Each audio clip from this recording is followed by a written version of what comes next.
go into the shadow of the moon and the moon is between you and the sun, that you see stars that are more brilliant than anything you've ever seen on the clearest nights here on Earth.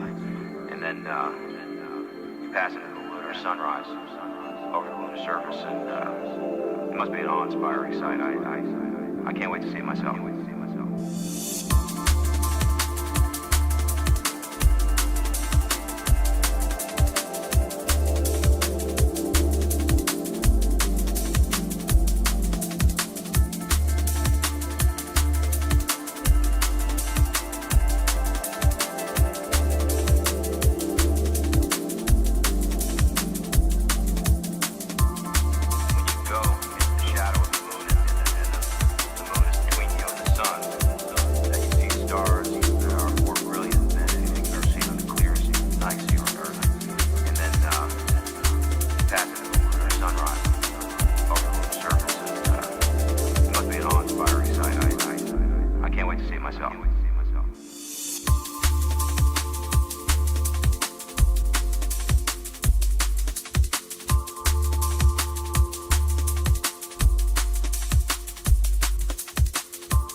We're back. 1 minute late. Must be an awe-inspiring sight. I can't wait to see it myself. Ooh.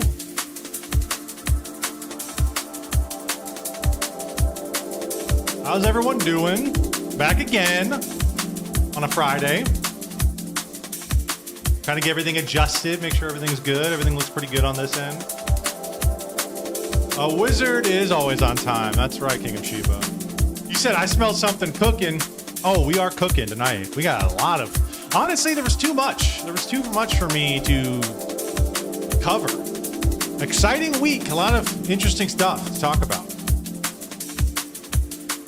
Who knows? Who knows if we'll even get to all of it? What I had to cut some stuff, actually. But we have an excellent show. We have an excellent Friday special for you. Saturday special is, I think we're done. I think we're all done on Saturdays. I think Fridays I can make work. I kind of like being back up against the wall. Oh, dude. This is a jam. Dub algo pole, dub algo pole. Excuse me. This is Arcologies again. Down in the heart. By the way. Does it see in me? Arcologies on YouTube. Clearly or darkly? You see it? Yeah, right there. Very good shit. I want to make my own. I've been saying this. I want to make my own beats. That shit would be so fire. Anyways. I don't remember what the hell I was saying. I was just getting into the music. But yeah, we got a lot of good stuff to talk about. It's going to be a fun show. Dora Waffle says, really? I haven't heard a lot of anything. Except for one thing in particular. Interesting. One thing. I mean, dude, we got Candace Ovens. She's back. She's back on the Erica full attack.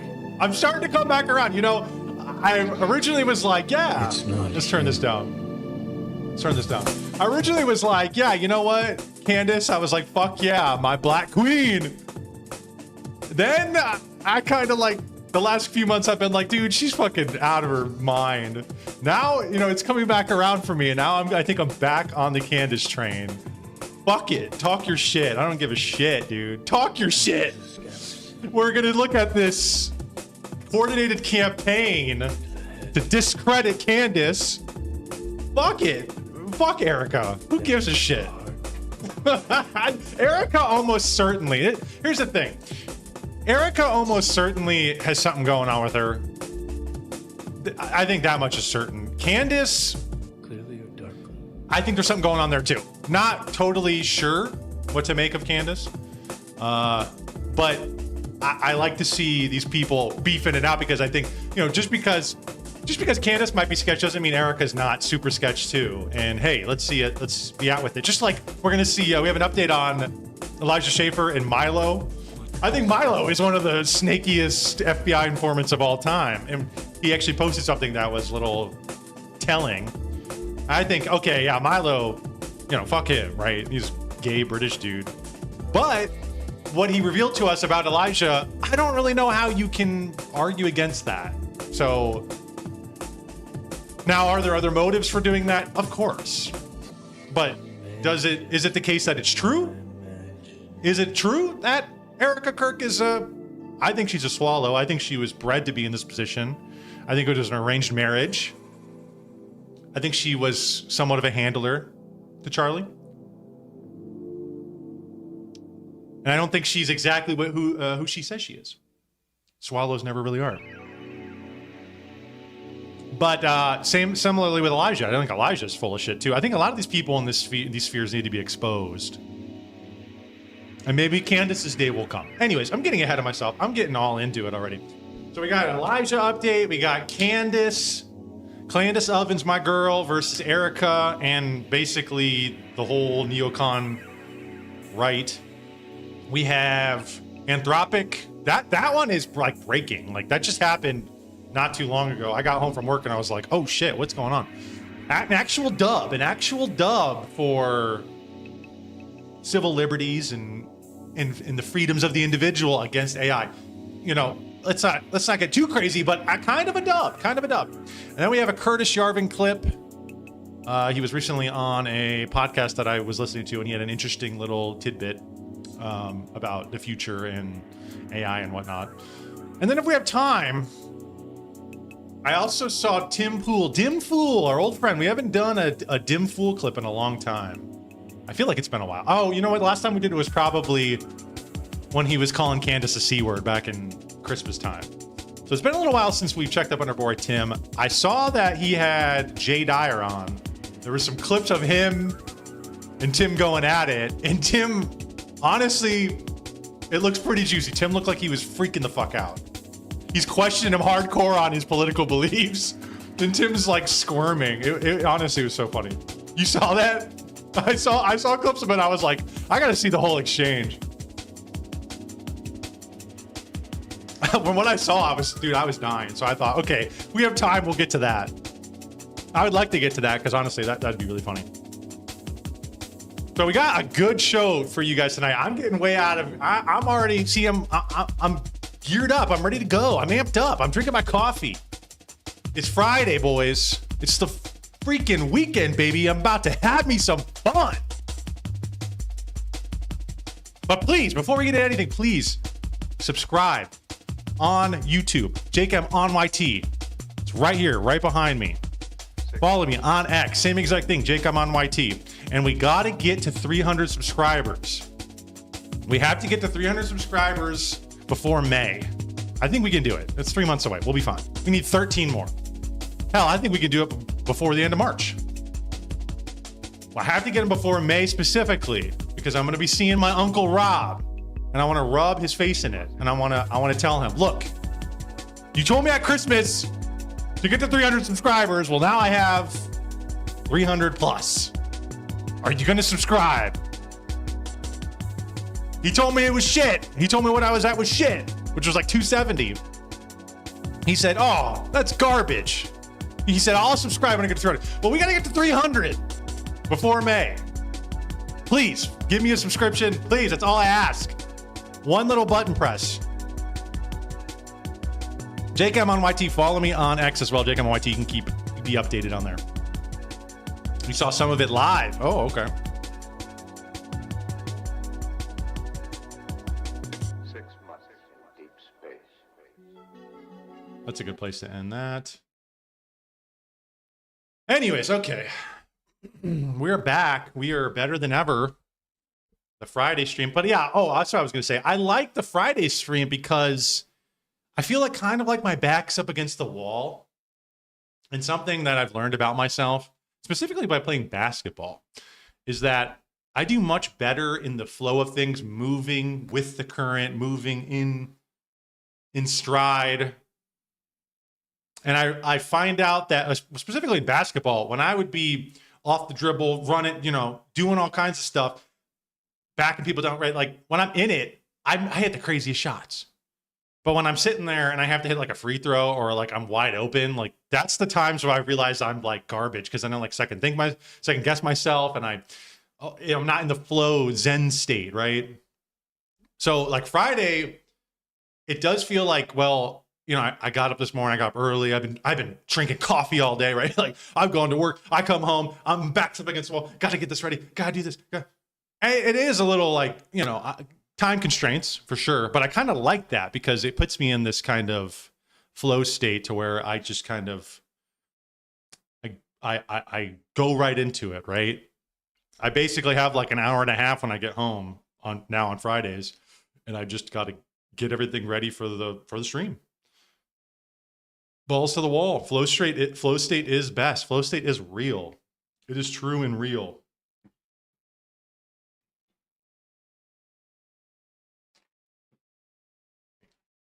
Let me move this stuff. But yeah, I'm kind of liking it. And then also, having the weekend just wide open to edit or do whatever I want is also very nice. But something else I was going to say too. Another update, but I can't really remember.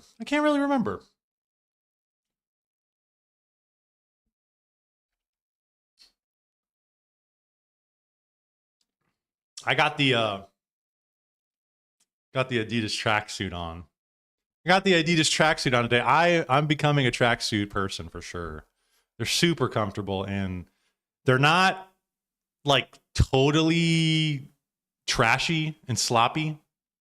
They kind of look, it's basically like pajamas, right? I'm basically wearing like pajamas, but it kind of has an air to it of it's like a step or two up above pajamas.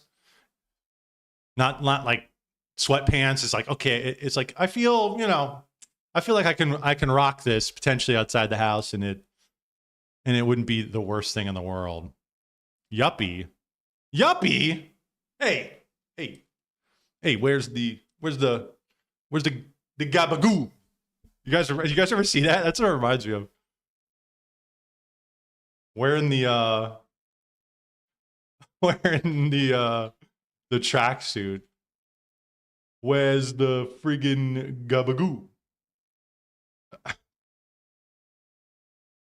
But I fuck with the tracksuits, man. I like them. I want to get some more. I want to get like a whole wardrobe, different color tracksuits. Turn into like a Tony Soprano. Hey, Tony. Young urban professional. Wearing a tracksuit makes me a young urban professional.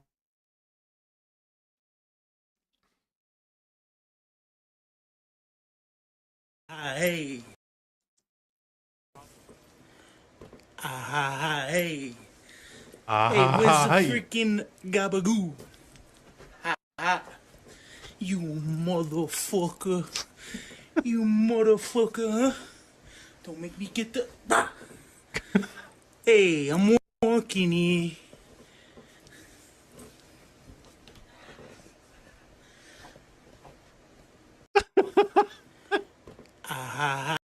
Dude posted this on his Snap.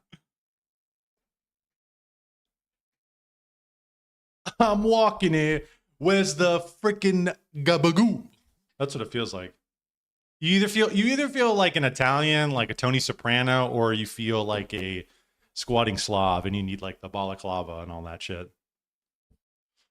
I can morph into whichever one I'm feeling. If I'm feeling like a lazy, mobster, I could sit around and eat, pepperoni and pizza all day. Or if I want to feel a little violent,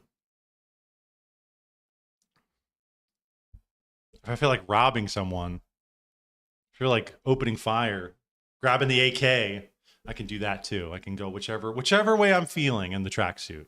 The tracksuit's superior. Anyways, I'm getting off track here. We're getting way off track, but I think I want to get another color. What kind of color? What color should I get? If I get another color, what color should I get? Should I just get like black? Or should I get like green or red or something? I think they have all kinds of colors. Orange? Dude, do they have that? Yellow?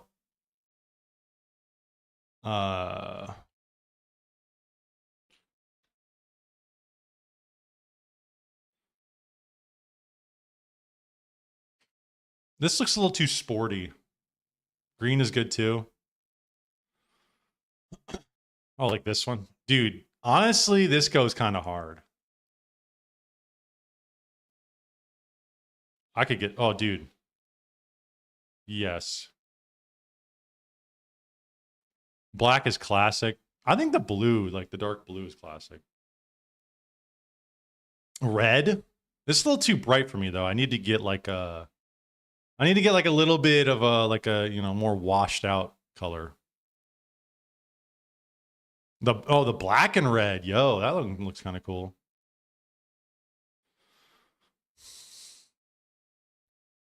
I'm going to change my whole personality and my whole wardrobe. I'm going to be a tracksuit wearer now. Dude.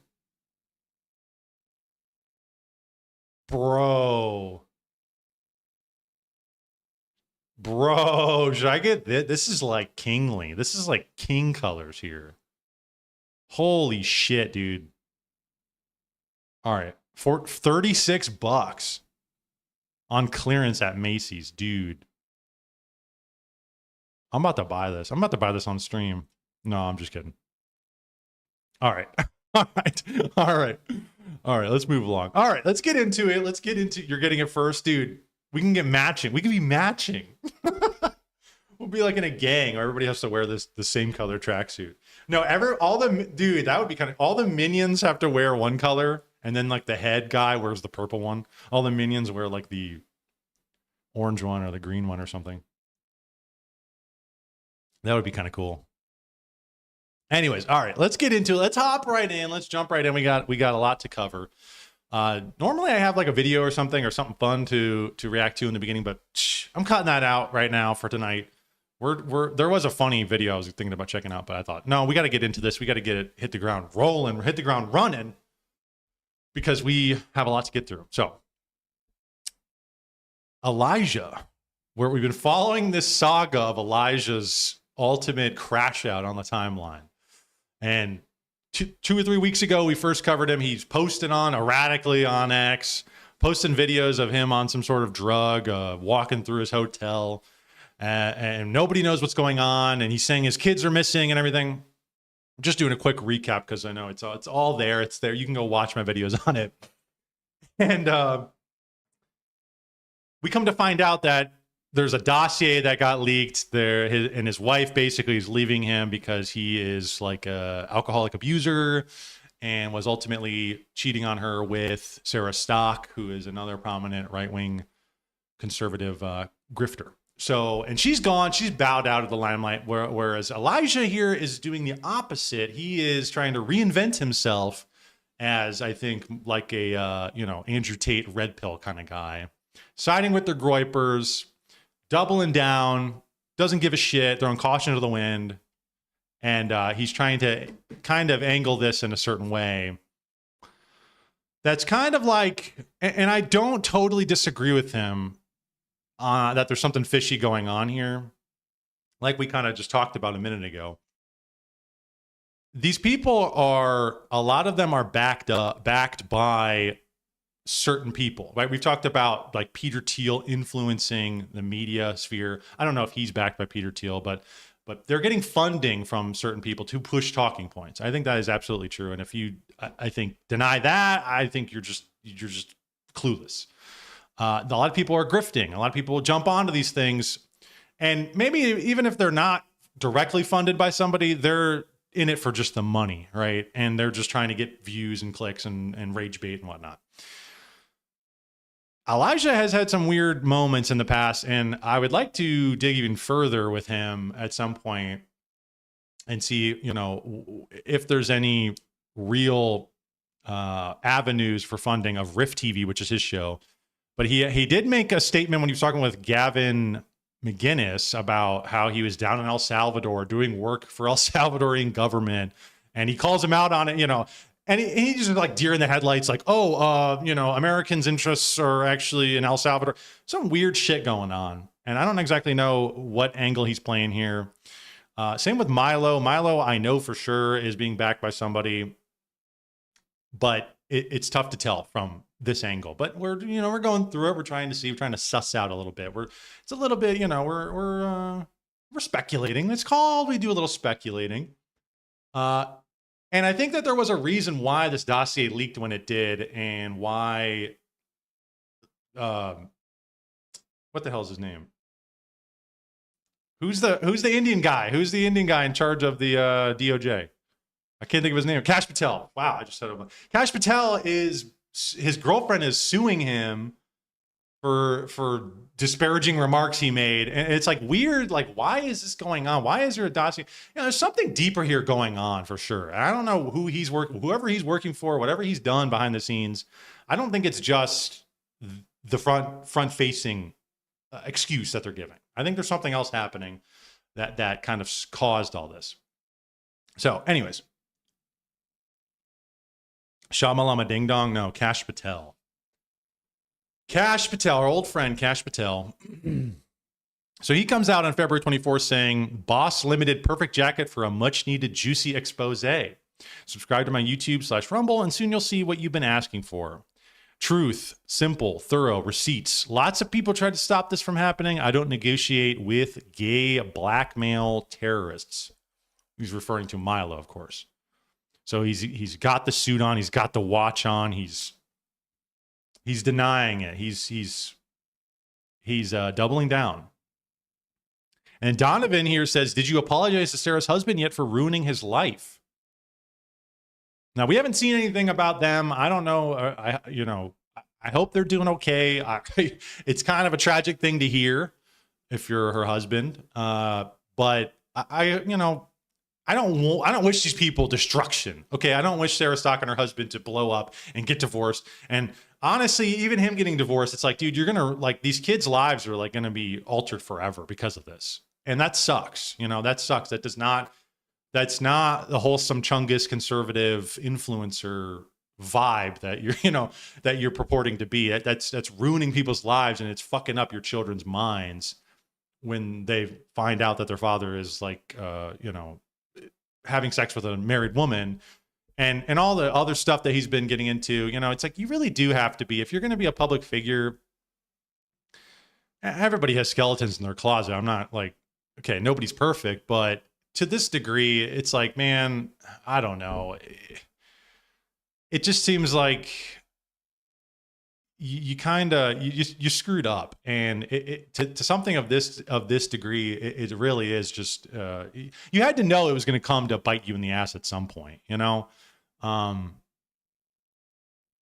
your kids never want to see it. So I'm not like sitting here dancing on his grave, I'm not dancing on Sarah Stock's grave or hoping her marriage blows up.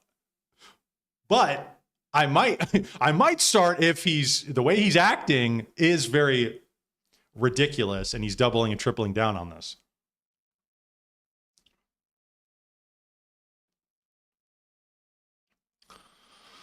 So Donovan said, did you apologize to Sarah's husband yet for ruining his life? Elijah says, never had sex with an engaged married woman outside my wife. Kazia, try again. So he's just straight up denying it. He's not trying to deflect. He's not trying to frame this. He's just straight up saying he never did it, which is, it's a bold strategy. 1 o'clock in the morning too, by the way. But that's the thing, is that we had audio recording of Sarah Stock admitting to it. Of when they first met up, and she wanted Benadryl, and he got me really drunk, and she seemed very remorseful about it.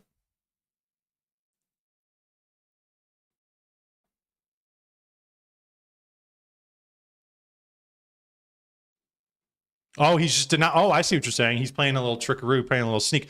No, he's just denying she was engaged at the time he had sex with her, which is probably true. That is probably true. That's funny.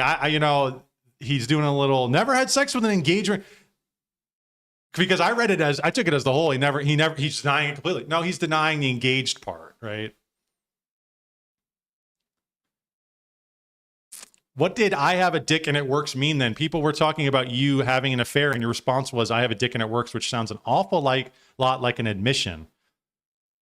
Yeah, I don't know. It doesn't seem like everyone can go cry about it. I'm taking applications for a podcast appearance. Yeah, and then he tries to profit off of it. This is where it gets it gets gross in this angle, where Sarah Stock takes the I'm done, I'm off, I'm bowing out. Okay, I feel like, to me, that's appropriate for the circumstance.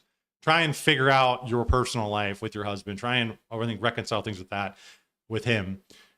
Elijah's just saying, fuck it, I'm going balls to the wall. I'm turning into the new Andrew Tate. Cry about it. Cry about it.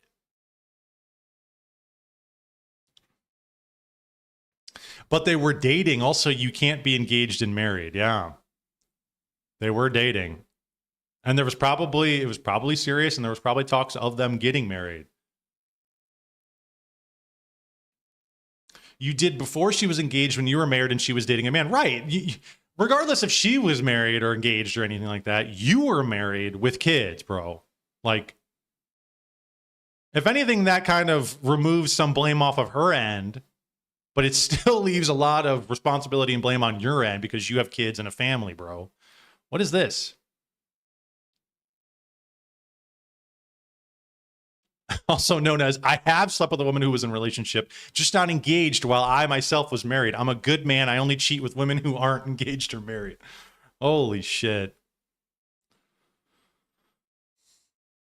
She admitted it, dude. This expose you keep hyping is nowhere to be found. The foundation of many of your claims just isn't there. Right. I'm holding out for the response from his end. I'm holding out on it. I'm going to check it out whenever he drops it. But so far, it's been quite some time, and there's just crickets on his end. So then today at 4:38 in the morning. Now, I don't know where he is. Is he in Australia? I thought he was out of like Miami or something.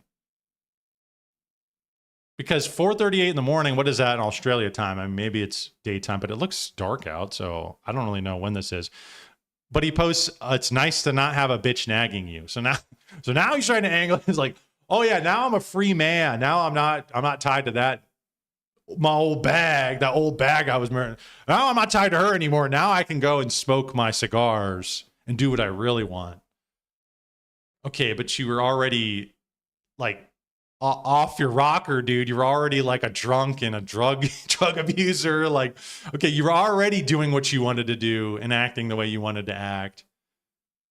But now I guess, hey, the shackles are off, and now I guess he can slip further into oblivion. We'll see. We'll see what happens.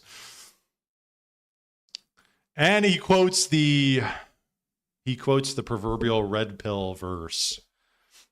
Proverbs 21:9, it's better to live alone in the corner of an attic than with a quarrelsome wife in a lovely home. Then it says again, Proverbs 21:9, better to live in a desert than with a quarrelsome and nagging wife. You can hate me all you want. The Bible says it straight up. Straight up. No, dude, I'm pretty sure she divorced you after you cheated on her. She filed for that after you cheated on her and were abusive. You're trying to make it seem like, no, I chose because she was a nagging wife. I don't want to have to deal with her. I'm done with her, and I can be free. You're a real good Christian man. Exactly. Such a good Christian man. Having kids with this woman, having this marriage, being married to her, and then being like, I'm just going to blow that up. And I'm going to angle it as though I did it to you because you're a nagging bitch. I'm going to flip the blame onto her. Crazy, man. And BX, you are a fraud and a weirdo. Yeah, this dude is a weirdo. Zerka sweeping for him because he's aligned with the Groypers, and all the Groypers are coming out to bat, and Nick's been very low key on this. Beardson, same deal. I mean, you can see how all this is angled, how these kind of networks and these different factions take sides, right? Like it's not hard. I've been saying this for months. Some people, it's tough to understand where they lie. Maybe there's kind of an in-between thing. I've said this with like Steven Crowder. Steven Crowder kind of seems to be his like own thing. Is he on the neocon right? I don't know. He's kind of been saying things that are anti-Israeli and whatnot, anti-Zionist. And then he platforms Nick, and they seem to get along and have a good time. And even when the Groyper Wars happened, I remember that in like 2019 or 2020, whenever that happened, he got questioned by the Groypers quite brutally, right? As a lot of these people did. But even then, he wasn't very hostile, and he didn't put them down. It seemed like it wasn't like a super combative as other people were. So again, even all the way back then, it seemed like I don't really know what team he's on. But see, that's one of the things we're kind of doing here, trying to suss out what side is he in. He might be an in-betweener. I don't really know. I feel like there might be some people who are just like their own thing, and they're kind of connected loosely to certain groups. But then there's it's like it's a spectrum where it gets more saturated, where it's like you absolutely can tell Zerka and Beardson and these people are hardcore Nick loyalists, right? And anybody can see that. And I think now Elijah wants to be one of those people. He wants to be, sucking at the teat of Nick Fuentes and the America First Party.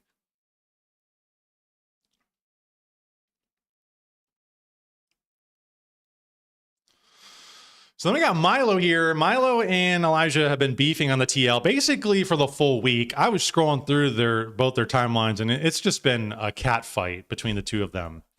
And if you can't tell, it's a little interesting shirt that Milo's wearing here.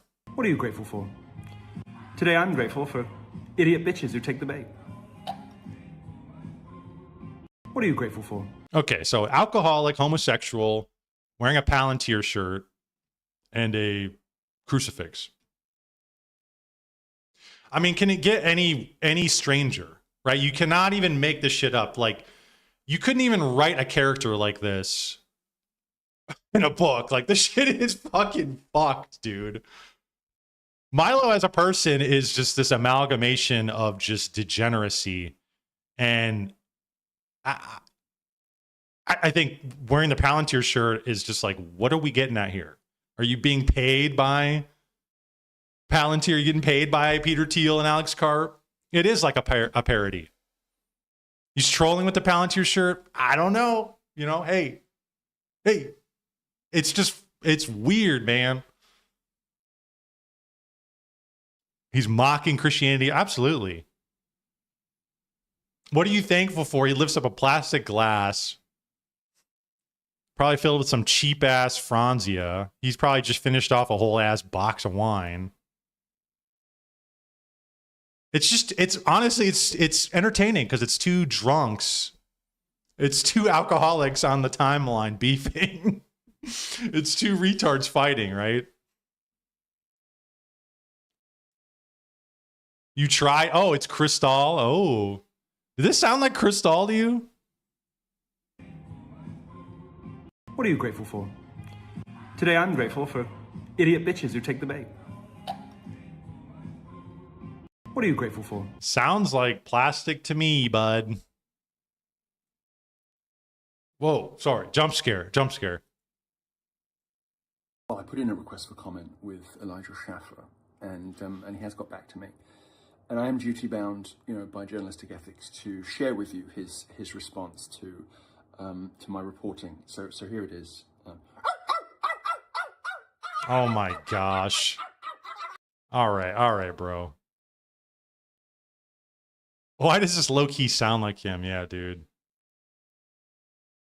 Because he's just like, Elijah, if you go look at his timeline, it's just been a nonstop just cascade of a crash out. Just continue. He's trying to roll into this alpha. No, I dumped you. I dumped her move, but it's just like, bro. Journalistic ethics, right? Yeah. He is just like the eternal mocker of everything. Journalistic ethics, Palantir, Catholicism, right? It's like, dude, politics in general, it's like, dude, you literally believe in nothing.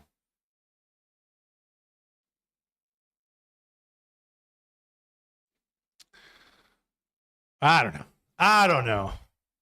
Just some updates on the Elijah Milo situation that's unfolding. I'm waiting to see his response of why this happened, what's going on, with dossier leaked. Let's hear it. Let's have it out. Let's have out with it, Elijah. Come on, bud. What are you doing? He's too drunk to come out with a video. He's too drunk to record a video. He can't even find the on switch on his computer.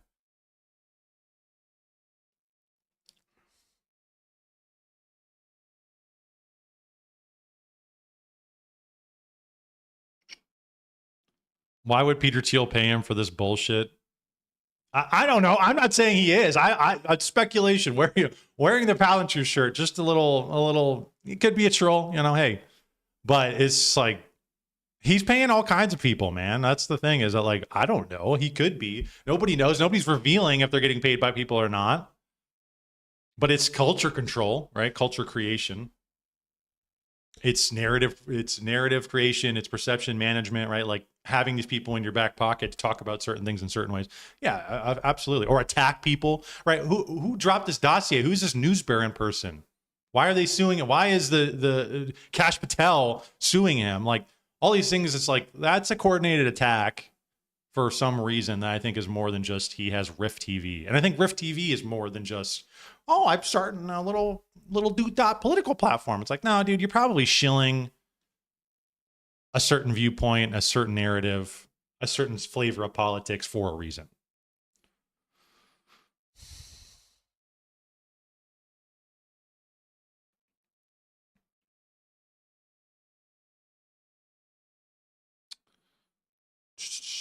Book recommendations.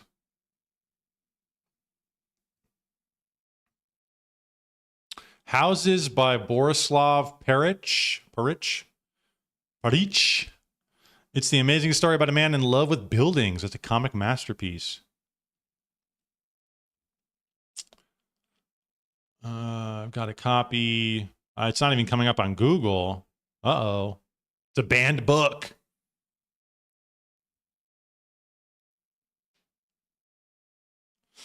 This whole situation is ridiculous. Elijah is clearly utilizing this blowback for more clout, and the Groypers don't care at all that everything he's doing goes against the Christian family narrative.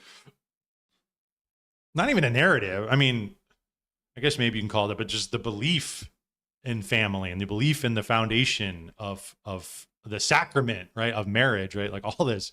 It's like, what are we getting at here?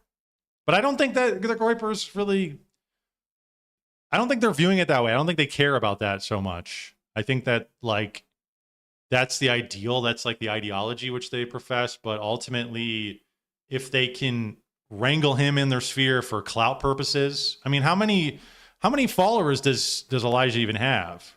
I mean, 858,000. He commands a substantial audience on X, and on YouTube, I think Rift has what, like, well, this has 156 in here, but I think on YouTube Rift has something like 30, 40,000, 50,000. I don't even remember what it is. Oh, not even. Wow, never mind. 17K.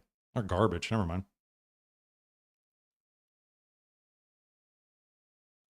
So, I mean, you can see it as a sort of a devouring. You want to take as much people in the media space, in the culture as you can, and use them to push your message, use them to push your ideas and expand your audience, right? That's, I think, ultimately what's happening with Elijah. Hey, Alexandra, what's up? And it's interesting because what side is Milo on? You know, I always think about that whenever these people get in these tiffs like that, like this. He seems to be pro Candace, and Candace and Tucker seem to be on similar sides as well. So I don't know if there's this alliance forming here. Milo, Candace, or it's already formed, I guess. Milo, Candace, Tucker. And there was even a post. Let's see if I have it. Do I have it pulled up here? Yeah, there's a post by Mark Levin where he lays it out. We'll get into that in a minute. But Mark Levin even says, oh, Tucker and Candace and all these people are they're part of the, he calls it something like isolationist right or something like that. They're anti-American. It's not that they're anti-Israel. It's that they're anti-American. And you're like, okay, bro, whatever the hell you want to call them, I know what side you're on. That's what's so interesting is that it used to be so much easier years ago. You would just find, okay, like the neocons, the pro-Zionist Israeli people, and then the people who were the counter to that, which was largely like the Groypers and Groyper adjacent people. And like, that was it. That was the split. But now you have, that's one thing and it's still there. The legacy of that is still around, the Ben Shapiro types, right? But then you have the Groypers, but then you have all these other factions that have splintered off and they've kind of grown in prominence and power. And it's making things a lot harder to figure out who's who, where people land. And then we got Dan Bongino, right? Oh, where does he land? I wonder.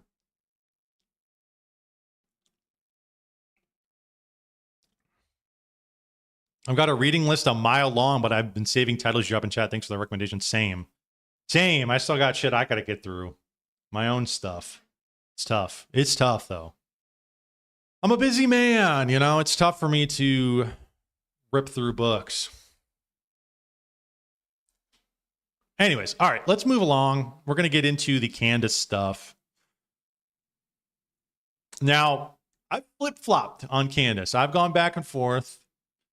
I never really cared for her that much when she was at the Daily Wire or whatever. Then she left the Daily Wire, and I saw she was gaining a lot of popularity on YouTube. I checked her out here and there. I thought, okay, she's saying some interesting things. I don't know, how credible they are or exactly what it is, exactly how truthful it is. But it's just, she's speculating. She's going down rabbit trails. Okay, whatever. Then the Charlie Kirk assassination happened, and that's when shit hit the fan, right? And she started to go into all these weird conspiracies. And I was on board with her for a long time there. And to some degree, in theory, I was always on board with that. I'm always on board with questioning things and trying to follow rabbit trails. And I'm, questioning the establishment narratives. I'm totally for that. I'm totally for people just talking their shit. That's what I do on here. I get on here and talk my shit. Now, if I had a whole bunch of people saying, oh, he didn't say this thing is, getting on me about every little thing I say, it's like, dude, I'm up here for 2, 3, 4 hours at times. You could take away certain bits of things I say. Maybe they're not 100% accurate, but hey, I'm not lying, right? I'm not lying. I might be wrong, but I'm not lying. And I think the direction is correct. And that's one of the things I started thinking about recently. She comes out with this trailer a few days ago about how she's going to do this big docu-series on exposing Erica Kirk, and that's her next thing. And that's her new Brigitte Macron, right? I think that's kind of the angle she's going with. And she even insinuated in her first episode or second episode, I can't remember, where she was going through her Erica at school, insinuating that she's maybe not a woman. Slightly, she kind of insinuated that.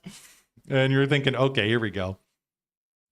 But regardless of all that, right, I think the direction is correct. And I think that there is something very weird with Erica. And I like that she's going through with this. I watched the first 2 parts too. I think the third one's coming out tonight.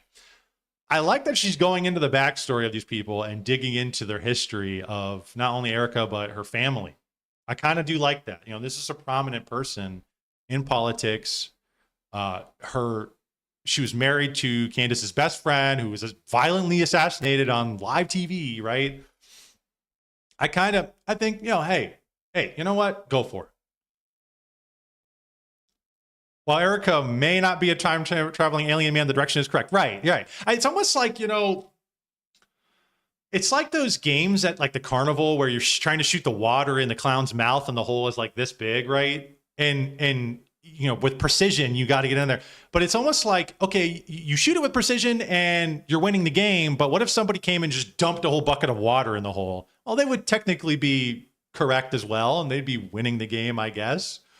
But the precision is totally all over the place, right? They just threw a whole bucket of water. That's kind of what Candace is doing, right? It's like she's not really directed, completely focused on one informational, line of thought. She's kind of all over the place, and a lot of it seems kooky. But I think directionally, there she's dumping the whole water on the clown, and I think that's more. She's more correct than not in what she's looking up and what she's looking at, and what she's researching. So I'm back on the Candace train. My Black Queen, we're back. We're back on the Candace bandwagon. Just talk your shit. I also find it really funny how mad these people get, which we're about to see here in a second. Dan Bongino, all these people go fucking nuts. All the Zionist people, all these people I hate more than Candace, right? There's a lot of people I hate more than Candace. Dan Bongino, Jeremy Boring, right? All these people. I think, yeah, the fact that you're getting super butthurt and you're seething about this, that alone is juicy, and I like that. So, okay. So she comes out with this trailer about she's pedal to the metal, still on the Erica thing, even though her and Erica met. Pedal to the metal. We're deep diving into Erica's personal life and looking at her family and digging into her whole backstory. And everybody just lost their minds on the timeline. They're like, are you kidding me? Dan Bongino's coming out here calling her demonic piece of fucking scum. Ben Shapiro saying all this. Jeremy Boring's refuting her. And Cat Turd. All these people are posting a very similar message. Let's check this out. Erica didn't choose this, man.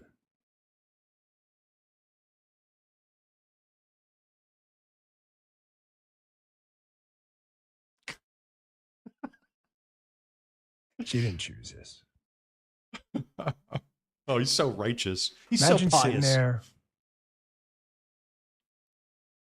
in your house and you find out from Twitter or, I don't know, a text or a phone call or that your husband was just shot in the neck for the entire world to see on social media at a public event.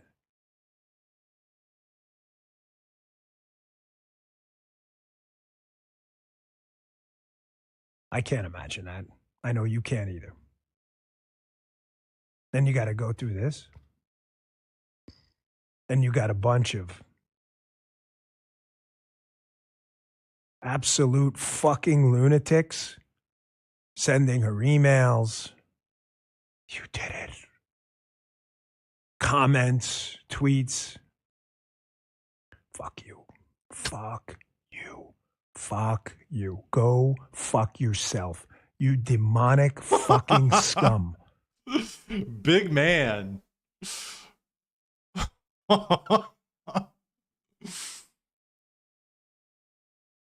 For as much as I hate He's got the fucking gavel what just back here, happened, dude. I wish ill on no one, and everyone should restrain their emotions from the other side because they are not on our side. Everyone. Yeah, I'm not on your side, bro. Once you go down the road of violence, there's no turning back. There's always someone stronger than you, man. Always. There's a whole lot of people stronger than me. Oh, like the federal I'm sorry, sorry, and Mr. the pedo protectors in the administration right now, of whom you are one of them. Okay. Oh yeah. Okay, dude. Language distracts from you, but I can think of no other New York way to say it than fuck you, motherfuckers. Motherfucker. You deserve to feel the little licks of the flames of hell on every inch of your body. Okay, dude. Fuck you. He's trying to be like badass while doing this shit, and it's like, bro, you were not If him. there's an afterlife. Oh, and I believe there is. I believe in the second creation. I don't pretend to be the judge and jury, but I know you're not in it. What?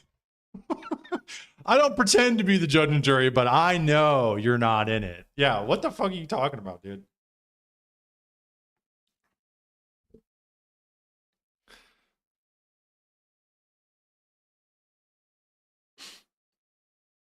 Dan Bongino, who told us the Epstein list doesn't exist, right? And that, oh, what did he say?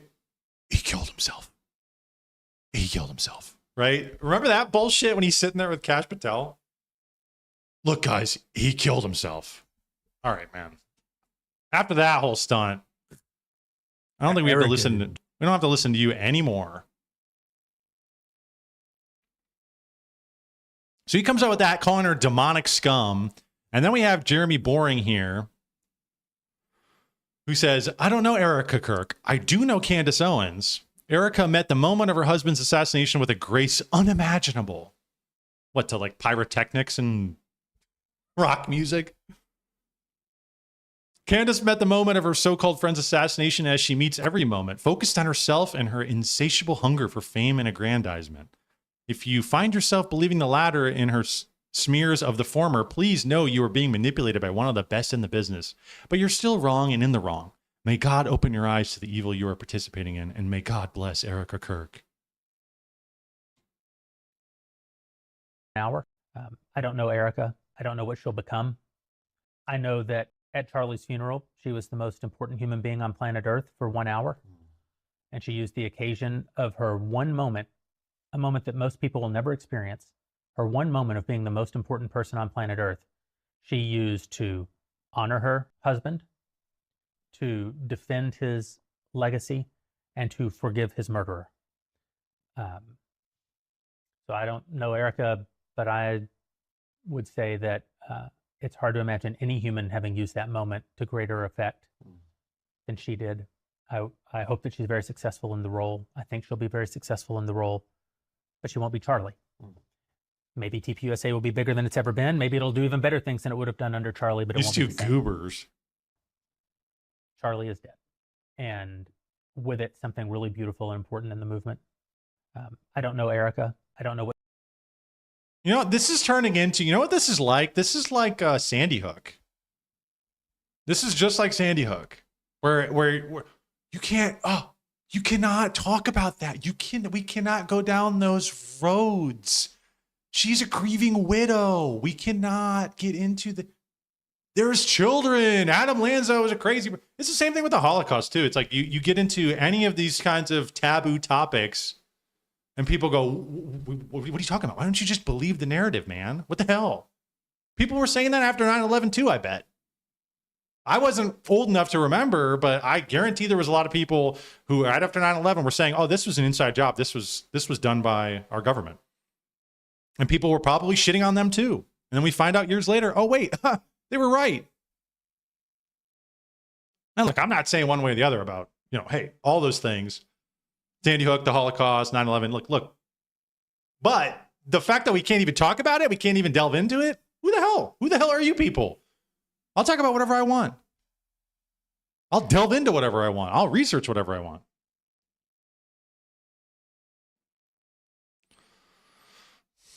And we got God help me to deal with this society saying blah, blah, blah, address the issues. Candace Owens points out, oh, just go away.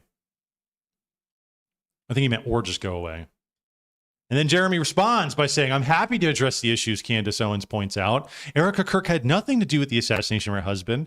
She doesn't engage in human trafficking. She isn't being followed by Egyptian planes. TPUSA isn't complicit in a cover-up. And neither Dan Bongino, nor Kash Patel, nor Donald Trump, nor the CIA, nor the FBI are complicit in the assassination of Charlie Kirk. The state of Israel didn't assassinate Charlie Kirk, neither Seth Dillon nor Josh Hammer. And Candace Owens was not Charlie Kirk's best friend. Ooh, that one's personal. Consider the issues addressed. Well, Jeremy Boring said it, so what is he known as at the Daily Wire? The God Emperor or whatever? He's come down and he's told us the truth. He's revealed to us the truth about the matter. So there you have it.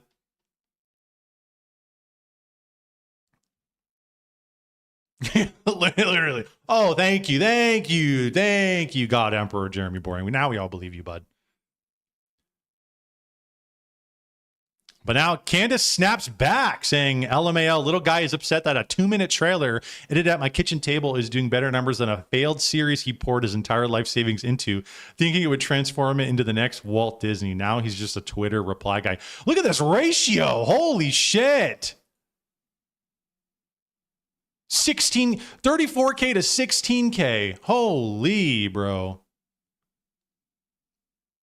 Brutal. And hey, I know this could be botted. Listen, I know this could be botted. I know. Hey, public perception is everything, right? On the internet.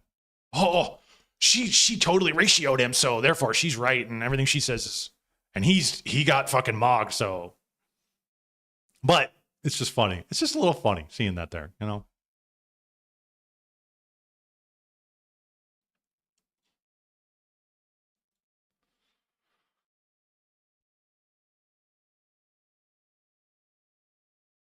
Speaking like Erica Kirk is Jesus or something, right? It's going to be a bad look if Candace can actually prove she's a spy. I think there's enough there already. Like, I think, like, at least to have some reservations about her. I think there's enough there to be like, what? Clearly, I mean, you know, I see it. I see, like, hey, what the hell's going on with this? Her lying about her past and everything, and the way, you know, it was like an arranged marriage. Like, shit was weird, man. And look, Candace has had a weird marriage as well to George Farmer. I don't care much for Jeremy for some reason, right? He's kind of, I put him on the same level as like Tim Pool. Like, I don't know, like, both of you are kind of like, you're kind of like wet blankets. You're kind of like weird, like dry crackers. Fucking cracker. Am I allowed to say that? I'm white, so cracker, maybe. She also sold hats, which is good. I don't know what that is in reference to. No clear birth date is wild. Yeah, that was weird. What'd they say? It was like one of them said like it was 2 days prior. The other one was 2 days later. It was like November, was it 20th? And the other one was 22nd. Was that her birth certificate said? And wasn't it like edited? She showed that something was edited. It was weird, man.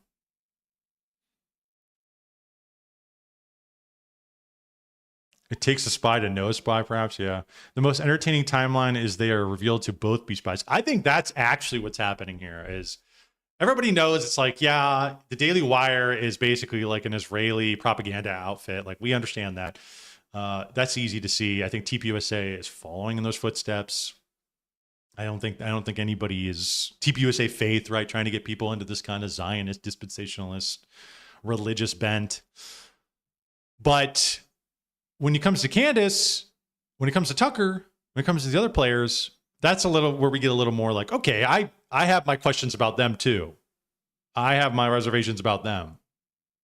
But I'm not 100% sure what angle they're coming at it from. Because they obviously are a counterweight to the Israeli side, the Zionist side. That's obvious. But for what purpose? For who do they serve, right? Please, Erica, start streaming an investigative series on Candace. Yo, that would be fire content. That would be fire content. Please, dude. Please, Erica. Please, Erica Kirk, if you can hear us, please. Please do it. They should. That would be great. I'd like to know a little more about Candace's background. Why don't you get into that? So I got Jeremy Boring here saying a woman watching Candace should feel the same shame as a man watching pornography. What? A man watching Candace should feel more shame than a man watching pornography. Wow. Let's see this. You say people tell you that they listen to Candace. I had a guy tell me recently, he said, you know, what should I say to my wife? You know, she keeps telling me about things that she hears Candace say, and I don't even know how to respond to them. I said, well, I would just respond by telling her fun things that you saw in some porno video that you watched. He said, whoa, what are you talking about? I said, well, the same level of shame should accompany both statements. Like, one should be ashamed to say publicly that they're watching Candace Owens now. And Candace Owens, who is at war with the widow of her purported best friend, Charlie Kirk. This is so far beyond the pale. You know, The fact that people can say with a straight face, oh, yeah, well, what do you make of what Candace said? What I make of it is that it is a kind of pornography. It is rhetorical pornography. It does the same thing that regular pornography does. It titillates, it stimulates, it's slightly naughty. It's great for getting clicks, and it makes tons of money on the internet. It And you shouldn't whatillates? be able to look at it if you're under 18. Or Okay, dude. That's a crazy statement. Like borderline prostitution, sex slavery, right? Pornography. He's saying that's less bad than watching Candace. Dude, give me a break. There's one thing that it doesn't do. Yes, that's true, King of Sheba. Who are these other chumps? That's that Constantine guy. I don't remember. These couple of losers from trigonometry. She's that hot. Yeah, she's that hot. You can't even... That sweet, sweet molasses coming out of her mouth. You know, whew. It's titillating. Trying to compare watching adultery, perversion, and sexual deviancy to controversial speech from a podcaster is manipulative. Yeah, this is a crazy statement, dude. This is why people have this argument about like free speech. Like they even are saying like people argue about whether porn is free speech or not. I don't think it is, but you know, there's arguments. But what she's saying, she's just speaking. That actually literally is free speech, bro. So to equate these two, like one that's like it's an act and it's expression. And it's perversion and it's prostitution and it's a vice is not quite the same thing as somebody just speaking about things, about events, about what they think about them, following rabbit trails, right? Like digging into things. Now, is she off the mark? I think she's off the mark on a lot of shit. Okay. But that's like on us. That's on us to have discernment about like, okay, maybe the Egyptian plains thing was some bullshit. All right. Maybe this Sumerian technology is some bullshit. Maybe. I don't even know. You know, that's like, I don't even know. Are we sure about who is making money from Candace's show? Yeah, that's a good one too. Who is making money? They're making a lot of money. Even the women can't watch her, right?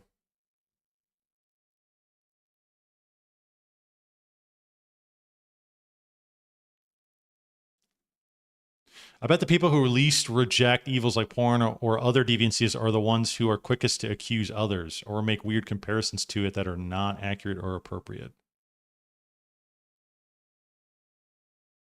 Oh, I see what you're saying. Yeah, like I see what you're saying. I thought Nick F was supposed to do a tell-all about Candace. Yeah, I thought he was too, but I guess he reneged on that. Maybe he thinks he can get some clout off of her. Agent provocateurs. Yeah, I think that's all. It's fucking agitprop. A lot of the shit is, and I don't know. you say people tell you that they listen to. Okay, so now we got Mark Levin's statement here. I don't think I'm going to watch this whole thing. But we're going to watch a little bit of it. Is there a massive national backlash today to what we're seeing with our modern day isolationists? Is there? Is there a massive national backlash? What a weird pivot. What a weird angle.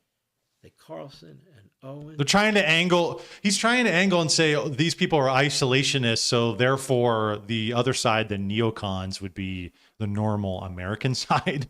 Bannon and their ilk are the normal side. They're the weird isolationists. Well, there are people speaking out, but is there a national backlash? Have you heard from Republican leaders? Look at the Democrat Party. The Democrat Party has been devoured by this movement. It is, at its core, isolationist, anti-American, pro-Islamist, anti-Israel and growing, anti-Semitic and growing. But we conservatives, constitutional conservatives, many of us who are Republicans, this element is growing right in front of us in our party, in our movement. Is there an outcry over this? I don't think so. Should Tucker Carlson, who is the modern day Charles Lindbergh without all the the heroics in his past. Well, I thought Nick Fuentes was the modern day Lindbergh Lindbergh. was a hero. Carlson's a nothing. He's been a media figure. But I focus on him because he's one of the leaders.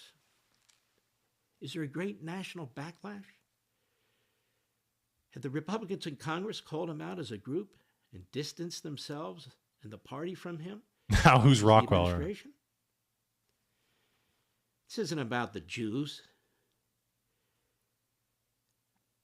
No, this is about whether you love this country or not. And we have free speech and freedom of association. We have judges that will not allow us to deport the enemies of the state, the enemies of our country. And they are here, and they are active, and they are loud. Wait, We have homegrown enemies within. Some of them come from very rich families. Some of them are billionaires trying to influence you. That peace in our time is achievable. bro, that's what you're doing right now. You're trying to influence people But for the Jews, with this and the stupid Israelis emotional standing out appeal. trying to drag us into a war.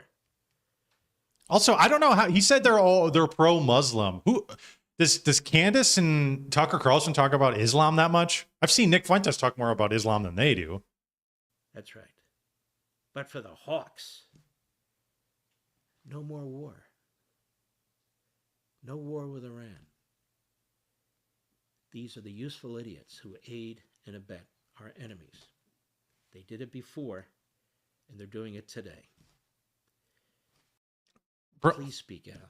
Please help defend our country, defend our troops, defend our commander-in-chief who's being stabbed in the back and who's under enormous Our pressure. troops? Our troops are only in danger because you idiots and your cabal are pulling us into another forever war in Iran. What the hell are you talking about, dude? Defend our troops. Why don't we just not send them into the Middle East at all to begin with? This is a load of crock, man. Holy shit. And he's trying to do this stupid emotional appeal, trying to pivot, trying to angle this as though, okay, well, being pro-Israel, being, loving the Constitution, whatever the hell that means. All this like, oh, you got to be American. Well, what does American mean to you? Does it mean this like Jewish oligarchy? If that's what America means to you, Mark Levin, then yeah, then okay, these people are attacking that. So that's an attack on America. But it's like he's doing this bait and switch and then trying to say, well, we need to fight Iran and this is the American way. We got to protect and defend our troops. And if you're not, then you're one of those dirty isolationists. No, this is never going to take, bro. Nobody's going to bite on this crap. And nobody's calling these people out because they can smell your bullshit a mile away. They can smell all you and friggin' Ben Shapiro's bullshit a mile away, dude. And Jeremy Boring. That's why nobody's sitting out there with a pitchfork caring that much about this shit, because we don't agree with your bullshit either. He would know a thing or two about cabals, right? How does this relate to our country? If anything, what Candace is doing is very much in the spirit of free speech. Very much in spirit of the pornographers, right? Hey, fine. You want to say that's free speech? Well, what Candace is doing is the exact same thing as per Jeremy Boring's words. So, fuck it. That's legal. Levin's show is straight out of Mossad HQ, literally, bro. I think like right off camera here, fucking Netanyahu's sitting here smoking a freaking Black and Mild. Isn't he a dual citizen now too? Oh, is he really?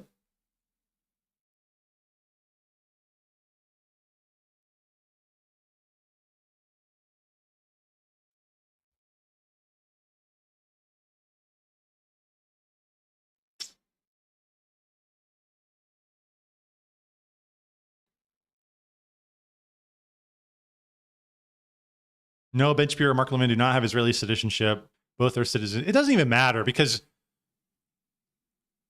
even if you do something as heinous as trying to hook up with like a 14-year-old, like we talked about last week, they'll extradite you and take you back to the country.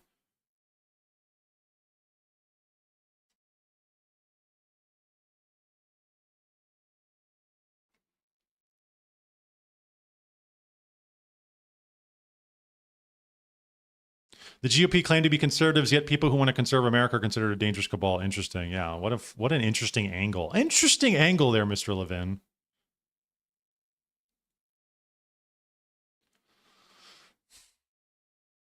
If you love your country, then you support pouring tax dollars into war with foreign countries. Duh, right. For no other reason than to secure the region for greater Israel. Not declared. Yeah, not declared. Anyways, so after that happened, after she posted her trailer, there was an organized campaign to call her a demon, as we saw with Dan Bongino calling her demonic. And I noticed this too. I saw Cat Turd's post and I saw a couple other, I was like, straight off the rip, I was like, they're all saying she's demonic. She's a demon. And I feel like, how can you see this and not notice that there's similarities with these, with these tweets? This is evil. What she's doing is satanic and demonic. And make note, people, make note of who's saying this shit, because then you get a clearer picture of who they're being paid by.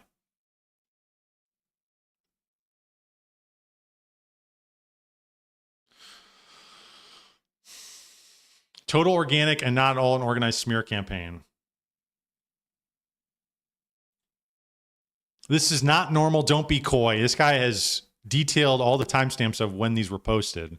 Cat Turd was February 24th. Candace Owens is pure evil. She's a demon straight from the bowels of hell. Graham Allen, February 24th. Demonic attack, evil. Gunther Eagleman. Bongino. Dana, was it Lash or Loesch? Leish? I don't even know. Clout chasing demon. She's demonic. Laura Loomer, naturally. Ruben, like this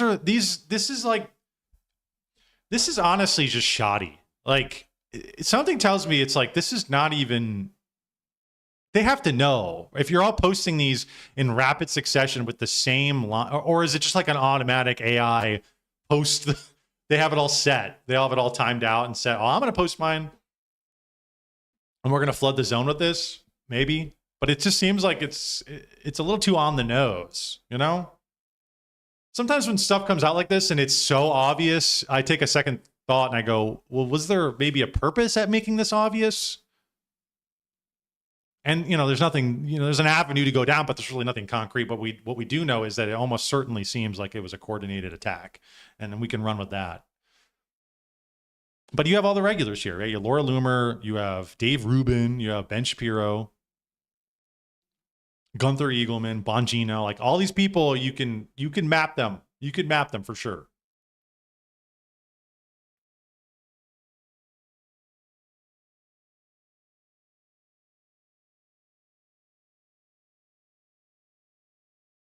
Any evidence? Okay, so then a Patriotic Blonde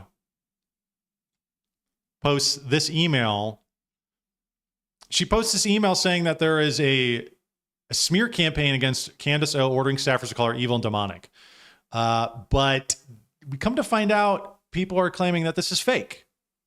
This has all of it, outlines it completely, use these words verbatim or close variations, demon, demonic. Do this now before it trends further. Quote, reply, share, right? It has the full marching orders here. We got Jay saying I was offered 7 bajillion BB coin to call out Candace.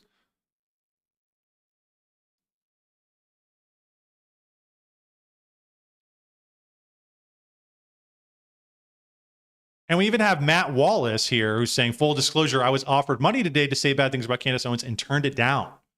So he's coming out and straight up admitting to it. So it is true then? I mean, when was this posted? Was this after everybody else posted their shit?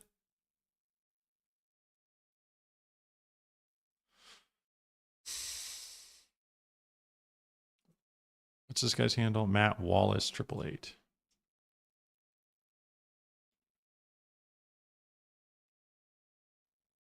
Because if he said it after it happened, then he could just be saying it. But if he said it like during it, okay, so he said it February 24th, 7 p.m. 7. When were all these other ones? This was 2 o'clock, 3 o'clock, 3 o'clock. Noon and 10 o'clock. Okay, so he did it like right in the middle of when it was happening.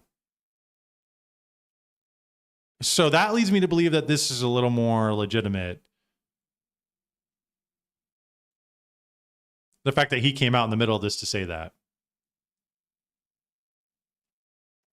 Jay saying, where's the proof? Yeah, he should have posted something like an actual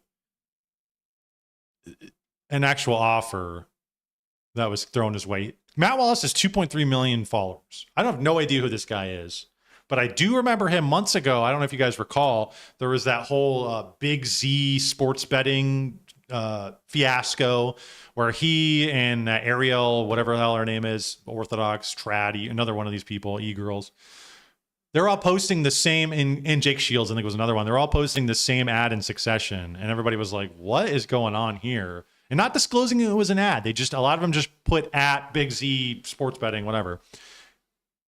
And that was weird. And he was one of those people who did that. So what's going on there? Is he at a, is this a faction? Him, Jake Shields, the Ariel chick? What the hell is going on? And did I think he would go along with it because he went along with that? And he said, no, I'm not doing that. But Cat Turd went along with it. And it's also weird that Cat Turd posted an attack on her, but then he's also simultaneously coming out and reporting on the alleged coordinated attack.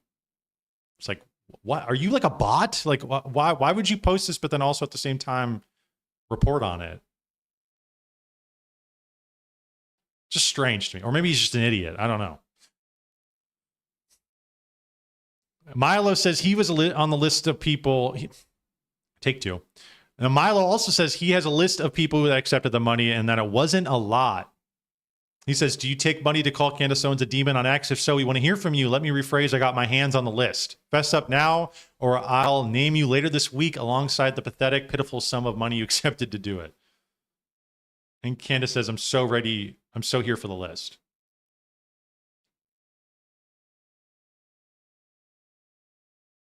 So then, you see the Milo taking the Candace side in some sense. Or he's just sticking to that journalistic integrity and he says, I have the list, guys. I'm going to release it for the truth, right? Then it's like part of my mind also then kind of goes, well, maybe was this like for like marketing purposes for Candace's new expose on Erica Kirk? Because it got my eyes on it. Or it was just to belittle and beat her down after she posted the trailer.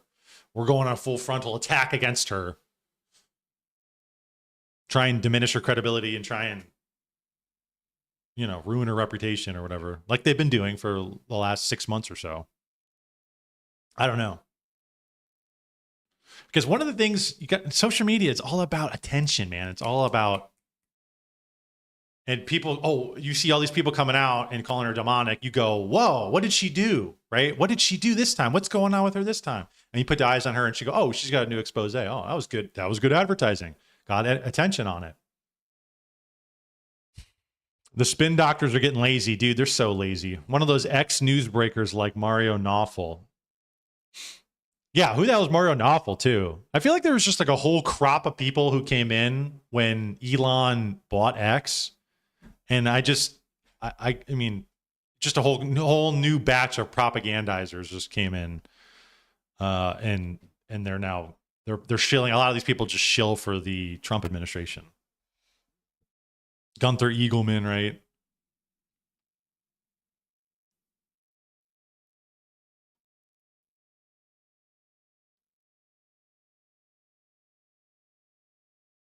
Oh, this is hey. That was a mistake. This is Cuck Turd. Yeah, I'm correct. Here's my journalistic integrity. I literally thought this was Cat Turd. I was looking at this. I'm like, wait a minute. Cuck Turd. It's a parody account. Okay, so Cat Turd is not that stupid to report on it. He's not that dumb to report on it. I was like, he posted the damn thing and then he's reporting on himself. What an idiot. No, I'm the idiot. I misread that. Anyways, but still, point still stands. And it was very weird. This was very weird And I don't really know what to make of it. I mean, I mean, on its face, I understand, coordinated attack here, social media, trying to control perception. I get it. That's what all this is just a portal of mind control, trying to sway people. And it's so it's so not direct. It's all so vague and it's like slight nudges. Like with the clavicular thing, I think he is absolutely being pushed to the forefront to be a poster child for transhumanism. And that's a very subtle thing to post him, to put him up there to be this attractive guy who's reshaping his jaw and taking all these injections and pills and everything. But in the back of your mind, people go, oh, if they position him as a positive figure and somebody who gets a lot of bitches, and oh man, he's like an walking advertisement for transhumanism. And it's not so explicit, but it's implicitly there, and you can tell, okay, some people are getting on board with this. From the limited time I've seen Candace and Erica seems stranger, I guess. Yeah, she is strange. Go watch the new expose she's coming out with her. She's talking about Tesseract School and Mama and Far and all this weird shit. Her birth date is fucked up, it was just a bunch of weird shit, man. She's talking about her father's first wife, Dr. Jerry. What was it? There was something in there about him being related to John Money. Not being related, but being connected to John, or she being connected to John Money. Who are he was the father of transgenderism. He did all these weird experimentations on twin boys. Are BBL's transhumanist? I think kinda in a way, yeah. I think augmentation of your body like that, I think is, there's degrees to it. Obviously there's degrees to it. But when we continuously inch and inch and inch to the point to where, now all the women, they're shaping their face, they're getting their eyebrows, their faces. You see these women who look like this, who are and no, this isn't, I'm not doing a racial thing for Asians, but I'm saying they look like aliens. Or those guys who break their legs and lengthen their legs to be 6 feet tall. This is where you start to cross the line and you go, oh, this is getting kind of weird. Now we're pushing even further into transhumanism. We'll start seeing cybernetics and chips in the brain, and we'll see somebody will have their phone that's implanted into their arm, and that'll be the next step. And they'll be positioned as some cool person, and then it's we just keep pushing along there, and it's okay.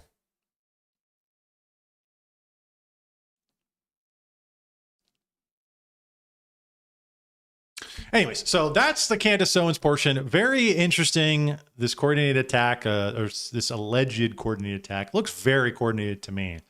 I don't know what to make of it, but it seems like with Jeremy Boring, Mark Levin coming out. Mark Levin kind of lays out an interesting group, right? With he put Steve Bannon in there too. He says Tucker Carlson and Candace Owens and Steve Bannon is in that group.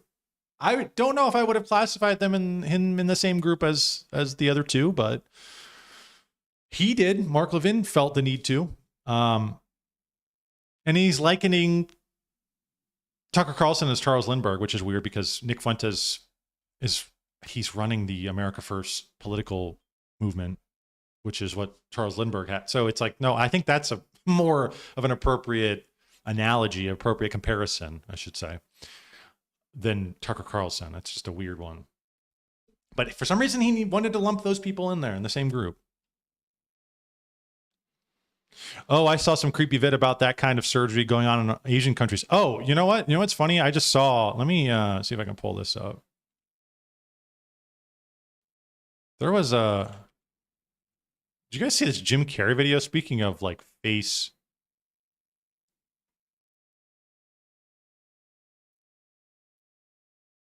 Speaking of transhumanism and face augmentation, we'll take a quick detour. Exist. So I don't exist.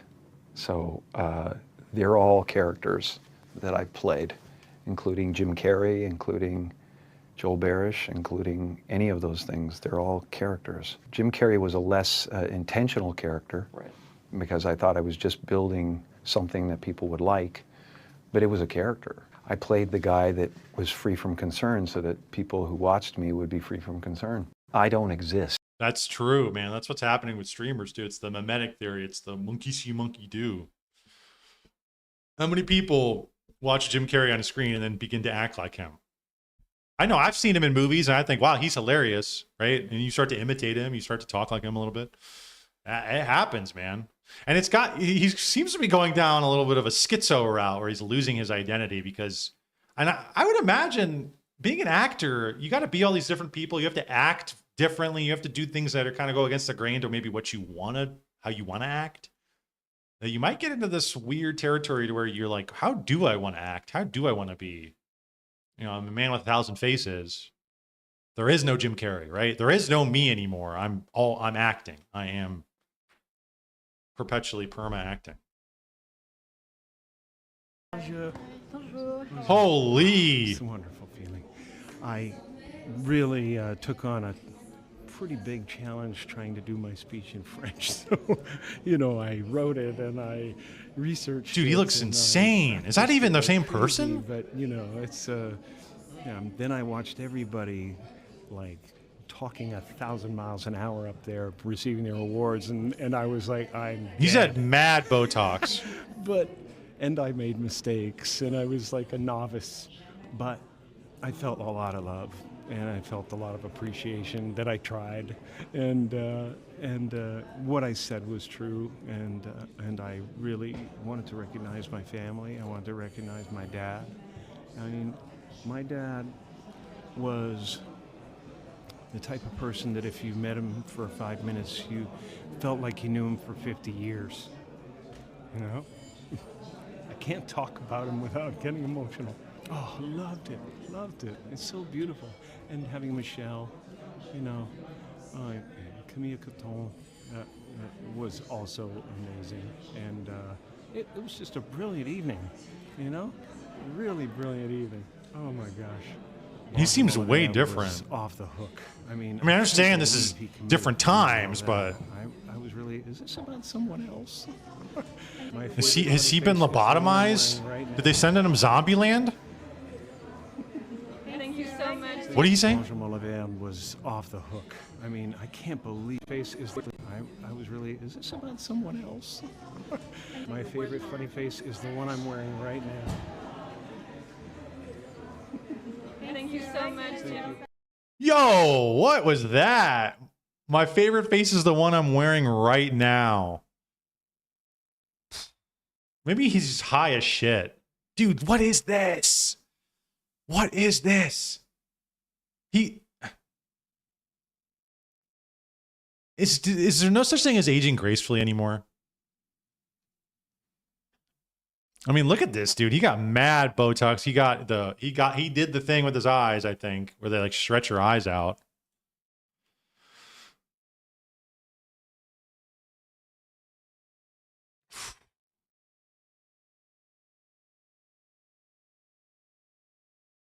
Gotta keep your young age. They're all gotta keep it young. That's another thing with actors too, is so much of their life is based on their face and their appearance and their body and them doing, and that it's like, you know, they get into this, you see a lot of people like this where they go overboard with this kind of this, like, there's like this insecurity they have with getting older where it's like they might even be watching themselves on film, right, when they're younger, and they get very insecure that they go like overboard with the plastic surgery. And we've seen it so many times. Like Amanda Bynes, have you guys seen Amanda Bynes? She looks insane now, dude. And they just do all this crap to themselves to try and, I think, hold on to the glory days of when they were an A-list actor, and now they're like kind of washed up and old. I mean, Jim Carrey's not even really washed up. Like, people still know who he is. They still like him. They'll still watch his movies. Like, but some of, like, especially the females, right? When a lot of their fame comes off their beauty, right, in their youth. Like, a lot of women do that, and they kind of destroy themselves because of it. Awards, and I was like, I'm dead. awards, and I was like, I'm dead. He's dead. He's dead. This is a body double. This is a robot. They're trying to reel out robots to try and see if we'll buy it. I'm not buying it. Schizo Hours. Hey, it's 8:30. Schizo Hours. This is a fake. This is a robot. They're testing it to see if we'll buy it. We already bought it with Joe Biden. They're seeing how much they can push. They can push it even more in society. How much will we buy? I'm not buying it. Yeah, isn't that just Botox? Yeah, I think that is. Botox and probably some lifting. Maybe some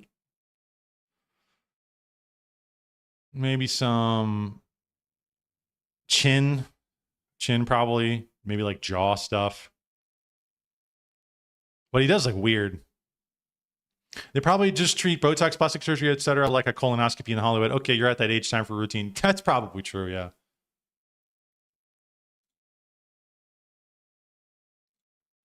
Okay, all right, that was a little bit of a detour. Anyways, let's get back to it. We're going to get into Anthropic, but before we do that, I'm going to go and grab a little more beverage. I'm going to hit the restroom. It's 8:30 on the dot, so it's perfect timing. Perfect little time for a break. So I will be back in 1 minute. Don't nobody go nowhere, and don't you dare touch that dial.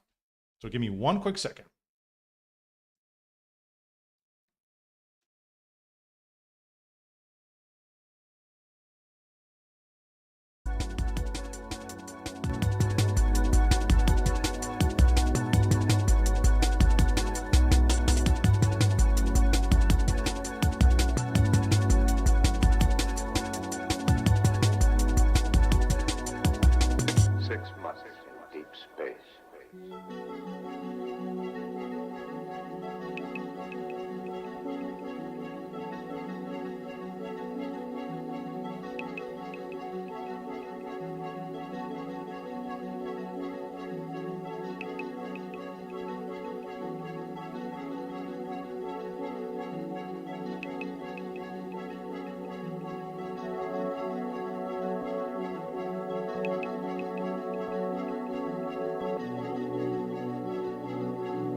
Back.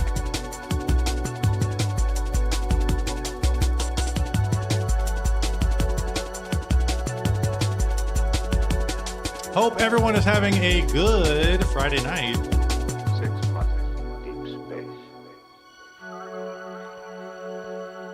I am glad you guys are all here with me tonight. Please give me a subscribe on YouTube, JKMYT. Follow me on X, same exact thing, JKMYT. Helps me out a ton.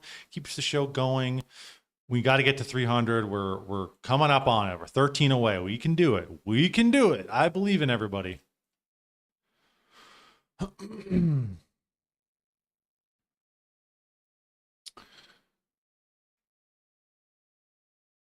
Dial, LOL, my man thinks it's 1920s. He's on the radio. Hey, it's a little bit of a callback. Don't you dare touch that dial. Don't you dare touch that dial. Right? We don't have dials anymore, you know? Hey, what happened to the dial? It's gone, I guess, you know? Hey. It's phased out. Now we just have a... It's like, don't... What am I going to say? Don't click away. Don't click away from the screen. Don't X out the tab, please. Don't touch that dial sounds so much better than... Hey, don't X out my stream, dude. Check his ears. I was once told that this is the hardest part to change. Oh, I think I clicked it out. Yeah, I clicked it out. Whatever. I trust you. I trust you, Alexandra. If I get to the point where I feel I'm too old or ugly to go out, I'm in public, I would just wear an iron mask or a helmet like Daft Punk. Yeah, dude, there you go. I would just wear like a Dr. Doom mask. Dude, that would be sick.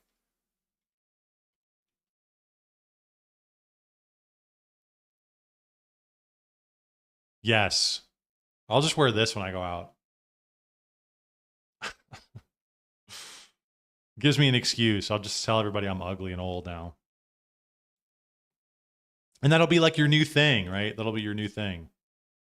Or you wear the paper bag like Shia LaBeouf did that one year.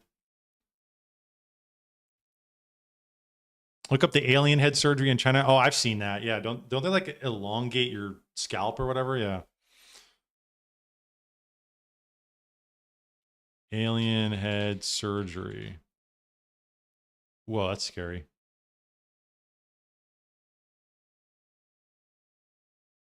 Oh, this is something totally different. This is... Ooh! Whoa! Extreme body modification artist. He was the subject of Channel 4 documentary in 2023.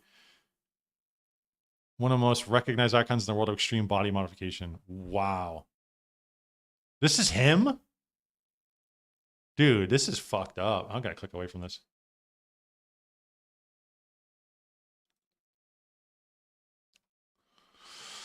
All right, now let's get into Anthropic. Now this just happened, so bear with me. I'm kind of going through some of this information, you know, with you guys. we're kind of researching it a bit, but apparently Jacob, check his ears. That guy's ears.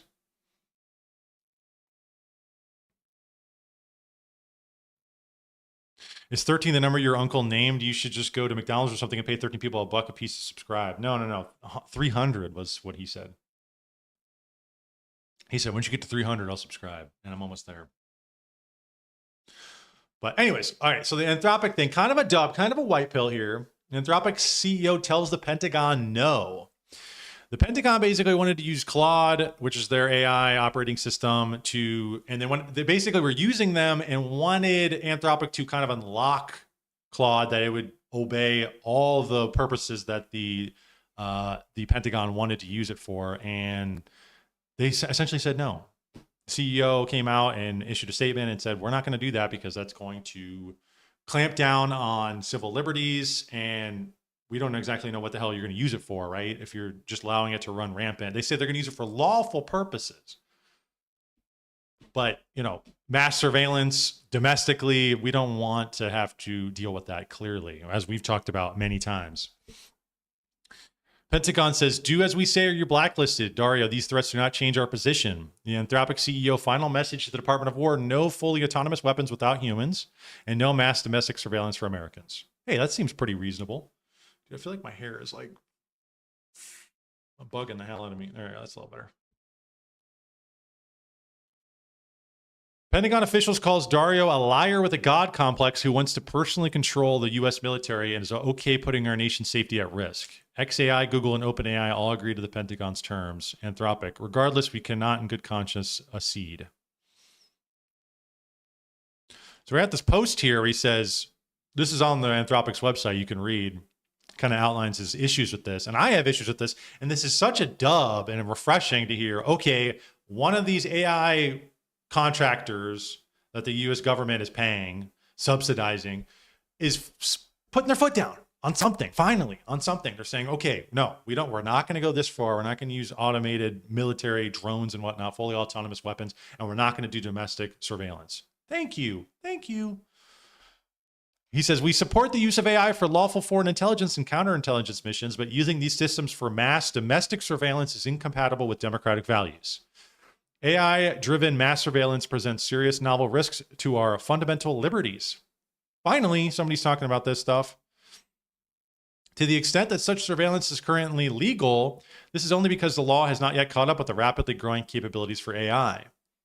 Yeah, that's one of the things, and Sam Altman has talked about that, is like, you're coming out with these technologies faster than people can make laws on them.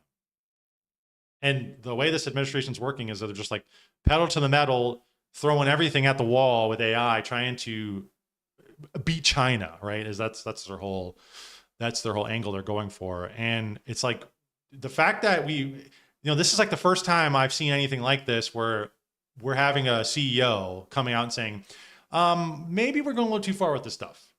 I feel like I haven't heard anybody else. Does Elon say anything like that? I haven't really heard Sam Altman say anything like that either.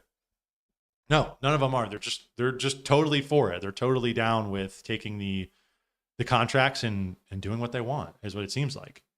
At least that's the vibe I'm getting from them. And that's the way it seems to be going. For example, under current law, the government can purchase detailed records of Americans' movements, web browsing, and associations from public sources without obtaining a warrant, a practice the intelligence community has acknowledged raises privacy concerns and that has generated bipartisan opposition in Congress. Powerful AI makes it possible to assemble this scattered, individually innocuous data into a comprehensive picture of any person's life automatically and at massive scale. That's like the real problem with AI, is that it's going to make everything way easier to track. Like, you could have disparate bits of information out there on the internet, but to be able to say, okay, we're going to tie it all to you, tie it all to Jake M, right? All of his information on the internet from when he was born to now, we have it on one profile. And frankly, they probably already do have something like that, but it's illegal, at least in theory. Fully autonomous weapons, partially autonomous weapons like those used today in Ukraine are vital to the defense of democracy. Even fully autonomous weapons, those that take humans out of the loop entirely and automate selecting and engaging targets, may prove critical for our national defense. But today, frontier AI systems are simply not reliable enough to power fully autonomous weapons. We will not knowingly provide a product that puts America's warfighters and civilians at risk. We have offered to work directly with the Department of War on R&D to improve the reliability of these systems, but have not accepted this offer. In addition, without proper oversight, fully autonomous weapons cannot be relied upon to exercise the critical judgment that our highly trained professional troops exhibit every day. They need to be developed with proper guardrails, which don't exist today. Yeah, I mean, that's a good point, is that the speed at which we're developing these weapons in this mass surveillance machine, you're going to have a lot of oversight on things. You're going to not oversight. I'm sorry. You're going to have a lot of overlooking of things. You're not going to, because of how fast they want to get this done. What was the Project Genesis mission? They want to have that fully up and running by this summer. Like, we're talking like 9 months time frame. We're going to find out that there's going to be things there that they're going to cut corners on. And we're going to go, what exactly is happening here? And it's good. Somebody's acknowledging it, like, hey, these proper guardrails don't exist. Sam Altman wants to come out, and he comes out with his AI, and people are using it for therapy, but we don't know how to govern it. Well, maybe we should pull back on that then. Maybe if people are having AI psychosis, maybe we should pull back on this shit until we figure out proper guardrails, rather than basically testing it on the population. Why don't we test it first, figure out the proper avenues before we just unleash it on people?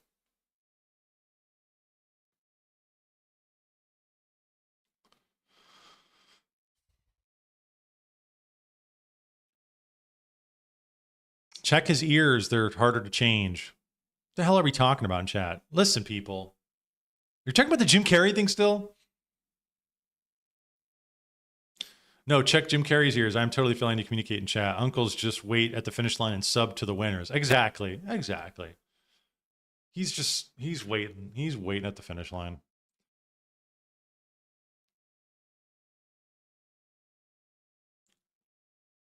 And we got Kim Iverson here, a little clip talking about what's going on here. Let's take a look at this. This is loud. Our government is demanding right now that Claude AI be handed over to the Pentagon without guardrails. They do not want Claude AI to have any sort of safety guardrails put in there that would hinder the U.S. government using the AI the way that they want. The U.S. government is saying, give us everything without any of these damn guardrails or else. Hegseth told the CEO of Anthropic's Claude, Dario Amodei, that he has until Friday evening to give the military unfettered access to its AI model or face harsh penalties. The Pentagon would either cut ties and declare Anthropic a supply chain risk or invoke the Defense Production Act to force the company to tailor its model to the military's needs. So the Pentagon wants to punish Anthropic because it doesn't want to take away the safety rails, a defense official told Axios. Anthropic has said it's willing to adapt its usage policies for the Pentagon, but not to allow its model to be used for the mass surveillance of Americans or the development of weapons that fire without human involvement. That seems reasonable to me, but the U.S. government is saying, no, you don't get to dictate how we use it. Hegseth did tell Amodei that he won't let any company dictate the terms under which the Pentagon makes operational decisions or object to individual use cases. But this is the Anthropic CEO talking about why he's very wary about giving the U.S. government the keys to the kingdom without any guardrails. One reason why I'm worried about the autonomous drone swarm, right? So the constitutional protections in our military structures depend on the idea that there are humans who would, we hope, disobey illegal orders. With fully autonomous weapons, we don't necessarily have those protections. But I actually think this whole idea of constitutional rights and liberty along many different dimensions can be undermined by AI if we don't update these protections appropriately. Yeah, I mean, this guy sounds reasonable to me. The main thing is the human that says to the government that's gone rogue, no, I will not do it. I will not do what you want me to do. It is inhumane. That is what we would rely on as those human guardrails. What the Pentagon wants is to remove those guardrails. Yeah, because that would make oppression just so much easier, right? If you have like a human military, I mean, there's countless, probably months and years of propagandizing to get these people to do what you want. Because if you tell them to do something completely illegal, go out there and start oppressing, shooting your family and friends and people in your community and these communities, I would hope that there's probably a lot of people in the military who are like, no, I'm not doing that. That's totally in violation of their constitutional rights, right? To do that. But if you have a automated drone swarming system, you just flip a switch and be like, oh, they'll go do it for me. And then you have also no ability as the individual or even a community of people to really defend against that, right? I mean, like, we don't have a whole lot of defense right now. If they, bomb my house, like, okay, I don't really have much defense against that. But again, the human element, first of all. And secondly, I think it would be tougher because there's scenarios in recent memory, Vietnam being one of them, Afghanistan, Iraq, where even the lesser militias posed a decent threat. Even the Revolutionary War, I know that was a long time ago, but even these lesser militias posed a threat against the bigger force, the bigger army, based on their cunning and their communities and their tactics, right? But against a drone swarm, it's like, that's just going to be like really tough to deal with. You have some sort of, if people had to go, the military had to come into your town, if they, there's ways that you can get away from it. But like, dude, I've seen these videos of the drone swarms like in Ukraine and shit. And these are just like, okay, you're just done. They're just going to come into my house right now and kill me in like 2 seconds. Where I might be able to pose a little bit of a threat against human invaders or even, a B-52, maybe I might be able to survive that. But I feel like a drone strike or not drone strike, but like a drone swarm, these kind of invasive ones that can come right into your house. That shit's just like, you're fucked. And you're not even, there's no chance, dude. There's no chance. The drone's just gonna, even if you take down the drone, there's gonna be like 10 more of them. And even if you kill them, it's still, you with a person, you have a chance at maybe winning an engagement. A drone, there's no winning. It's just like, they're like pawns in chess. You're just like, you're gonna fight like an onslaught of them. But ultimately, I mean, all that for naught, really, because the power is heavily shifted. It's been shifted. Seriously, don't they watch war games? Right, yeah. There was something in one of the articles I was reading that talked about war games. The movie, it referenced the movie. I'm trying to remember what it was. I was reading some of that earlier today, but yeah, I find that kind of thing disturbing in movies when one side is actual human beings and the other side in the conflict is just a bunch of robots. Right, it's like so unfair. It's like, this is not like, you kill me, you're taking my life, taking everything. I kill, and then I kill you, I kill your drone. Like, yeah, one side's risking souls, right? Like it's an even playing field, but it's just like drone versus person is just like, okay. Seems fucked up. Seems a little fucked up.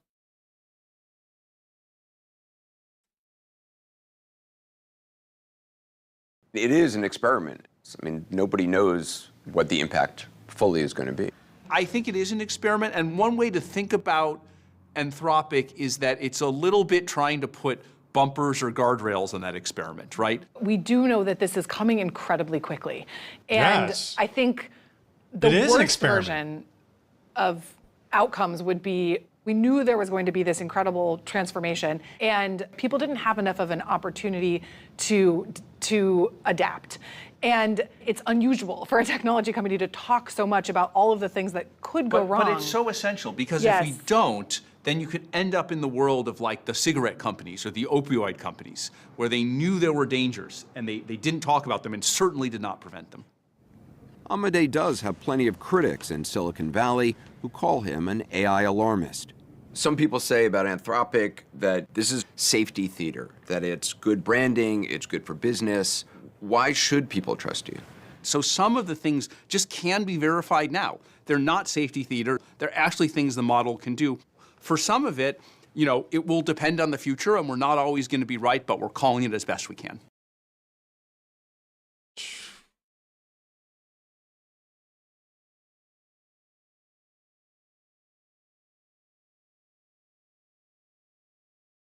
The DoD never asked to use the AI for unlawful purposes such as mass surveillance, nor did it ask to use it to target humans, which is also prohibited by the Pentagon. The DoD merely insisted that it be able to use it for all lawful purposes without giving Anthropic a veto over warfighting decisions.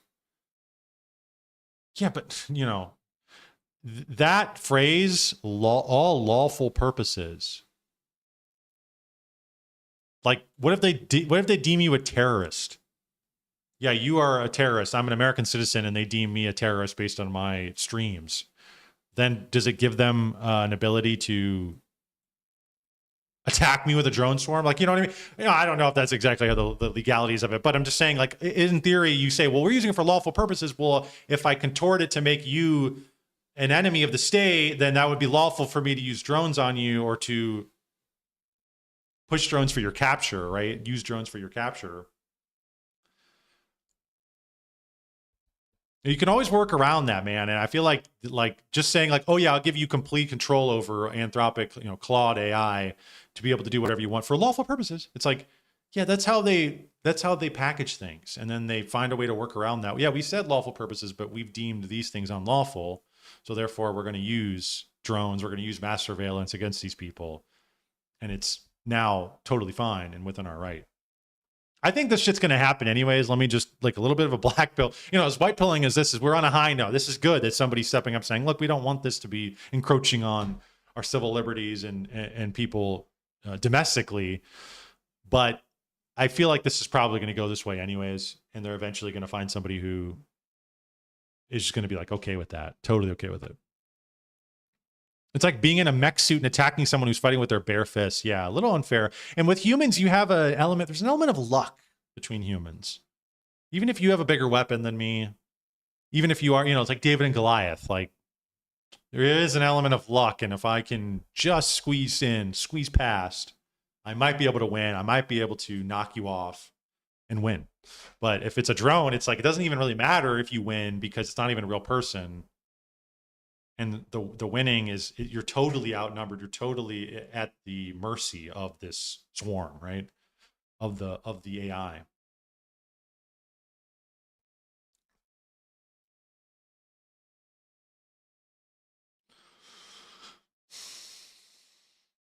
This is how you set up the narrative, then watch them flip in the next leftist administration to protect our domestic peace through mass surveillance or pronoun use. Right. There you go. Yeah, that's another thing, too, is that we always are flip-flopping on who's in charge. And that's like the biggest problem I have with this shit is that it all boils down to who's in charge of it. What are they going to use it for? What's the motives behind the people using these godlike tools and powers? People in San Francisco, lots of support.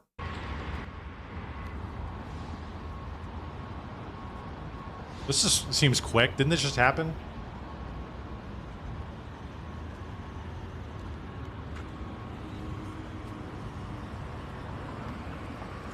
Yeah, thank you for that one's. Thank you for defending our freedoms. You know, it just feels like all that is just with this administration, the way we're going, the way things are heading, it's just like that seems like more and more every day. That's just a thing of the past, man. It's like freedom in name only. Fino.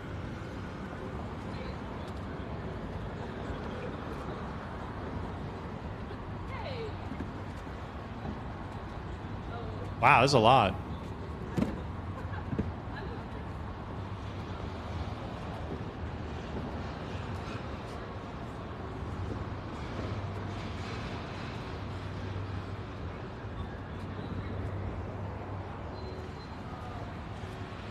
No mass surveillance is so obvious, yeah.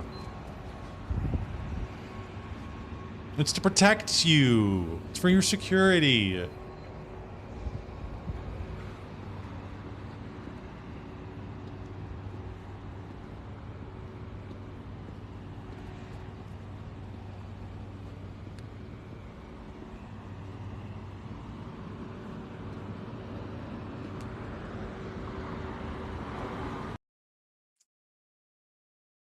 Like seeing that, just like honestly, it hit me. That hit me because it's like it does feel like the AI revolution, the tech revolution, the tech bros, all these people getting in bed with the administration. It just does feel like a lot of the old world is gone and gone forever. It feels like in some sense humanity itself, right? Like has just been altered completely. I mean, we're not, I mean, you know, hey, we're not quite there. I'm not saying it's over. I'm not that black pill. Listen, but it just does feel like the way people are talking about this, the avenues people are taking, the pedal to the metal attitude this administration's taking, it's like, man, they really want this grid up and running. They really want AI surveillance and control.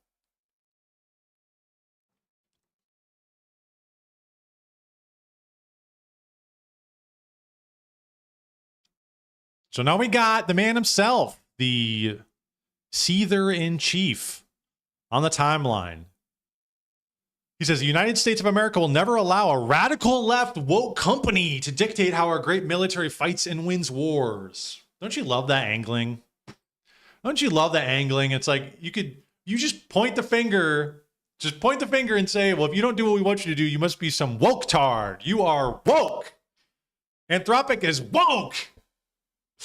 Oh my gosh. That decision belongs to your commander-in-chief, your seether-in-chief, and the tremendous leaders I appoint to run our military. The left-wing nut jobs at Anthropic have made a disastrous mistake trying to strong-arm the Department of War and force them to obey their terms of service instead of our Constitution. Their selfishness is putting American lives at risk, our troops in danger, and our national security in jeopardy. That's rich when we're talking about striking Iran and potentially being in a prolonged conflict. That's rich. Therefore, I am directing every federal agency in the U.S. government to immediately cease all use of Anthropic's technology. We don't need it, we don't want it, and will not do business with them again. There will be a 6-month phase-out period for agencies like the Department of War who are using Anthropic's products at various levels. Anthropic better get their act together and be helpful during this phase-out period, or I will use the full power of the presidency to make them comply, with major civil and criminal consequences to follow. Criminal!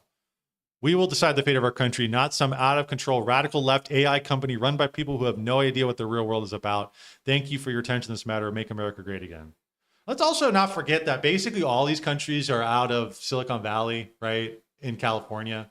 and they were all basically woke leftists up until, I don't know, what, 2 years ago, a year and a half ago. Let's not forget that. They all had the gay pride flag and all that shit. But for some reason, they switched their tune. Maybe when government contracts were dangled in front of them, they went, oh, you know what?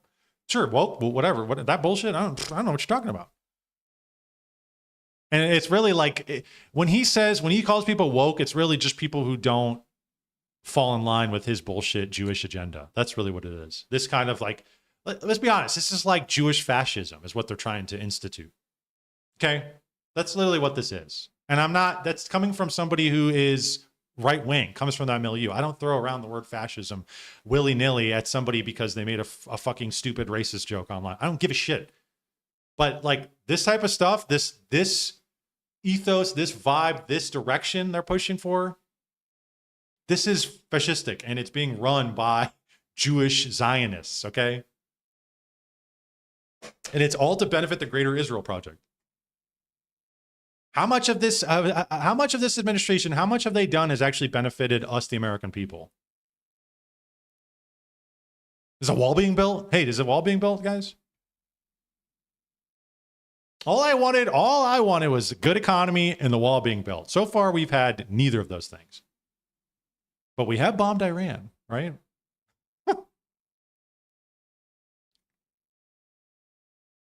I don't know, man. This is the technocracy, the Jewish technocracy in full swing. This is the beginning stages of it, I guess. Oh man.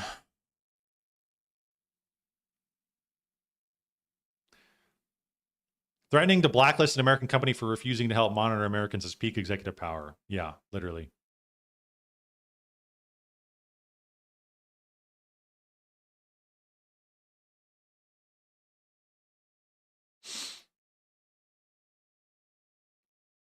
Just upgraded Claude and dropped Grok. Yeah, honestly. Good on him for drawing a line somewhere. Like, geez Louise, man.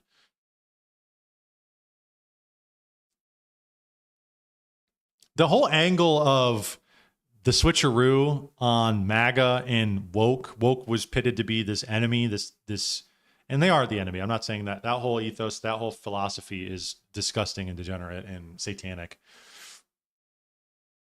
But then to say that if you're not on the side that's against, if you're not on the MAGA side, which is the bulwark against that, if you don't agree with everything lockstep like they agree, well, then you must be on their team, right? This is a stupid dialectic at play here.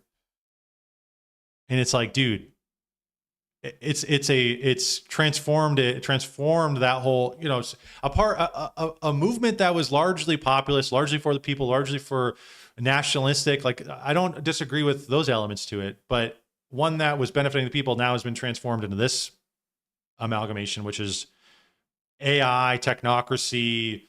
It's elitist. It's covering up the Epstein, like bombing Iran. Like, all this stuff is like, what the hell is going on? What the hell is going on here? They just completely transformed, did the switcheroo, and they want to keep it. They keep the name of MAGA, keep the kind of the symbols and the aesthetics of MAGA, and say this is what it means. This is what Trump. Remember Trump back in 2016? Remember that funny orange man? This is him. This is the same movement. This is the same guy who's fighting for you. Well, if you don't agree with him, then you must be on the other team. If you don't agree with mass surveillance and technocracy, well, then you're just a woke tar. I hate that shit. And I hear that shit to people talk like that in the dialectic like that in real life. Like, people have like no nuance.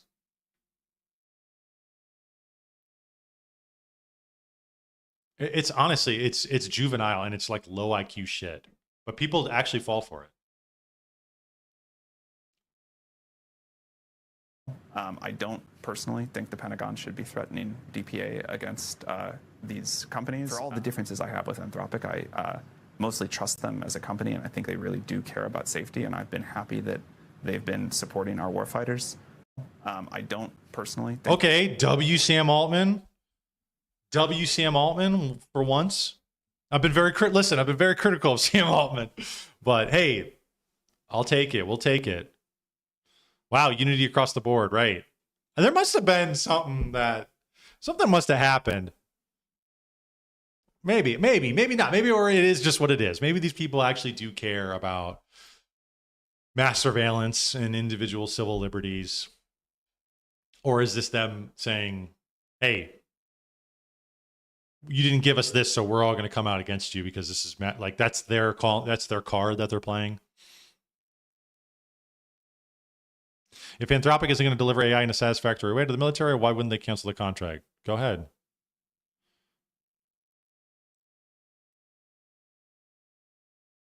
DPA, Defense Production Act, 1950 law, letting the president force private companies to prioritize or adapt production for national defense needs. Right. Yeah. I was reading about this a little bit too earlier. It was used in like Korea or something like that in the 1950s. But what's the threat? What's the threat now? Iran? No, it's China. That's why I think this China shit is just like an angle of, it's just bullshit. I feel, to me, there's something about it that I'm skeptical about, the whole China angle. I don't know if China is that big of a threat as they're saying it is. And honestly, I think there are ways, instead of being combative and hostile towards China, which we largely were propped up by America in Europe, right? Like we basically created the modern day China. There could be cooperation.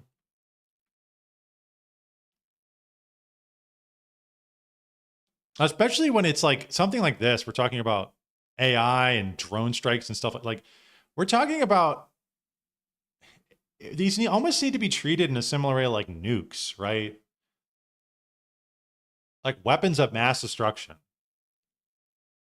And people kind of have an understanding about, okay, we haven't used nukes. We don't use these types of things in war. I feel like AI needs to be treated similarly, but I don't think anybody was really thinking about that. And that's why I'm kind of sketched about the near future. It's like, are we going to be having all out AI drone wars here? I think they're probably already testing this. They probably tested it in Venezuela. They're probably going to be testing it in Iran. And now Elon Musk, Anthropic hates Western civilization. There's our boy.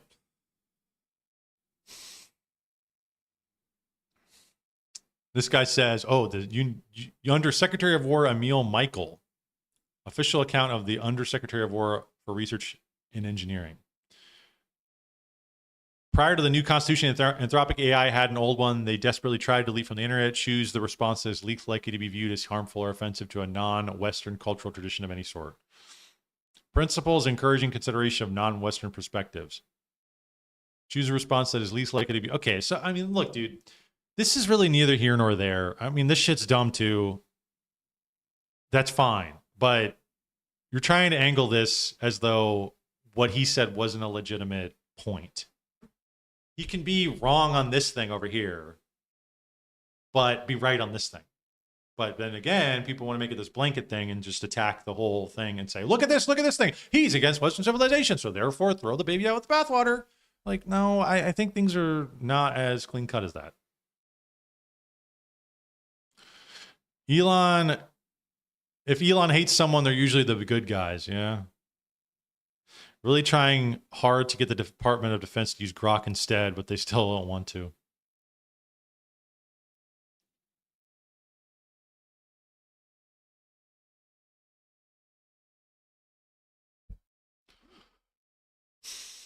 You're reframing cultural sensitivity as anti-Western. That's not the same thing. I don't give a shit either way.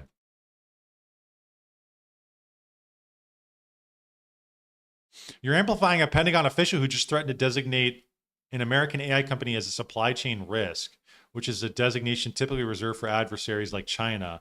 And all because that company said it won't build autonomous weapons or mass surveillance tools that could be possibly used against Americans. Yeah. I mean, to me, this point is one of the most American points you could make right here. Like, yeah, fuck yeah, man. Them shit's already being used to harvest my data.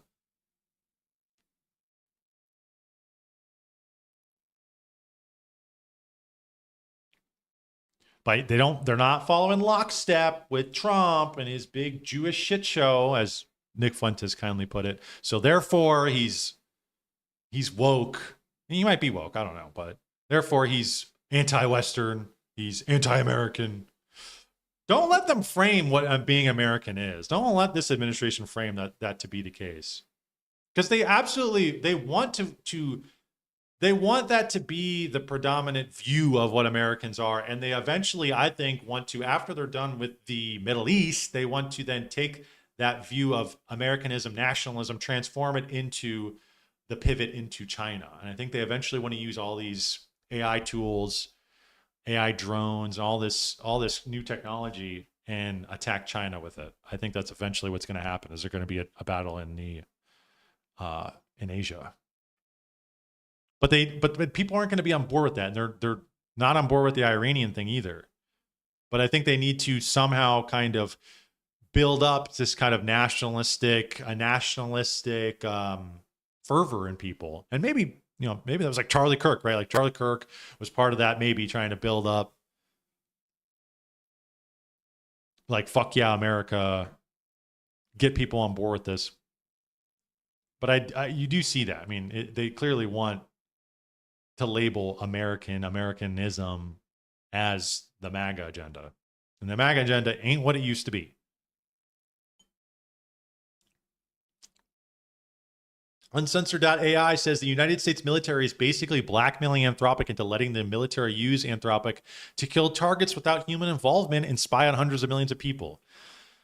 The Pentagon has given Anthropic until 5 p.m. tomorrow to give in to their demands, or they'll take away government contracts and possibly force Anthropic to remove all safeguards on their product. It should be the #1 story in the world right now. Make no mistake about it. They want to use AI to terminate dissidents, not internationally, here on U.S. soil.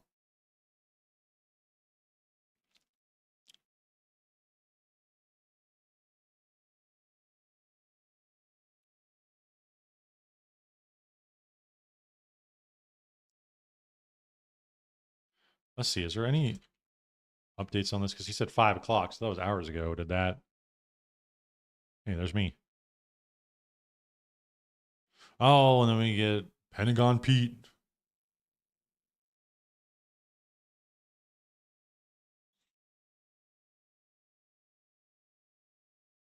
Welcome to the authoritarian states of America. Anthropic has just rejected the U.S. Pentagon's final offer. They remain adamant on their AI platform not being used for surveillance of Americans or lethal military missions. We expect a response from the Pentagon soon. Well, good. Good for them. I don't even understand, too. It's like, I mean, I understand it in terms of like your reputation. You want to be #1. You want to be the best. I get it. But like in terms of like government contracts and money, doesn't Anthropic already have billions and billions and billions of dollars? Like, I don't really understand the motive. It's not a profit motive. If they're trying to get you to do something you don't want to do, I feel like if I'm an AI company, I would totally be like, I'm walking away. I don't need this shit. I'm not going to be, I want to have a clear conscience.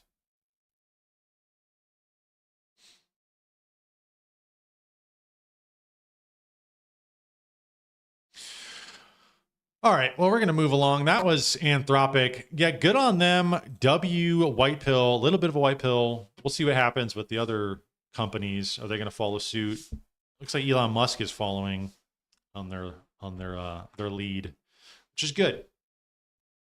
But it's a little sketch to know that our government, I mean, we already kind of know, total information awareness, Palantir. Yeah, they're spying on us. Absolutely. But to this degree, and using this AI technology, pedal to the metal with this kind of stuff. And if they're not going to get that from these people, they're going to blacklist them. That's crazy. If they don't get full control over their AI systems, we're going to blacklist you. Cool. Very cool. But in the moment, white pill. All right, let's move along. We're going to look at this Curtis Yarvin clip. This is good. We're actually making pretty good time. It's 9 o'clock right now. We're on the last 2 clips, which is good because I thought this was going to be. I did remove some stuff. I did remove a couple things I was going to talk about, or at least check out. So, but we're making pretty good time on this stuff. So there was this says Curtis Yarvin was on Peter McCormick, which I actually don't really watch Peter McCormick that much, but he popped into my feed. Curtis Yarvin, obviously the court philosopher of Peter Thiel, darling of the alt-right, the creator of the neo-reactionary movement and dark enlightenment, with our boy Nick Land. And he is here on Peter McCormack's podcast talking about all kinds of shit. Honestly, when he talks, I don't even understand what the hell. Like he has this way of talking where he goes into all these different tangents about shit, and he uses this kind of like weird, sometimes he uses like almost like literary, like flowery language, and there's a lot of ums and likes. He talks like a valley girl, and it's honestly just sometimes terrible to listen to. I have to turn him off. I have to like pause and be like, I'm gonna have to come back to this, which is what I had to do with this one because it's just grating. But it's interesting to look into what he's talking about. I feel like people should be watching what he's talking about because he has such an influence over Peter Thiel and the alt-right and a, you know, large swaths of that community, which are gaining in popularity and traction. So it's very important, I think, to see what these people are talking about. Well, let's check this clip out. I thought this portion of it, we're not going to watch this whole thing because it's 2 hours, but we're going to watch this portion of it where he talks about AI. And there's some things in here that could be interesting. There might be interesting. So we'll see how this goes.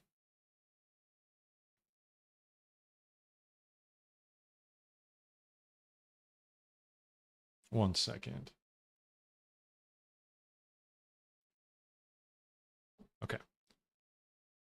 What you're basically seeing, especially with AI, but in retrospect also with the Industrial Revolution in a way, is that the power that man is acquiring over the physical world starts to resemble in some ways the power that a game designer has over the virtual world.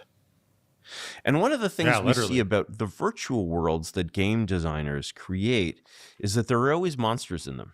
There's always difficulty. You always have to grind. You have to whatever. And that is exactly because the job of the game designer is to create labor demand. The laborer is the player, right? And the player not only has to, I mean, you know, this is why the gamers have the term grinding. The player not only has to, you know, grind, right? You know, but really the goal is to have the grinding be fun. Like Meaningful, actually, too. So what you're trying to... It's not only that, because I see where he's going with this. In a world where labor is no longer needed, what are people going to do all day? How are people going to operate? How are people going to act? It's going to leave us listless, right? It's going to leave us with no meaning. But even further than what he's saying, we do have to have things to do, but they also have to be, there also has to be a sense of meaning to why we're doing them. And I think that's where we're at this point right now in life where a lot of people don't have meaning in their lives because so much of what used to fill our days, so much of the thrust of life and humanity for as hunter-gatherers, right, and survivors, life or death situations, that used to be the most meaningful thing ever, right? Is your life is at risk. You have to go out there and forage and find food and hunt the buffalo and fight off the bears, right? This was the most meaningful thing you could do. And that work was directed towards our survival. But now all those things are laid right in front of us and said, here you go. Here's your food. Here's your Big Mac. Here's your clothes. Here's your house. And you get these things, and you know, people say, oh, you can go out there and do that. You can go out there and forage. You could still go out and do that stuff. But it doesn't have the same meaning behind it. It's not, you know, the thrust isn't about survival anymore because there's an alternative. The alternative is I can go live in a house right now. I can go and have my food made for me in 1 second. Why am I doing it this way? I'm doing it this way because I'm fucking LARPing. This is my view of the Amish, right? The Amish, I feel like, are just LARPing. I think just get the fuck in the car, man. Get off the bike, get off the horse, get in the car. You are LARPing. And I get it, man. The wave of technology that is engulfing us is all consuming. And it's replacing us. I feel like I don't know how to prevent that. I don't think there is a way to prevent that. I don't think you can be a Luddite. It is Like capitalism has been the vehicle for our own demise.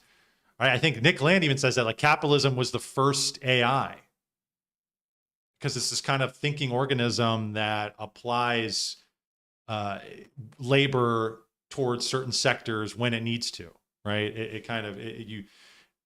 You solve the problems of the world based on the demand. And it works in a way that is completely spontaneous, but it's completely disconnected from really what people want, right? So many people nowadays complain about XYZ in the market, right? Whether it be like pharmaceuticals or fast food or whatever, or pornography, but these things have a demand. And it's like really against your will whether or not these things are around, whether or not they proliferate. It's again, the market is really an organism in and of itself that solves the problems of the world based on our demands.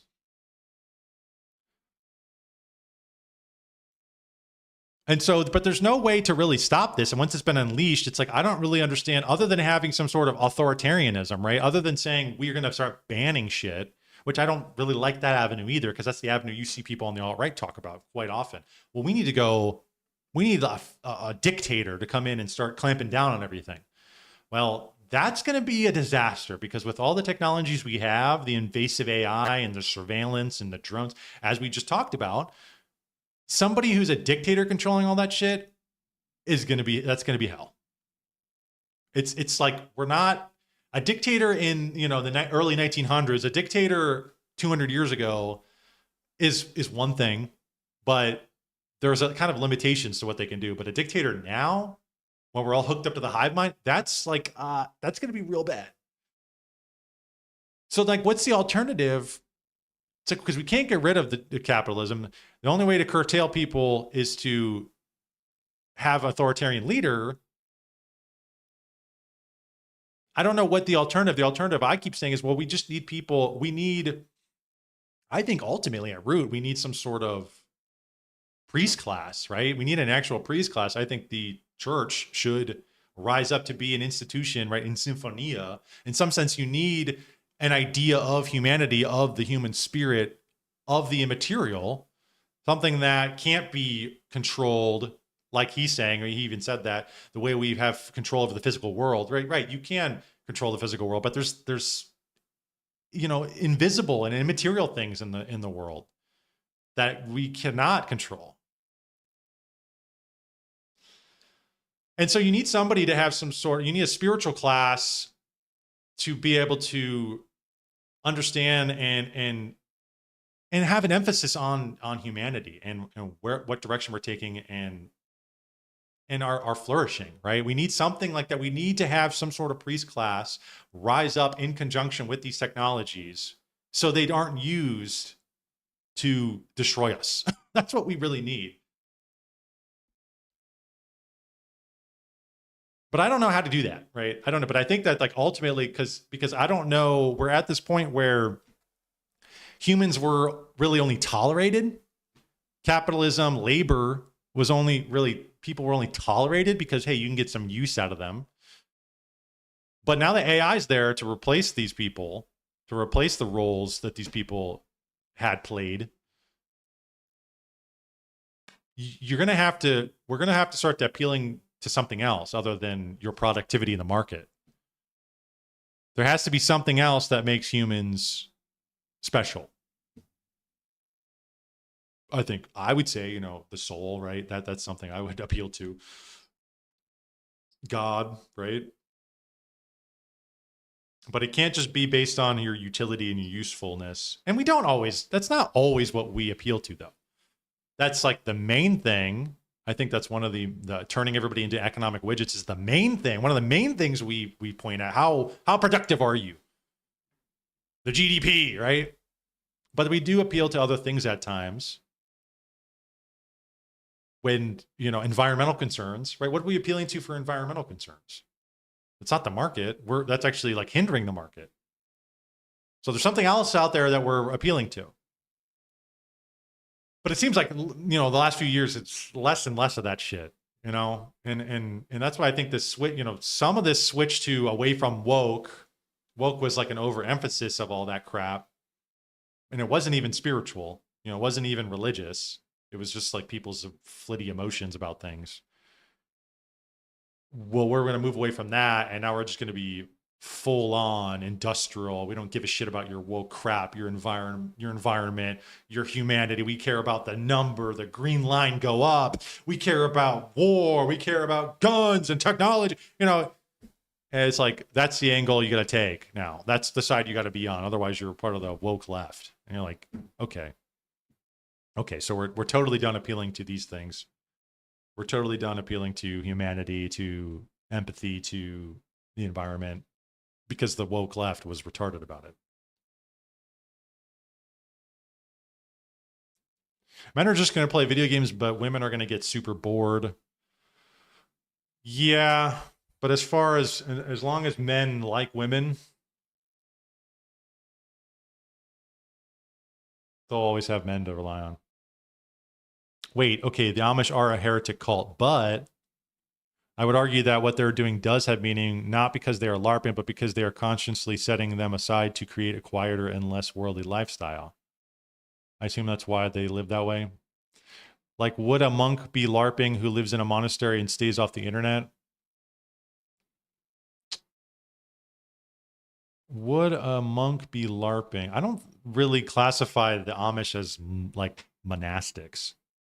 I classify them as like Luddites. They're just people who haven't progressed with the technological advancements of the rest of the world.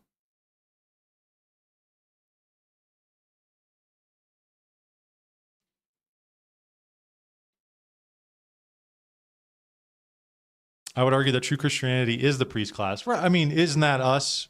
Like, isn't that us? I mean, I guess I'm saying like an official capacity. Like, I don't think I would ever be somebody who could be like, yeah, I'm going to, you know, I'm not like a patriarch or something, right? We're not the Pope, right? You're not like these people need to have a bigger role, I think, in government. That's what we need. Separate, like really what you need is like, you need the church to be the head. Then under that, you need the government. And then from under that, then you have the market. That's what you need. The church needs to be the top, which then from that flows the government, how to govern the people and what laws you put in place, right? Like the church would be the morals and ethics and the justification and grounding for all these things, why we even have these laws to begin with, morality itself. The government would be the application of morality among the people, and then the market would be under them, and the government would then, I would say that the market would be largely free. I'm largely for free markets, but it should be governed by the morality which has been set in place by the church, which is above the government. Or at the very bare minimum, it should be in tandem with the government. I don't know, above, maybe that's a strong word, but what you're saying that the bishops need to get a little pushier in government, like they need to like be, they need to have a bigger role, because I don't know what else, like there's nobody else, none of our elites seem to give a shit about morality or the human soul.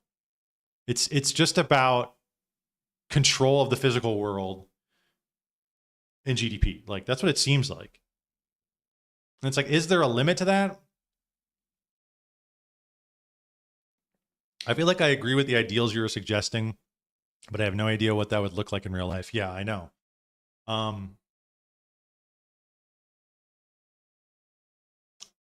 wonder if like, I don't know, Russia, maybe Russia before the Tsar was murdered. I don't know. Yeah, like, I mean, I guess it'd be like monarchy, right? Like a monarchy kind of deal. That sounds like something from Medieval Kingdom. Yeah. Because this is not working out. This is not working out. For humans, it's not working. It's not going to be working out much longer. How do we get there? Well, I think, honestly, first we have to be having this conversation. I don't even think many people are even having this conversation about it.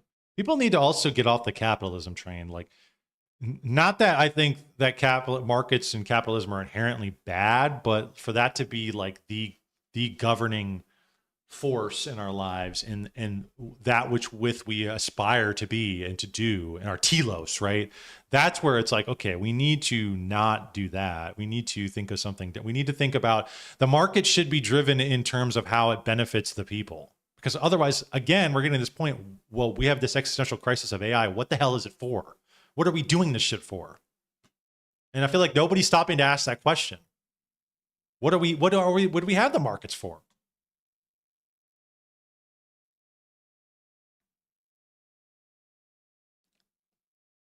To do in your like cornucopia, Aaron Bastani, fully fully automated, luxury communism world is you've created a video game that sucks. Yeah. Because basically there is no difficulty, there is no danger, you've created Wall-E World, right? That old Pixar film. Well, have you played Socialist Monopoly? No, what is that? So I've got it, like Monopoly Socialism. I bought a copy of it and I played it with my kids. It never ends. The game never ends. You can't win the game because if you get anywhere, it redistributes.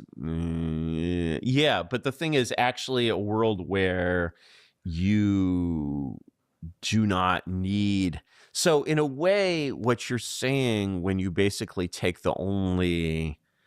what the game designer can do is change the rules of the world to make the game harder in a way that works. So he's but it's just artificial virtual world. It's like, okay, then you're artificially creating challenges for artificial ends. It's like the real meaning isn't even there anymore. It's like almost like, I don't know, like if somebody provided you with a burger that they provided you a burger and then you said, no, I'm going to make my own burger, and you make your own burger, and then the burger they made literally is the exact same. The burger they provided you is the exact same as the burger you made. It's like, you're making this thing and it almost seems like in some sense, like, what's the point? Why am I doing that when there's just a burger? It's just a burger sitting here that's already made. It's the exact same thing you're making. It's the exact same thing you're attempting to do. It does feel like, well, why would I choose to make it myself? And like, I understand there's some reasons to to learn how to make a burger. Okay. But it's like, why? Why would I need to know how to do that when it's provided to me right here for nothing? Why do I need to know how to do that? Well, to be self-sufficient. Okay. Well, why do I need to do that when these skills aren't even really applicable anymore? It's like, why would I learn to be a newspaper courier when that shit's not even applicable anymore? Well, to learn a skill. Well, what the hell skill is that? That skill is meaningless. It doesn't mean anything anymore.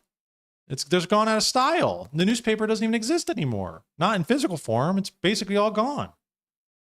I don't know. It just seems like those aren't good. And maybe this is something wrong with me. I also need to preface that. Maybe there's something wrong with me. But to me, that seems like, what's the fucking point? Why am I doing this? If it's already provided straight up right there, there's a fresh burger sitting right here. Why would I sit here and learn how to make it? I'm just going to do needless busy work for what? And maybe that's why I dwell on the spiritual thing so much, because there's something there that there's like an inner life, there's an inner spiritual life there that needs to be worked out. And I think we all have this, and it's something that kind of connects us all that is not meaningless. I don't think it is meaningless at all. I think it's the most meaningful thing in your life. And it's something that cannot be replaced by the market. It's something that cannot be controlled by technology. It's something that you personally have to work out in fear and trembling, right? There's something to that. I think that that's what pushes me towards spirituality and religion more so than the physical, material world.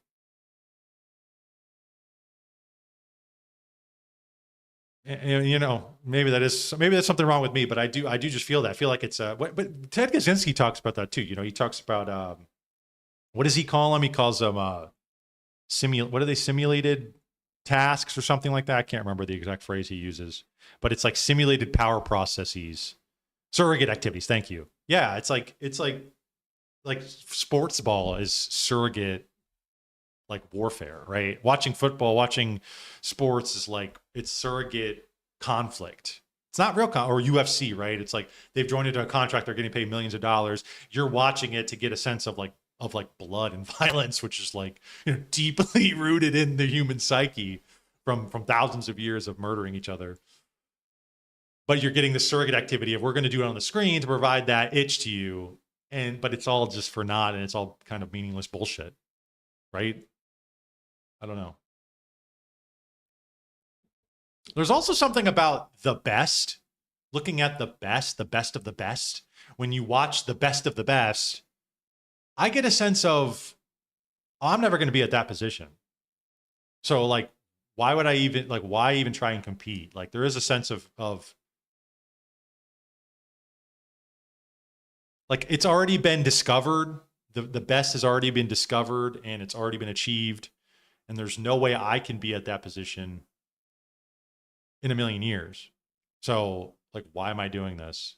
I guess that's more so like competitive stuff, like maybe like sports or like gaming or something. Like there's times where I thought, why am I playing this? Like, I'm never going to be like that. I don't have the time and I don't have the dedication. And frankly, I don't even know if I really want to be that too. That's another thing. It's like, okay, I look at that thing and I'm like, I'm competing and this surrogate activity to be that guy, but that guy's a loser. Like, why do I want to be that guy? That guy's a bum. You can do things in old-fashioned ways intentionally because you value the process and the process of man subduing the earth personally. Yeah, there's some things there. Maybe that's something I gotta think through more. I think I've talked about this in the past, is that also when you work through things, new ideas, new inventions, new processes spawn off of that you would never have realized. Or that the other person who achieved that thing, they might not have gone down that avenue, but you had like a eureka moment while going through it that they didn't, and that spawned something completely new. I thought about that. Yeah. I got to maybe ingrain that more in me.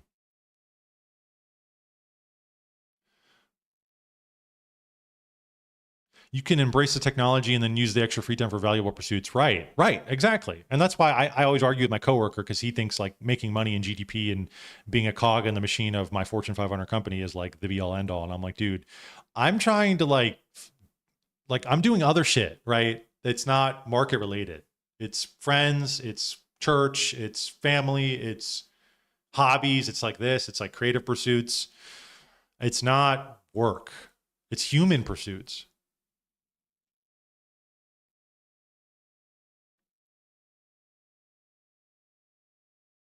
I feel like what the powers that be have done is force the tech on us and then somehow continue to force us to do busy work so there is no free time for art, intellectual pursuits. Yeah, and they've also completely destroyed the humanities with cultural Marxism. So that even going to school, going to university for any of the humanities is basically a waste of time, and you become a blue-haired screeching feminist. So the only avenue to take is STEM, which is exactly where they want you to be because they want to build the AI New World Order grid. And the market doesn't pay those jobs either, which is funny because there's a value there that's not material. But I feel like people joke about going to college for useless basket weaving degrees, but if I had to, I would honestly use it way more than my real degree. I wish I knew how to weave baskets. Dude, I know. I mean, I honestly wish I would have. I minored in philosophy. I wish I would have majored in it. Because my degree's basically tantamount to a piece of trash anyways. So like, I would have rather have gotten my own self-satisfaction in the knowledge I got from my minor, I value way more than my major. So I wish I would have majored in philosophy. People go, I have the useless degree. What are you going to get? What kind of job are you going to get with that? Well, I'm going to mog your ass on the internet with my arguments. Yeah, but hey, even getting a STEM degree, hey, look at where that's going. Look where that's going. They're replacing your ass at a high rate. How many people did Jack Dorsey just lay off? He laid off like 4,000 fucking people at his AI company. Or Square? Is it Square? Is it? I don't know exactly what his company is. Tech company.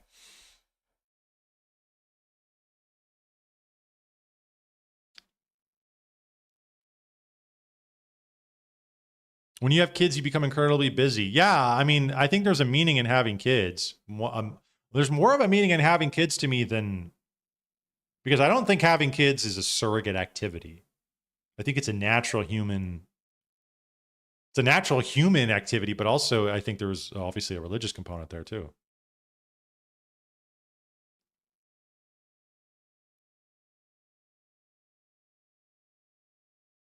World is boring without monsters, so we're going to have monsters, right? Minecraft didn't used to have monsters, and then they were like, no, we need mobs, right? And so you create monsters, you create danger, you create, all right, well, danger in real life, different thing, but maybe could see it, right? Why do people do extreme sports, right? War is the ultimate extreme sport. There's that form of danger. You change the rules of the world, bored, and you say, all right, war is part of humanity. Humans without violence are not humans. They're sheep. They're some other life form, right? Actually, men need war to live. The problem isn't war. The problem is artillery. The problem isn't war. The problem is everything that makes war really shitty. Okay, we're going to have war, but we're going to have rules of war, and the rules of war are going to be like no explosives, no electricity, no chemicals. You got to go full Homer, right? Yeah, but then it's a surrogate activity. Say, well, the world in which that's what the UFC is. Your shoes are created by a printer or by slave labor in Vietnam. Doesn't really change anything. The thing is, you get shoes without work. So actually, a world in which you get shoes without work doesn't really work, because actually people need to do something. And one thing that actually you can take anyone with an IQ of 90 and you can make them a very good shoemaker. You can take someone with an IQ of 90 and make them an artisan who can do things that would just blow either of us away. Well, this is the Ready Player One problem. Yes. The Ready Player One problem, in that I would love to walk on stage and play guitar for Metallica at Wembley Stadium. Yeah. But I haven't been and played the club circuit where 20 people turn up. I haven't sat in the bus with 5 other stinky guys. Wearing a knight's armor doesn't make you a knight. The external signifiers of being a warrior are just that. They're external signifiers. The actual warrior is within, right? Is you yourself, is your soul, is the warrior spirit. Guys going from... And cheating your way to that position. I used to cheat my way. I used to use cheats in... There's a game called Pitfall. I don't know if anybody's ever played that, but I used to play a game called Pitfall on DOS back in the day. And I used to cheat my way to the last level when I was young, level 100 or whatever. And it's like you're fighting a big boss, right? And you don't know what the hell's going on. And it was, kind of fun for like a second. But the thing is that the journey there, I didn't take the journey. I just jumped right to the end. And it's like, I'm a cheater, right? I'm a cheater. I'm not actually that good at Pitfall.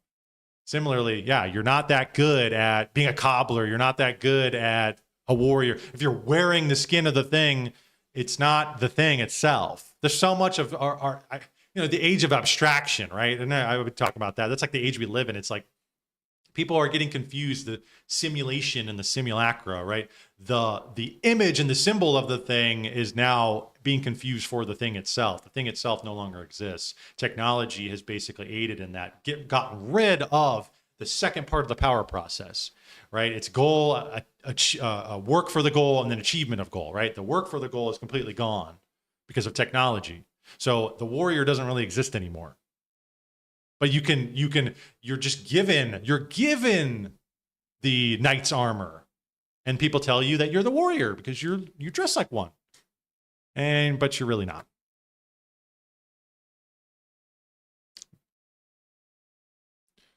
Rayman, yes, I love Rayman. So many times. Yeah, dude. You fall down and you get sent back to the checkpoint, and you're like, I have to fight this asshole again. That shit, yeah. There's something about that. Like humanity needs that type of shit. You need the journey, man. I get it, but it's like, I think that like there has to be a good reason for the journey though. Like I think that's like the problem. That's my problem, is that it's not so much that I disagree with the fact that we need the second part of the power process. I think absolutely we need that, but It has to be a real reason to do that, a meaningful reason to actually do that. Otherwise, it's just a surrogate activity, and it's a waste of time, to me.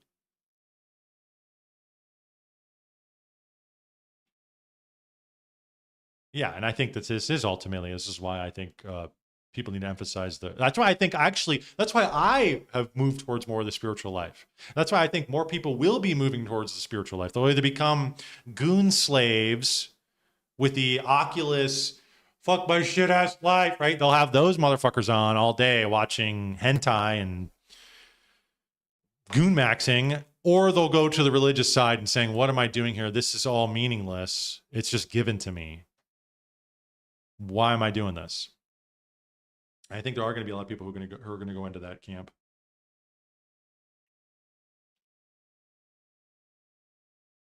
Yes, we're battling for our sins. Yes, absolutely. I agree. Maybe that's what I'm getting at. You're in a constant war.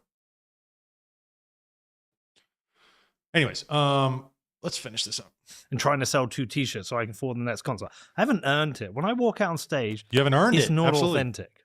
You have to, yeah, and you haven't earned your You're not shoes, him. You haven't done, like, you know, so basically man needs, you know, this you know, Naruto line, struggle, iron, and volcanoes, right? And so you have this force that on the one hand is an impoverishing force, and then it has sort of, it's that chance, like, oh, it's well, that we'll give risk you too. UBI, which you can spend on Life your or shoes death. that are no longer made in Vietnam, but are now made in the UK by robots. Right. And you're living like a child, you know, and it's guardrails sort of up, massive safety, dehumanization of the human race. And the alternative is to say, no, actually, the world, now that we have all this productive power, we need to actually design a world like, you know, a video game and, you know, crafting in video games, right? You want a pair of shoes, right? You have to craft the shoes. That's artificial labor demand. You can't just click a button and clone 100,000 of the shoes. There's no shortage of bits to do that. But actually, if you did that, it would kill crafting, right? And so you basically realize that in a way, in the kind of world that you have to create here, it's like everything is fake, right? You know, in order to like ban machine-made shoes from Vietnam, you have to have, it's not a libertarian thing. You got to have got a guy at the port who looks in the container is like, I knew it, shoes, you know, and treats it like cocaine, right? Because, you know, those shoes will actually destroy the lives of like good American artisans who have to make shoes by good British artisans who have to make shoes by hand from all British materials. He's making the authoritarian argument, making that line of reasoning. Well, this is going to destroy people, so we got to have somebody who's going to be clamping down on this shit.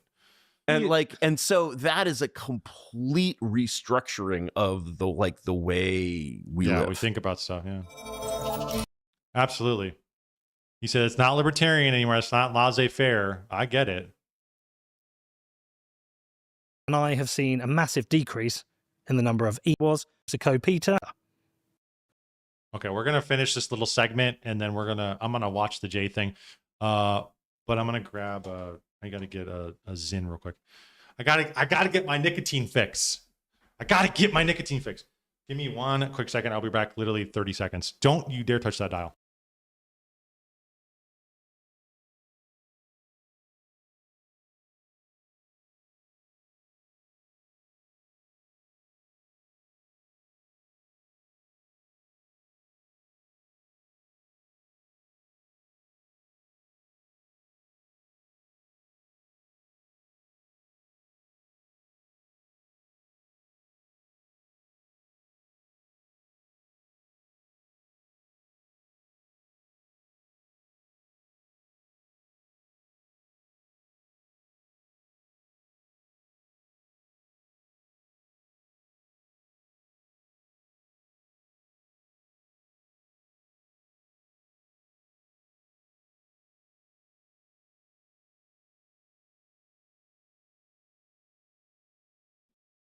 Okay, we're back.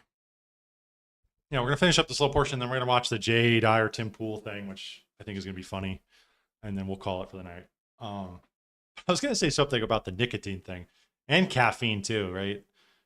You know, it would be a really good way for the elite to induce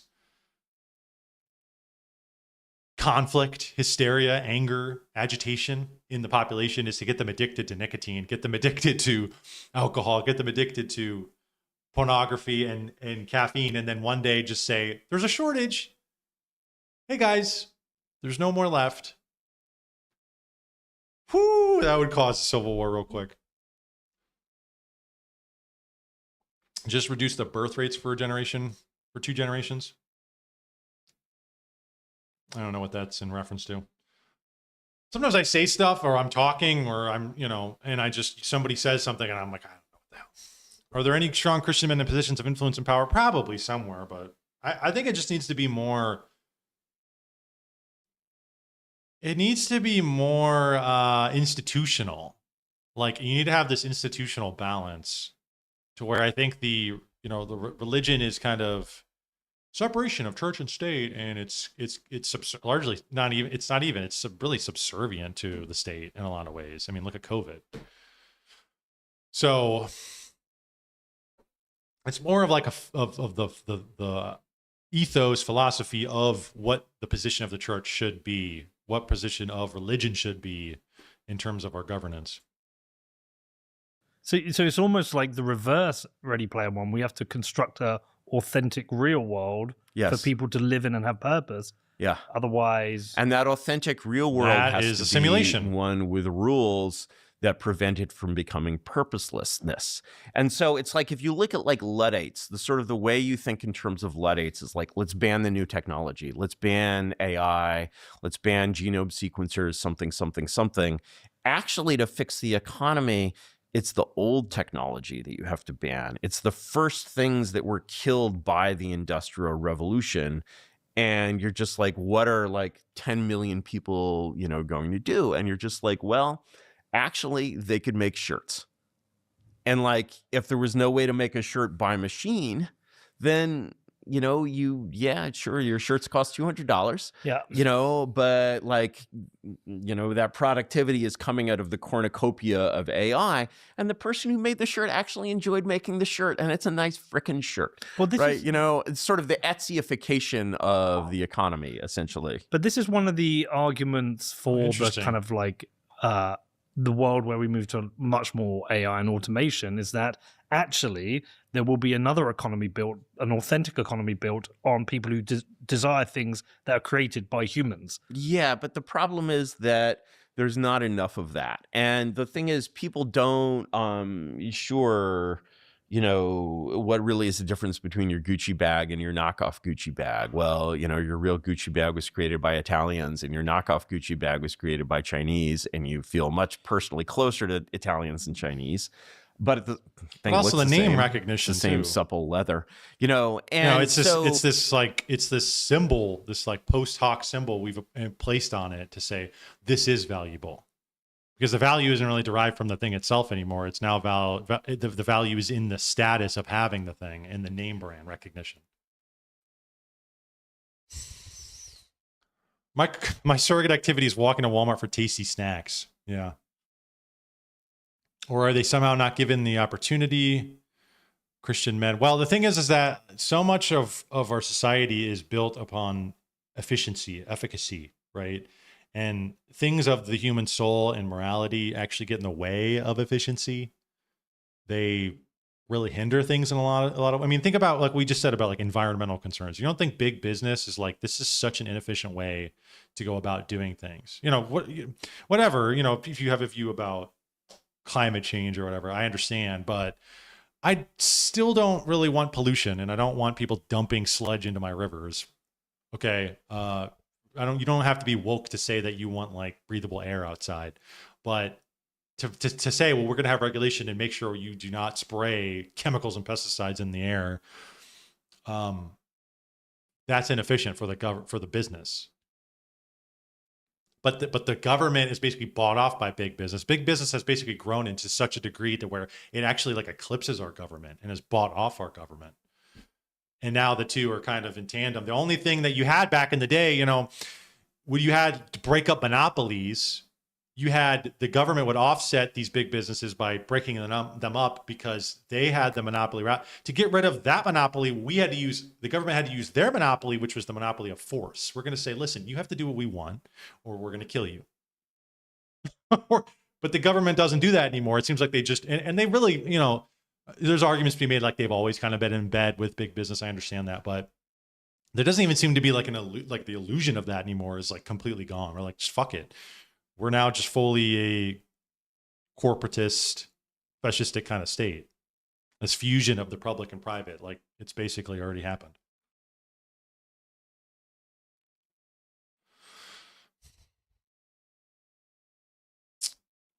See, I don't get what this guy is saying. Why can't we enjoy the benefits of technology and then use the extra leisure for art, study, creativity, investment, and family, etc.?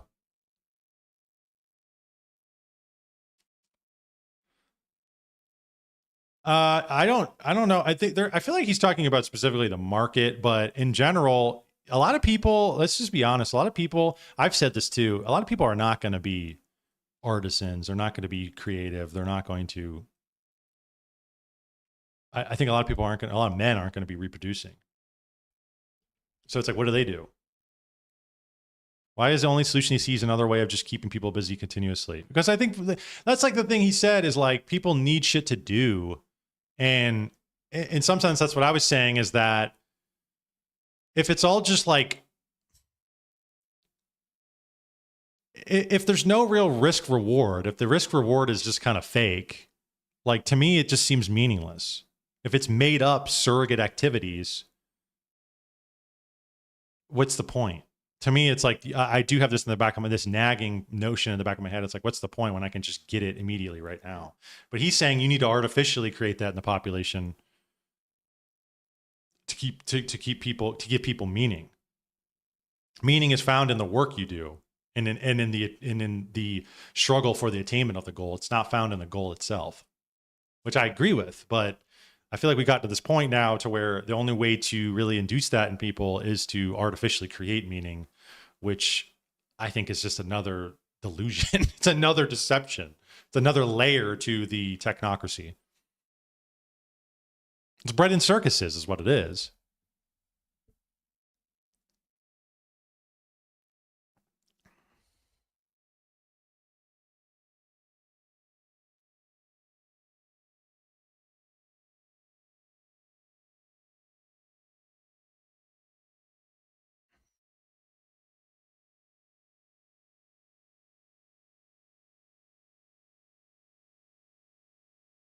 Sure, but not only work. Well, we have to define what work is, that's another thing too.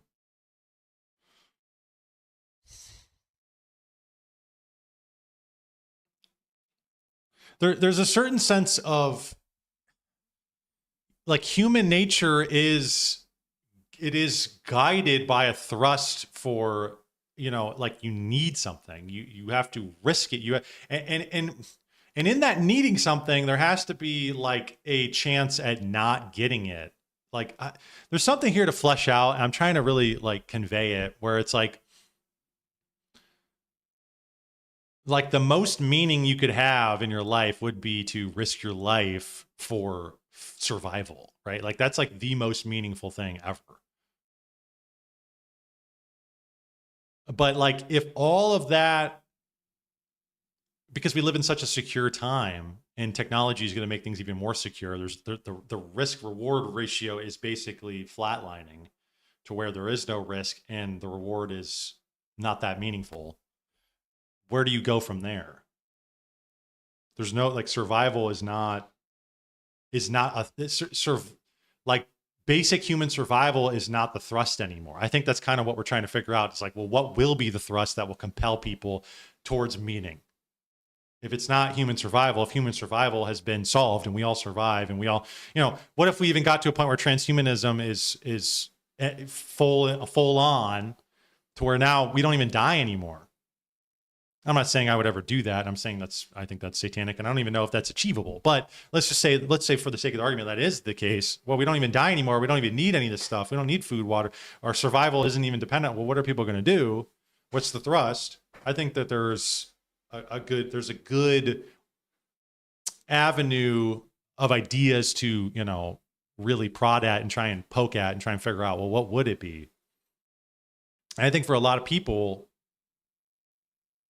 they're, you know, these activities that you're saying, these creative higher pursuits, I don't know if many people are going to be painting and doing art and doing, I think there's just, there's some people who just, I think there's a lot of people actually who are not going to want to do that. They're not going to be that creative type of person.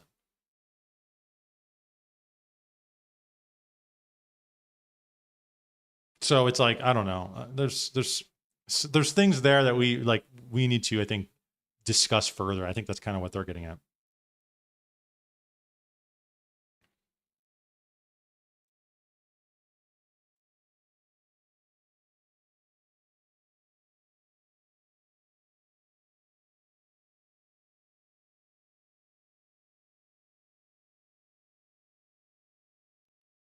And there's also there's an emphasis, that flatlining I'm talking about, that like risk or that like perceived negative is also very important. That real perceived negative is really important, because if you say it's a fake negative that we're just artificially putting on you, so it feels like a real reward, it doesn't hit the same way as though it's a real negative consequence. And like, you need the real negative consequences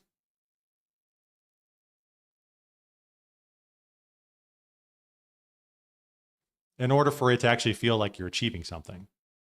I don't know. There's something there, but I'd have to flesh that out more.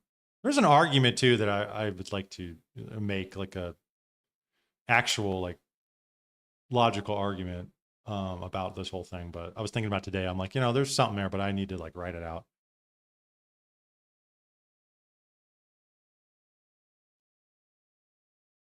The fact that they are breeding and dumbing the population for a lower IQ rather than higher one proves that they don't want people being creative and artistic.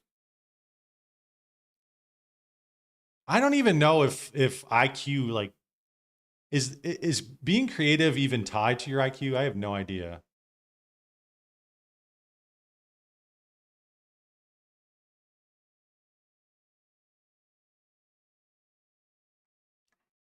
I just think there's like a personality thing, like a mental thing. Like, it's not even, I don't know. For sure. Okay, send the studies. Where's the study for that? Hey, JD Salinger had like an IQ of like 80, bro.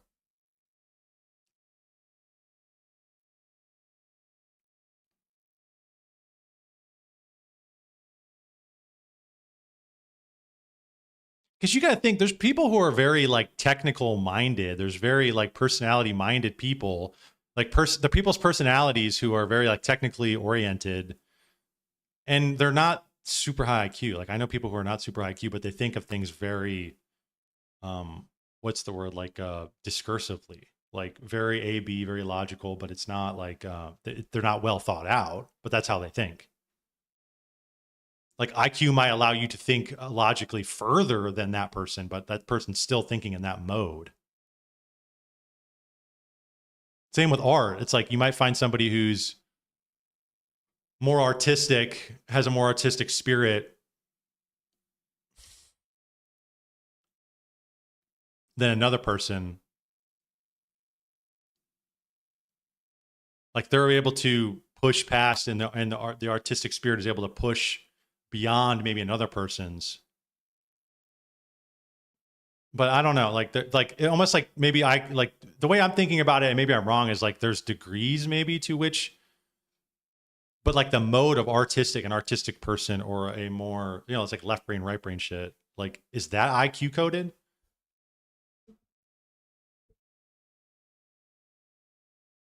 It's not directly proportional to high IQ, but it's definitely a sign of some type of intelligence. When investigating a liberal criterion of ideational originality, a threshold was detected at around 100 IQ points. In contrast, a threshold of 120 IQ points emerged when the criterion was more demanding, i.e. many original ideas. Well, that's the whole, okay.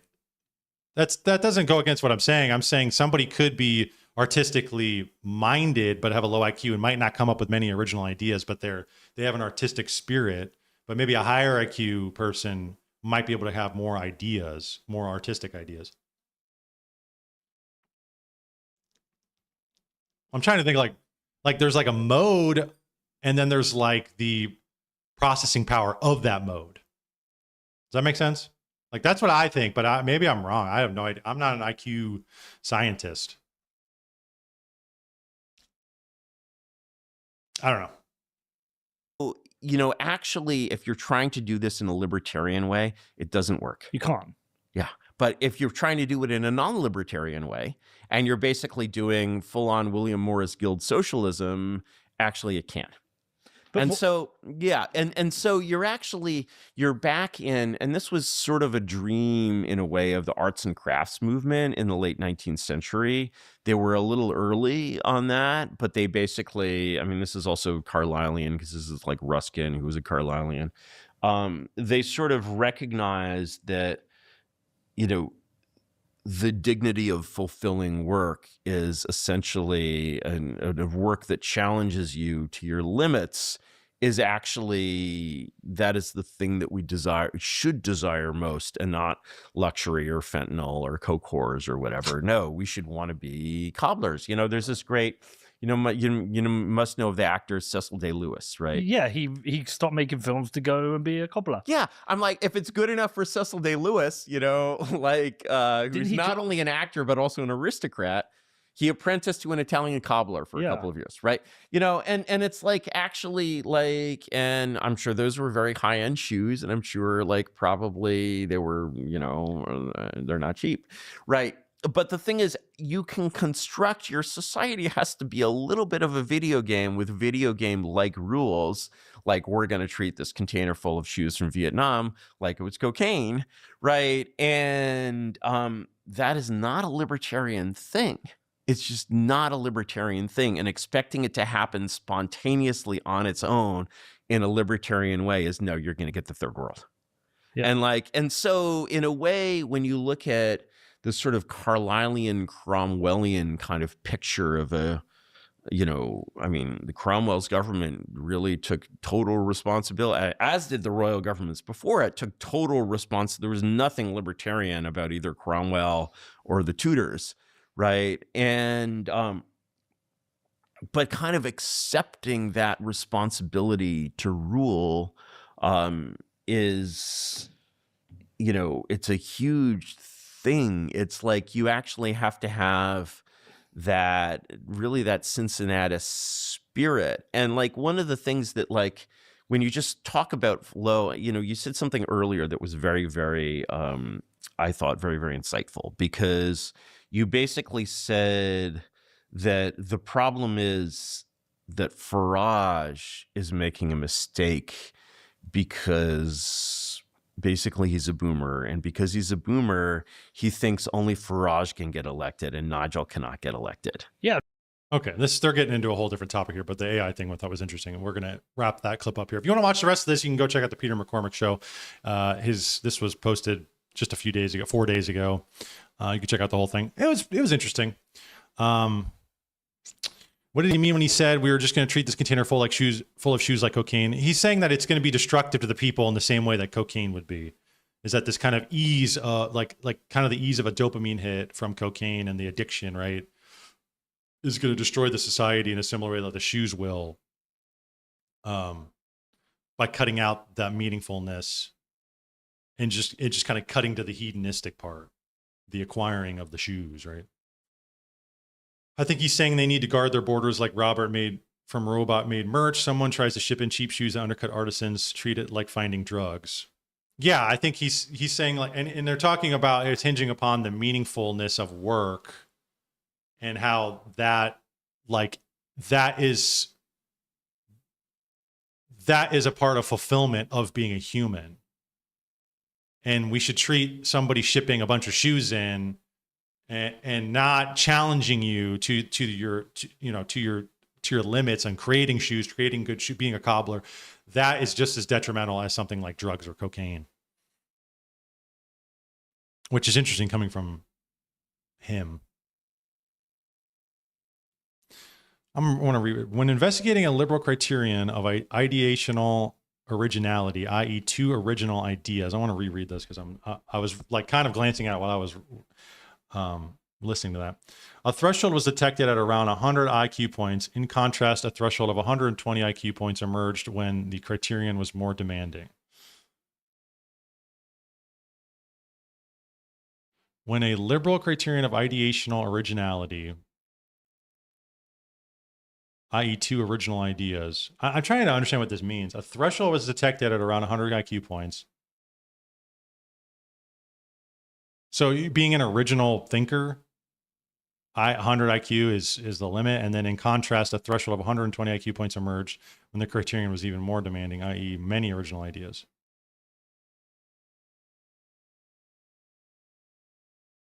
So basically they said you got to be 120 IQ to be a creative person, but after that, it doesn't correlate directly higher creativity with higher IQ. They didn't necessarily say that. They said 2 original, they said you'll just have more creative ideas, which is kind of what I was saying, is that it's like processing power versus mode of the person.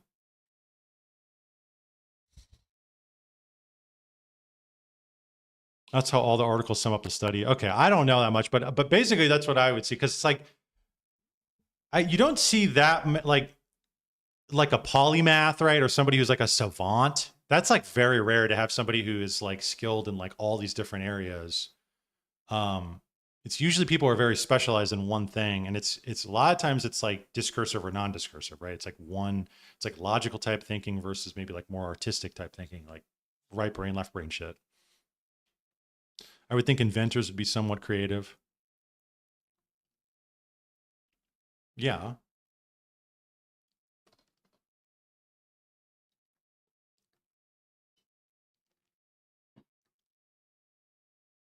Like I feel like there's like an artistic IQ. There's like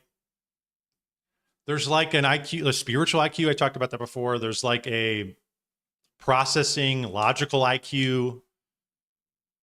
And you know, like and all these things, maybe there's elements of them that can touch upon each other, but I don't think that they are the same thing.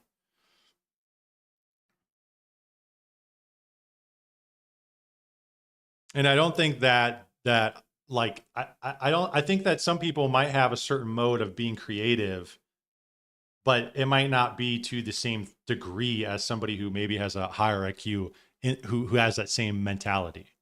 Like if you're 150 IQ and you're a super artistic person, you might be able to have a lot more original ideas than somebody who has an 80 IQ who's an artistic person. That's probably true.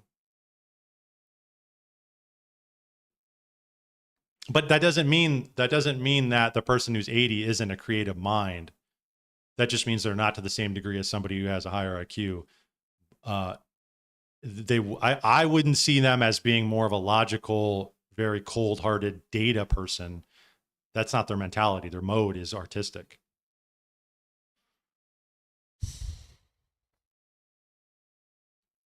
But it said that 140, 50, 160 IQ wasn't any more creative than 120, but they were below that. Why would that? That's weird. Why is there a threshold there? It's like a limit? Do you think Down syndrome individuals can be creative?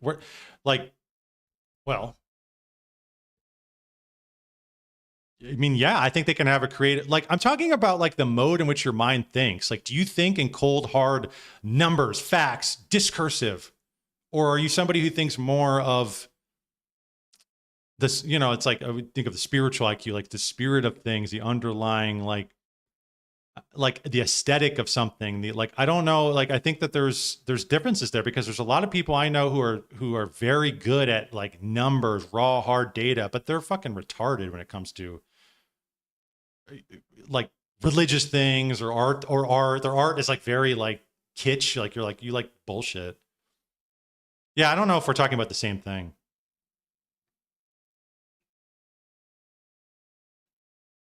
I feel like I don't know. I feel like IQ is just like processing power, but the mode of the thing is different. That's what I'm talking about. The mode.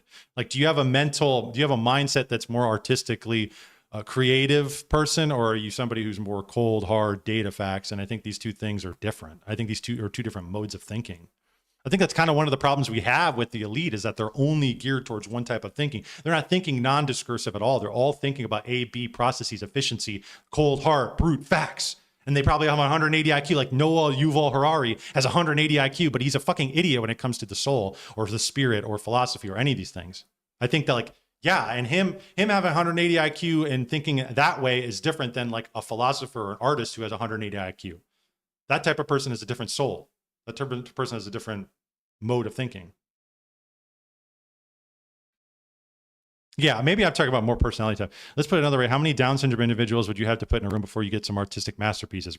You're talking about the top of the top. I'm not talking about that. I'm talking about just the mode of thinking. I don't think when I say creativity, I'm not just talking about having a new idea.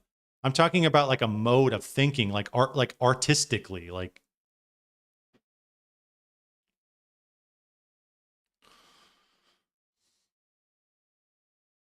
Like there could be people who really get algebra and calculus very well, but they're not going to be able to get painting or aesthetics very well.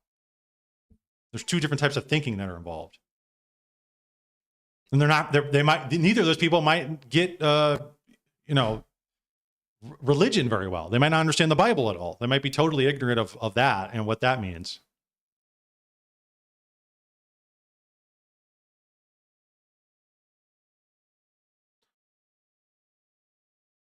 Don't you think someone could be less of a logical brain person and yet still not be able to create an artistic masterpiece?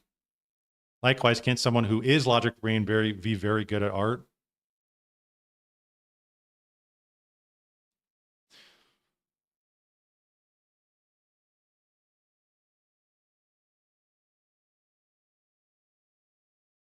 Don't you think someone could be less of a logic brain person and yet still not be able to create an artistic master? Right. Like,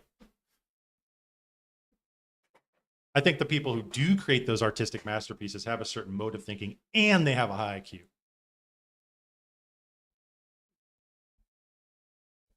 I don't know. The convo started when he responded to my comment about the elites wanting a dumbed down population because they don't care about artistic achievements. Yeah, but you just said IQ, and I said, I don't think it's necessarily, what did I say? Where was this quote? Basically, my whole thing was like mode of thinking versus, like, I think we started to get into this. Okay, let me see this. No, okay, this was when investigating a liberal criterion. This was this thing you posted. I'm trying to look at this. In contrast to the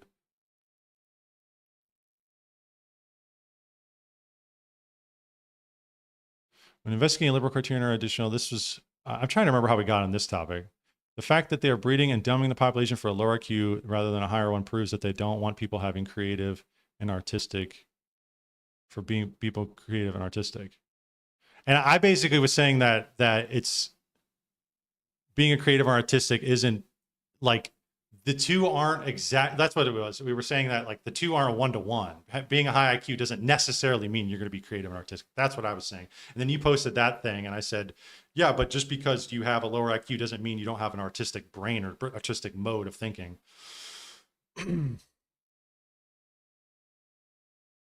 You might not come up with creative ideas or like brand new stuff or as many of them. This is actually, that's what your thing even said was that it's many original ideas. It's not saying, it's saying this, they have less ideas. Higher IQ people have more ideas.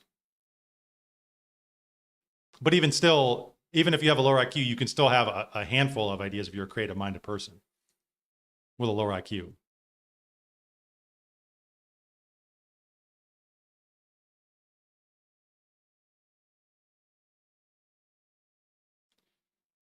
I'm saying if we have a ton of leisure, they should be encouraging great works of art.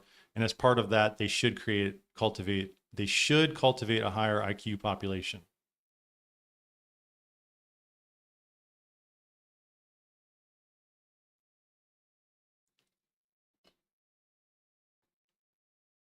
Less logical. I'm getting confused now. I'm reading all these. Hang on.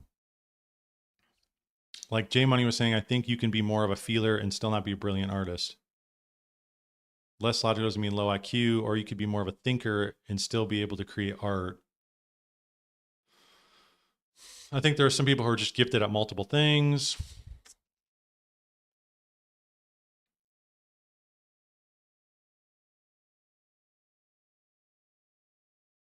Yeah, well, I mean, they wouldn't want people who could create. I've said this too, is that they don't want to foster in people any sort of, you don't want to create a visionary in people, because that could be a potential challenge to their vision, right? I think that's a big idea. Is that why would we want to create a bunch of people who can be visionaries, creative people, creative types? Why wouldn't we because even this is the thing, is that even with high IQ logical people, I feel like it has more to do with the creative visionary part. And I said that with destroying our humanity, is they want people to be more logical worker drone type people, even with high IQ. That mentality, because it fits more in this kind of efficient technocratic system we have created. Rather than anything, I feel like, I don't know. I mean, the IQ thing plays a part in it, right? Like, you want somebody with a high IQ to generate a lot of new ideas, a lot of new visionary ideas, right? The ease at which they'll do that is way easier than somebody with lower IQ.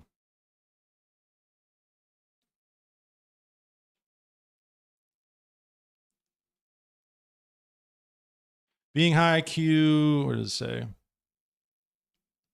Being high IQ doesn't mean you will make a masterpiece, but being downs means you won't. Yeah, I think I agree with that.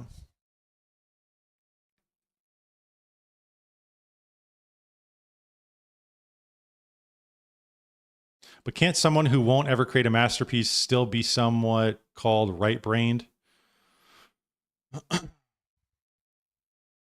I think that's the point G Money was making. Someone correct me if I'm confused. I think I missed the start of the conversation. I know, because we're kind of splintering into a billion different ways, and talking over a chat is tough. I think I missed, I heard the right brain left thing was, were the founding fathers low IQ? Probably not.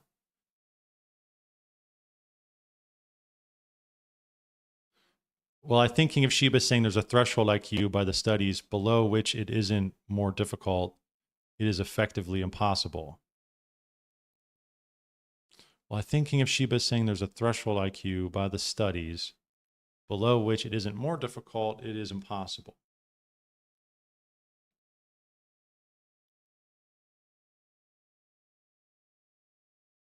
Why I don't know. What is this? Is he, okay. Is he swearing? Yeah.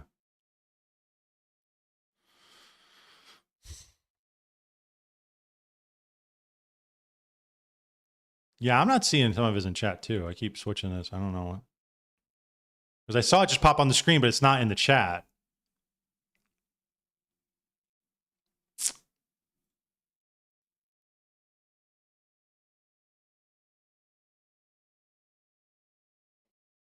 Let me see if I can see it on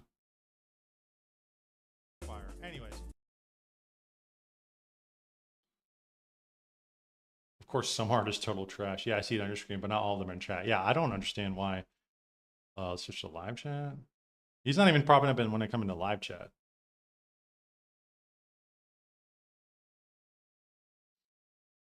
So, okay, is King of Sheba, you're essentially saying there's a minimum threshold, which I would agree with. I mean, I think you're right in sense of if you are a vegetable, yeah, you're not going to.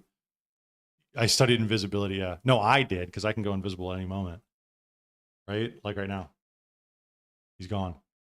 I think there is a threshold, obviously. Yeah, if you are a vegetable, you're not going to be able to do anything. I understand that. Yeah, I agree with that.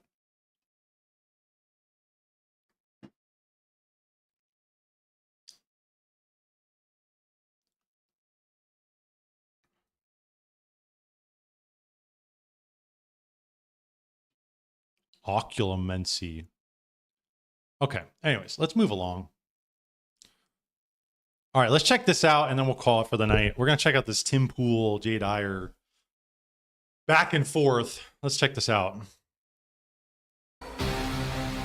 neoconservative is out of the UK. Bernard Lewis, who is the father of Samuel Huntington, who wrote books that influenced the Bush administration. So the Bush, Cheney, those are like sort of the arch neocons, but it's actually out of the UK from Bernard Lewis, and then they are also influenced by Leo Strauss, who was influenced by Hitler. But they also have an influence. What's that? The guy that made jeans? Strauss. No, it's a joke. Levi Strauss. Leo Strauss. Gotcha. It's a joke. It was a dungaree joke. Jeans were made actually, I think, originally for communist purposes. No. The suits were actually. Blue jeans was like American. It was like mining and. Well, they wanted to have a standard for like in a company town, like everybody had the same outfit. So I'm not saying I'm not saying they make profits. I'm just saying like a company town, you could say it's. Levi Strauss invented blue jeans. And it was in the United States. Denim work pants. But it was made by in San Francisco. Company town. We made everything. What are you kidding me? You mean in the U.S. a company town? Like a company town is not really a capitalist institution. Like they make money, but like you have to buy everything from the company town. So I disagree with that. I mean, if there's a barren wasteland Tim's and a company's him. like, we need to import a bunch of people and there's no industry here, then they have to create means by which people can choose to buy food. But it's not classical libertarian free market if everybody has to shop at the company town. It might be the... But again, the point is, if no town exists and they build it, they're sure it's like a commissary. There's no other options, right? So I wouldn't call it communist. Well... It's called monopolistic.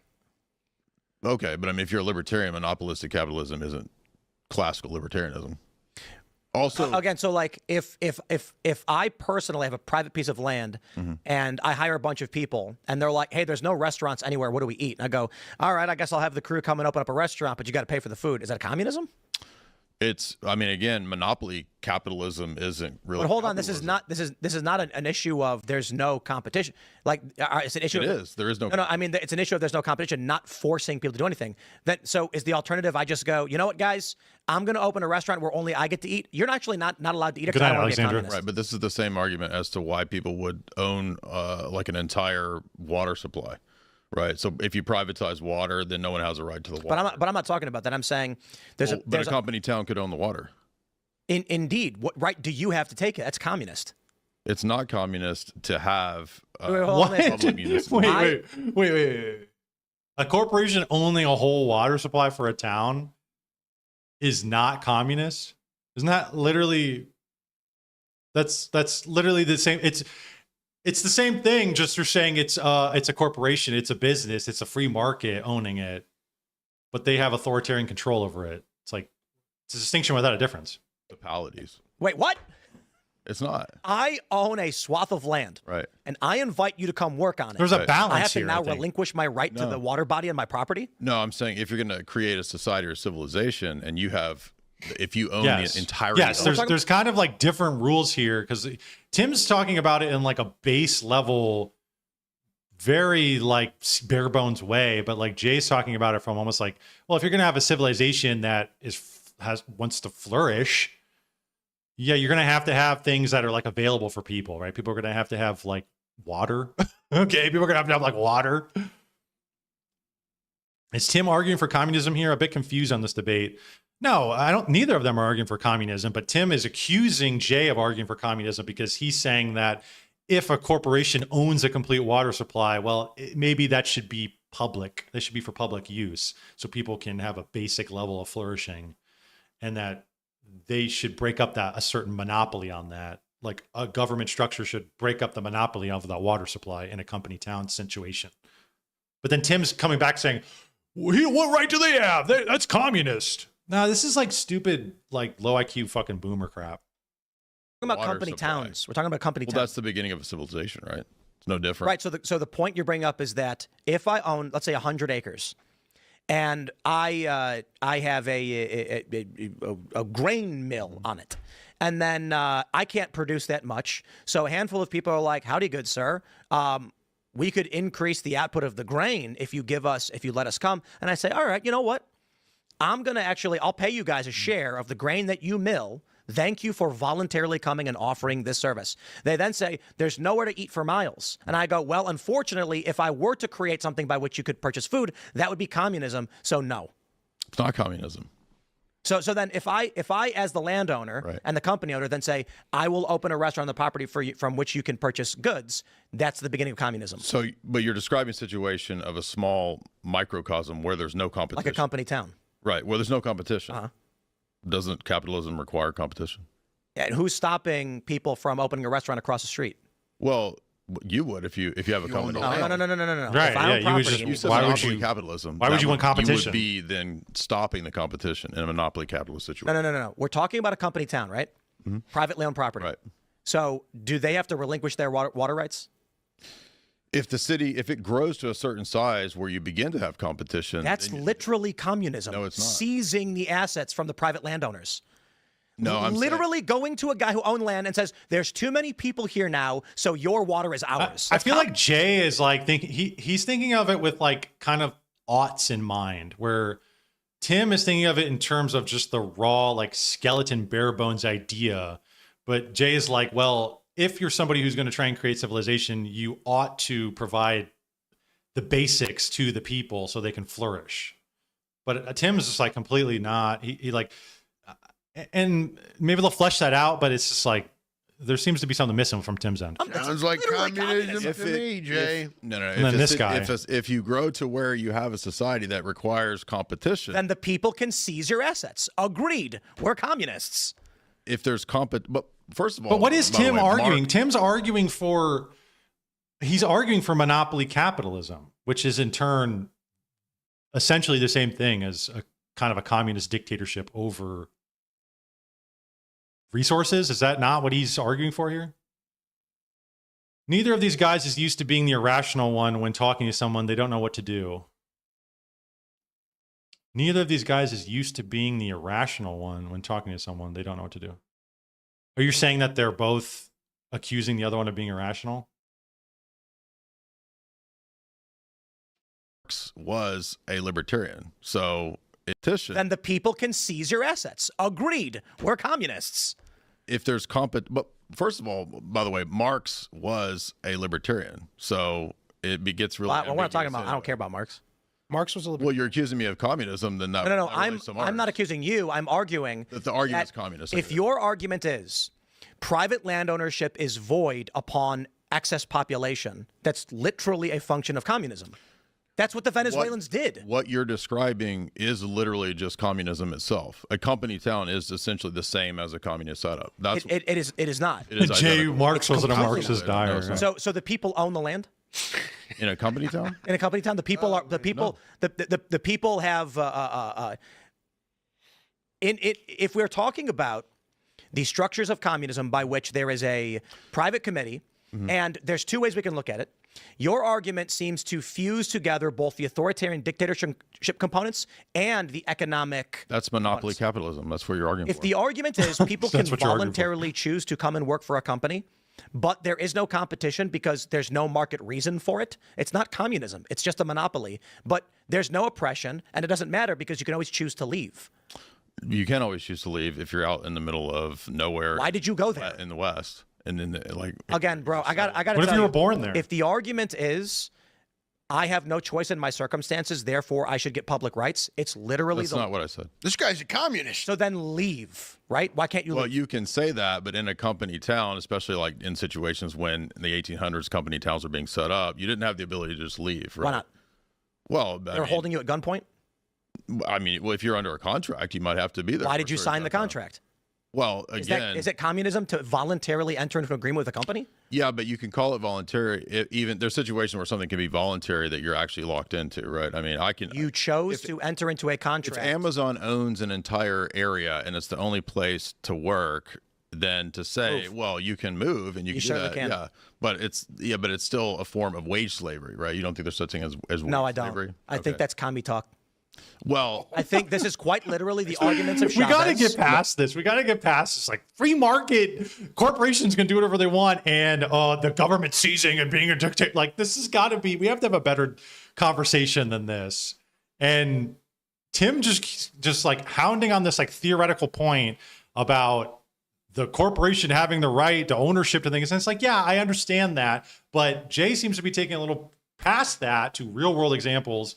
and saying, well, if we are a civilization, trying to create a civilization, trying to create flourishing in people, there needs to be basics that are met, that aren't under the boot of corporatism, right? That was a big problem with monopoly capitalism and the oil barons, and even up to Reagan with the phone lines and Bell, right? It's like Tim is just trying to prove Jay wrong in a definitional technicality. Jay is creating confusion to avoid that end. Both goofs, in my opinion.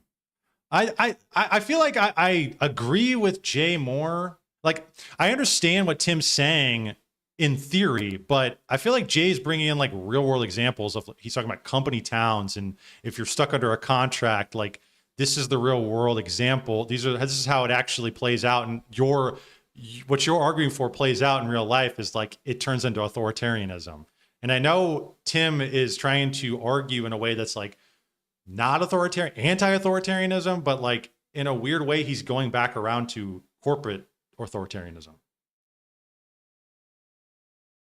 And the arguments of Bernie Sanders.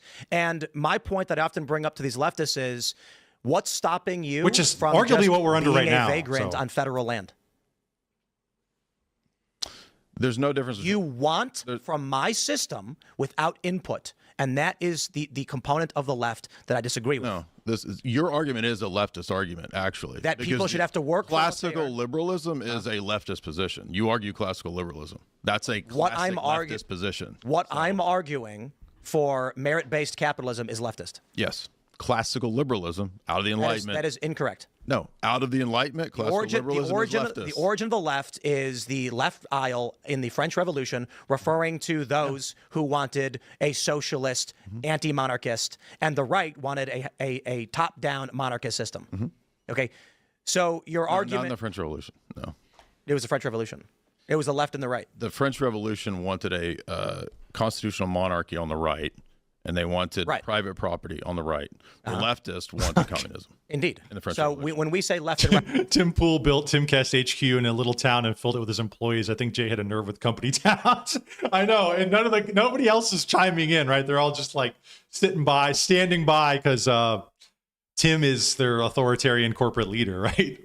Right, in an economic sense, it refers to left, meaning communal, right, meaning closer to laissez-faire. That's classical liberalism, which is against the traditional position. The thing is that both of these positions are wrong when they're taken to excess, right? Like the far right-wing position of having some authoritarian top-down dictator is wrong, and it's going to make people suffer. But also the reverse, which is the communal communist sense, is that everything belongs to everybody. That's also wrong, right? That's also fucked up. You need a kind of a blend of both. And that's kind of what Jay's saying, I think, is that he's saying, okay, you're in a company town, we can respect property rights, but there is a level at which we need to offer and allow for basic necessities, and that the company can't own basic stuff from people. We can't own people. Do you think slavery should slavery be a thing, Tim? Like, can we own people? Like, no, I don't think that he would be on board with that either. The town blocked Tim from making a skate park in a big legal battle, and it bothered him a lot. Locals were like camping on his property to keep him from making a stream park. Yeah, but you see, they're woke, dude. They're woke tards. Of church and state. Tim, this is the argument that Carl makes about liberalism now. What's the argument? Carl? Sargon of Akkad. This is Carl? I'm only saying that they're similar. That liberalism is actually a creation of the left, and that the ultimate form. But I am not advocating for, in this circumstance, classical liberalism. I'm advocating for private rights. Yeah, but the only point that I'm making is that his perspective is similar to Carl's perspective. If you remember. Sure, but that's immaterial to the argument. He's like, sorry, boss. No, it's not, because what you're saying that you're a socialist, you're a Marxist. Sorry, Chairman Tim. What I'm arguing would be the same as any medieval village philosophy. Tim Jong-un. They weren't Marxists or socialists back in the Middle Ages. Like, if you went to a French village in the 1100s. Okay, again, if the core of your argument is there's a private landowner. Is Jay arguing for like feudalism? 20 years later, there's serfs? Now 300 people working in this land. Medieval peasants. We now transfer the private rights from the landowner to a communal function. Again, it's complex when you have something like the total ownership of something like a water supply, right? Yep. So when you have people that need that, that's different than a situation where Nestle's trying to buy an entire country's like private water supply. So again, the issue was company towns. I have 100 acres. I own the body of water on that land. I invite a bunch of people to work. They say, I'll work here. I need a place to stay. I say, I'll build you a house. They say, where do I get food? I'll build a store. And they say, we need water. I say, I'll set up a water pump for you. That's communism? Well, let's go to the rights then, because you're arguing that you have this right as a company owner, and I would agree. But on what basis do you have those rights? Because classical liberalism lost this whole argument. I don't know why you're bringing up classical liberalism. It's not. That's your position. No, it isn't. It is. You're not aware of that, but it is your position. No, you're throwing a blanket to encompass one point and combine it with a bunch of other points. Because your argument let's go to the rights ethos, whether you know it or not. They're classical liberal and you can have varying ideologies mix and match. Let's make an argument on what I actually just said. What's the basis for the rights? The basis. I think Andrew was on here a while back, and he was arguing. He went to the rights. Where do you get the basis for rights? And I think Tim got completely smacked in that debate. So Jay's like, let's steer it. Let's go. Oh, let's talk about rights. You want to talk about rights, Tim? Let's talk about rights. And it's like, I don't think Tim wants to go there. Tim has employees living on his farm and getting fed on his compound as they argue. Yeah. He is a medieval feudal lord. Right to own private property. Well, now we're your ethos. So I argue that the rights of man are derived from the will or the duties God bestows upon man. The requirements that we have from God, which is be fruitful and multiply, requires a handful of things for which we recognize in the United States that we allow other people to do. Fully recognizing that other groups have different ideas of what rights are. So I would argue rights are we need to be able to communicate, we need to be able to protect ourselves, and we need to be secure in our possessions. These are principal rights that we struggle to survive without. As the basis of this is look at communism in general in the Soviet Union, and when you don't have property rights, congratulations, look what happens. When you have mass monopolization and oligopoly, you get something similar. So in a simple sense, certainly it is my moral worldview and faith-based structures that define what I think someone has an inherent I think I know where to. this is going. Progressives think you have an inherent claim to someone else's labor, which I would describe as slavery.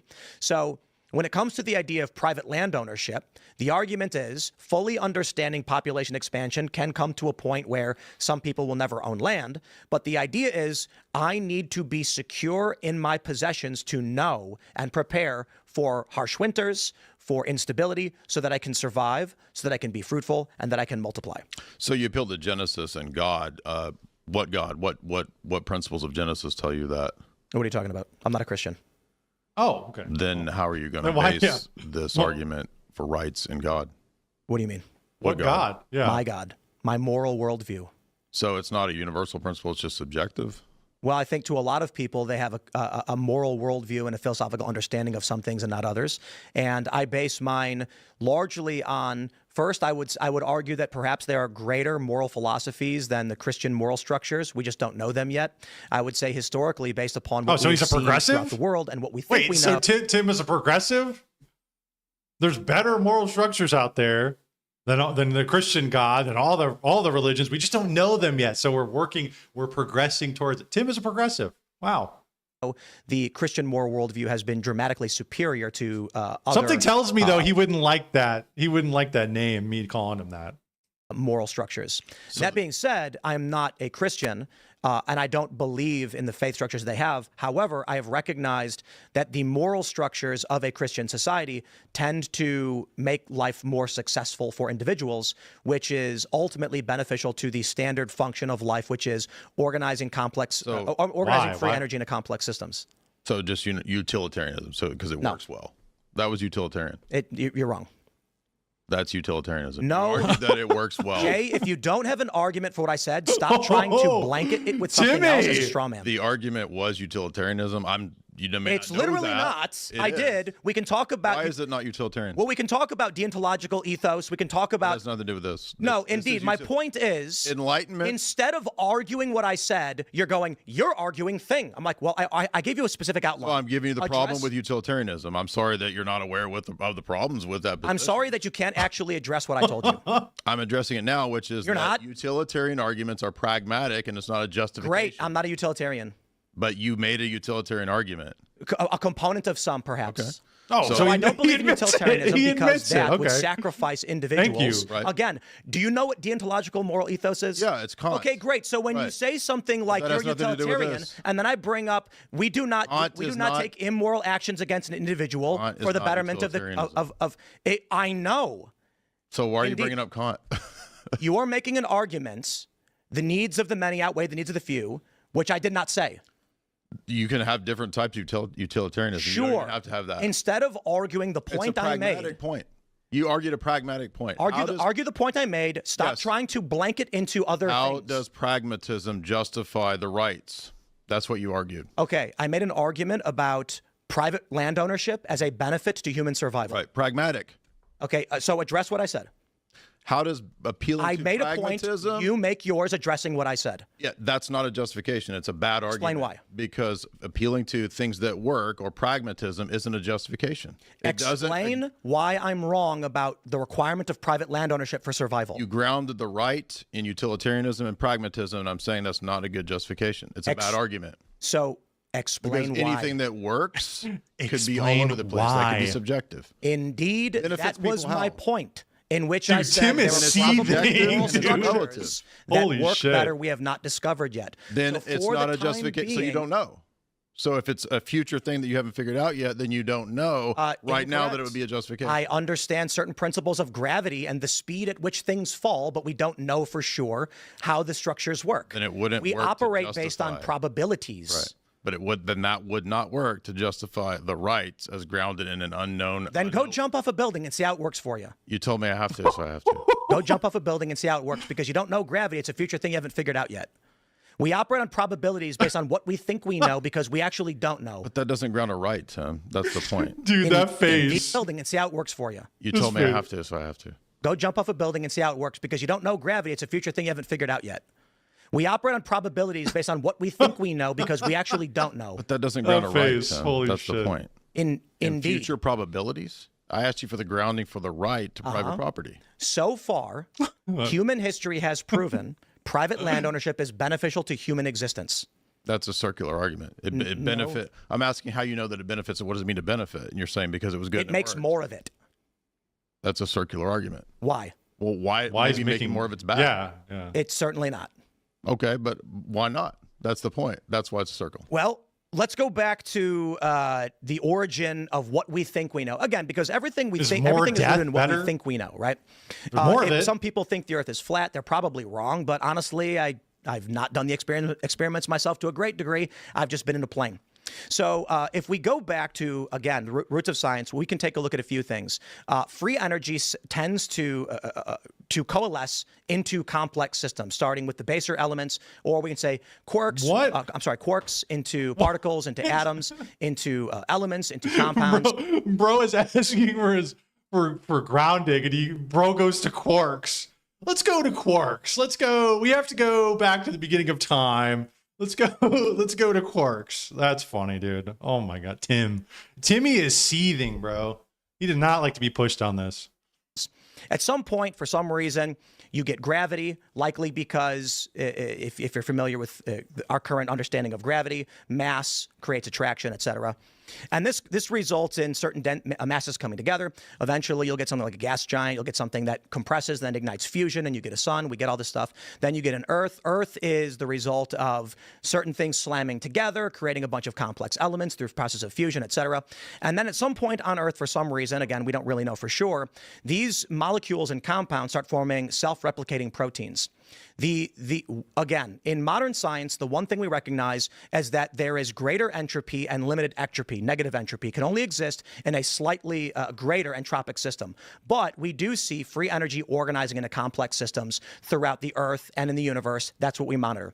Eventually, these complex systems ultimately become cellular organisms, single cells, then multicellular organisms, by which they then create complex organism systems. They create ecosystems. Now you've got a squirrel planting a nut, growing a tree. The tree then drops the food for the squirrel. And now you've got two distinct life forms that form a complex system within its own free energy. And then we get to the craziest part with humanity in the creation of abstract complex systems.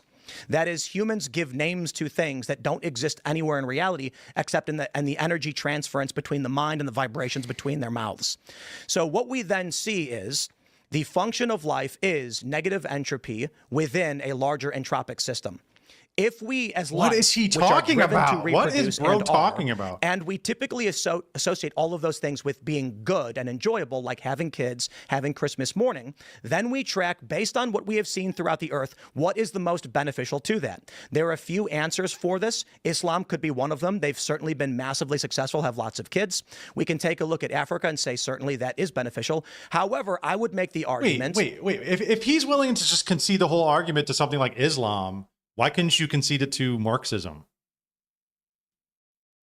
Why couldn't you just say, okay, well, Islam has a different God than Christianity. They believe in a whole completely different ethic, whole completely different worldview. Why couldn't you say that same thing to a Marxist and say their whole worldview, their whole ethic is just as valid? I guess because it doesn't work as well. But then, you get the people who say, well, we've never had real communism. Real communism would work amazing. We don't know because we never had it. We never had the real one. Right, Tim? How would he argue against that?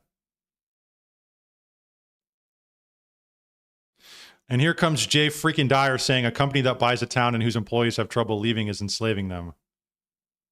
I think he's just talking a lot to make himself appear smarter, which in turn is soothing his bruised ego. Yeah. Yeah, maybe. I think he's getting pressed is what he's getting fucking pressed. And he doesn't really have an answer to this because I don't think he's ever really thought about it. That the European culture, which is weird because I'm pretty sure Andrew pushed him on the rights thing like a while back and he still hasn't developed a good argument against it. Developed science, space travel, cures for diseases, and then effectively colonize the whole planet, as well as the Asian cultures, have proven greatly that these moral worldviews lend themselves greater to the ectropic system within the entropy. And then we would say, well, it's maybe a toss-up, but I do think that the American Judeo-Christian or just Christian moral values, which include things like private property, have lended itself to the formation of complex systems, that is, life expansion and all the things that we cherish in the world, and thus, those are the things we aim for. Certainly, these things are very subjective, and some people believe other things. Some people might think it's better to watch the whole world burn because humans are a virus that spread like a plague. I don't believe that, but I do recognize I can't convince other people, nor do I know everything. So in the end, I ultimately conclude, if we want people to have families and have kids, private land ownership is probably the best thing we can do. That's a good story, but it doesn't get to grounding or justification Cool story, for why bro. the right is actually something that is grounded in God. So storytelling is one thing. Yeah, right. It's grounded in God because God commands us to be fruitful and multiply. And But you don't accept that revelation, so it's just a thing I do. to What do you appeal mean? to. Well, you said you're not a Christian. You Indeed. think maybe... Just because you're not a Christian, you can't believe some things Christians believe? Well, but I mean, you could do that, but it's not a consistent position is all I'm saying. It's a consistent position to believe that humans should be fruitful and multiply.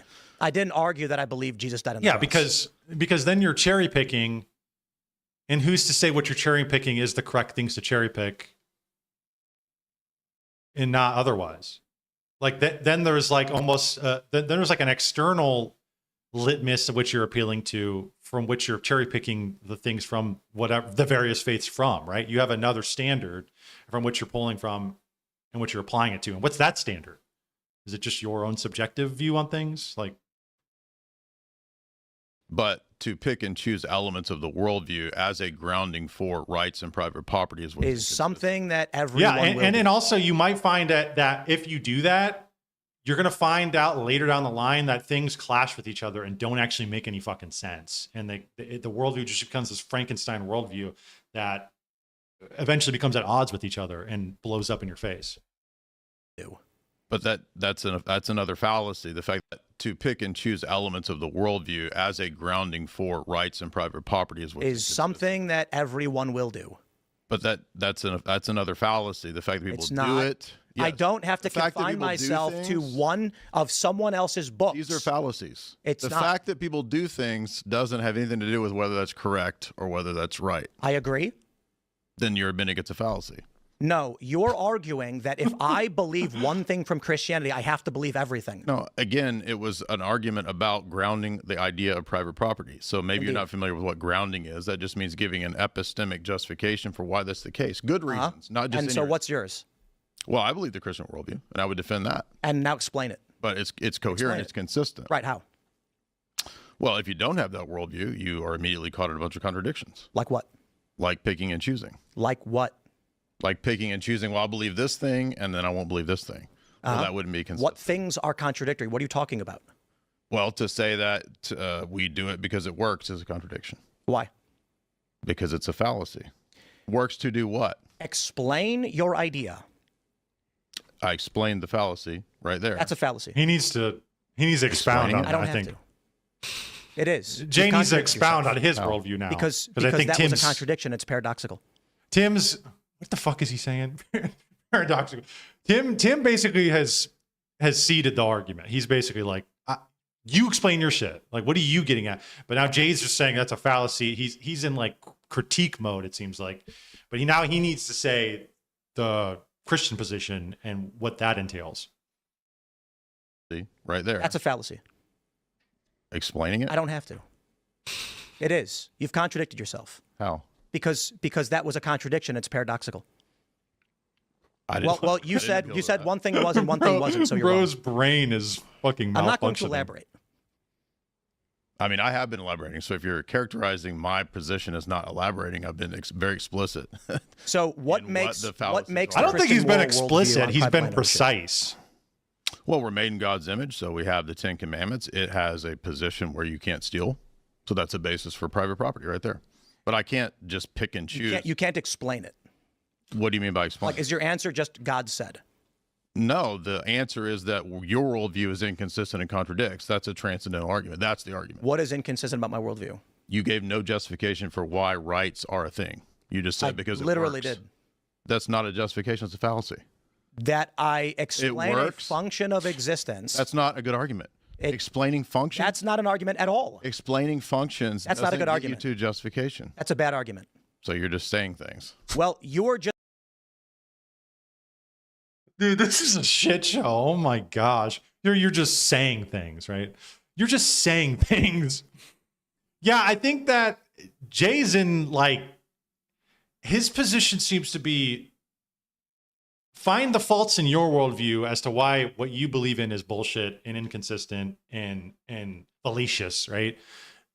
And then he needs, I think at a certain point, once like Tim here is basically melting the fuck down, Jay needs to come in and then posit his own worldview. But I feel like he's just in this, constant, I'm just critiquing your worldview and why it's wrong. And like the argument itself is that he said that is your worldview is inconsistent. That's fine. What's your argument for these things? How do you get there? I think that's what Tim is trying to get out of him, but he's just not saying it. Just saying things to me. I'm explaining to you how it would work in a college class. If you took an epistemology class, you would be getting the same critiques. Is your argument God wills it? No. Then what the is argument is that the worldview as a whole is coherent and gives a justification and a grounding for the ethics and for these things. And why explain the coherence of it? Well, if the world is made by God, if we have ethics being made in the image of God based on the 10 Commandments, these kinds of things, then it makes sense why things are wrong and right. Are there other religions? Of course. Do they think? Yeah, and I feel like Jay is arguing from that. He's arguing from this worldview, like paradigm level argument, where Tim just is arguing one thing, but then like because Jay is looking at things in paradigms, you branch off into a bunch of different things. Like I'm surprised he hasn't gone into the moral element of like why ought we. Well, actually, he did, but. Anyways, regardless, he's going from like a more holistic view of things, which Tim is not. Yeah, Jay is the kind of guy to respond nope to a long, complicated question and not explain why he said nope. He doesn't try to help Tim understand where they disagree. Yeah, he needs to like, because this is like a large audience, he needs to bridge the gap between what he's saying and the inconsistencies in Tim, and he needs to offer up the correct position. But I feel like the debate bro kind of thing is like, if I just call out your inconsistencies, that's kind of like that'll win you a debate. But like, kind of an internal critique type thing, that'll win you, that'll look good. But like people are kind of left unsatisfied. He needs to go further into what he believes and what he believes is actually correct. Think you are wrong? That's a fallacy. It doesn't matter. In the image of God, based on the Ten Commandments, these kinds of things, then it makes... I explain the coherence of it. Well, if the world is made by God, if we have ethics being made in the image of God based on the Ten Commandments, these kinds of things, then it makes sense why things are wrong and right. Are there other religions? Of course. Do they think you are wrong? That's a fallacy. It doesn't matter. So why would are there people that don't believe 2 + 2 is 4? Yeah, sure. My point is, so does that have anything to do with does that have anything to do with? Let's try 4? this before we actually go to the next segment. If your argument is I am right and other worldviews are just wrong and don't matter, that's not what I argue. I argue they're contradictory. Okay, I argue yours is contradictory, and but that's not an argument. It is. I gave you it's arguments. the argument you gave to me. I showed your contradiction because you said. What's the contradiction? You said that it's true because it works. I didn't say it was true.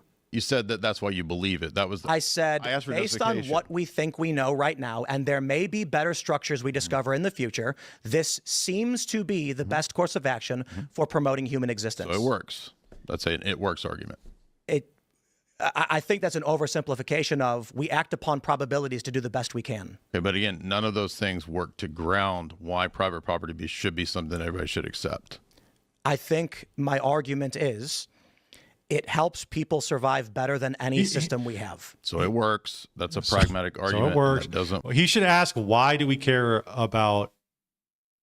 It works to do what, right?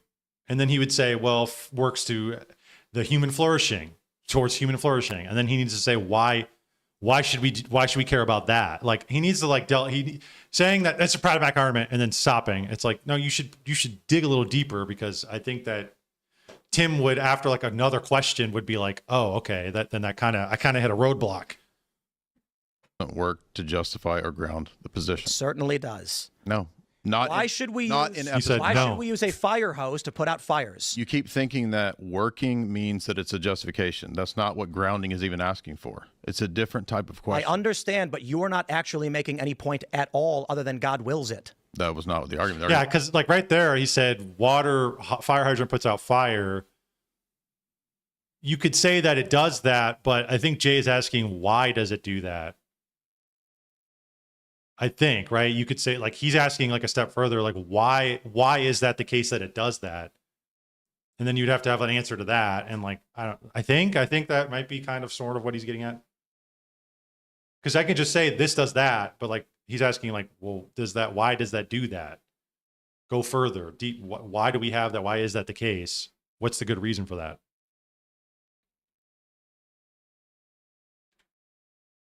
What's the justification for that being the case? Means that it's a justification. That's not what grounding is even asking for. It's a different type of question. I understand, but you are not actually making any point at all other than God wills it. That was not the argument. The argument was that the whole worldview. Your argument is I have a Christian worldview that is. It's a transcendental argument for the whole worldview. And I have. He needs to explain that. Thing. No, you didn't argue that at all. I do. You argued utilitarianism and pragmatism. I argued that the structure of life is organizing free energy into complex systems. But that doesn't tell me what I ought to do. That just says what is. It indeed tells you what you ought to do. Why? How is it universal? You are to be fruitful and multiply. Is that universal? Indeed. How?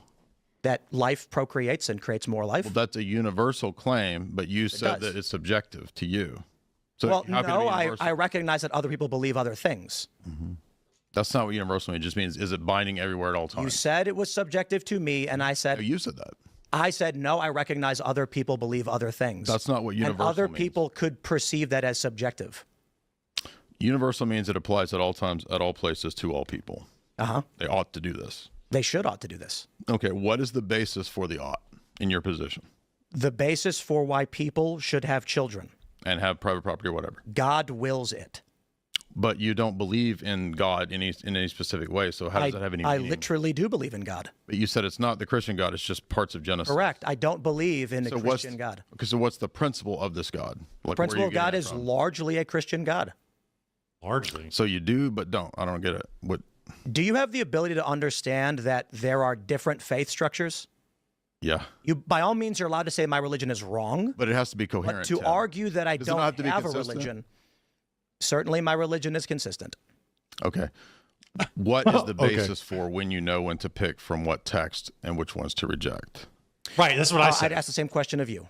Well, that's a tu quoque. That's a fallacy. To ask you to define, so you can explain. To ask me the question I just asked you is a fallacy. That's a fallacy. Can you blocked at every turn, Tim? Oh man, this is brutal. He doesn't try to help Tim understand where they disagree. Why would he explain when he's having so much fun? Yeah, he does look like he's having fun. He's just toying with him. Do you have the ability to understand? Is so rude. Take that beanie off. Do you have the ability to understand, boy? Certainly, my religion is consistent. Okay.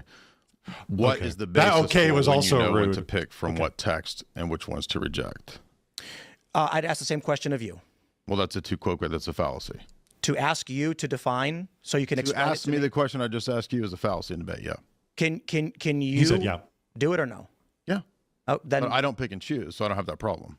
So I accept the totality of the Christian paradigm. So for me, it's not a problem to Which pick one? and choose. Orthodox. So, are there things in the Bible that you do not adhere to? No.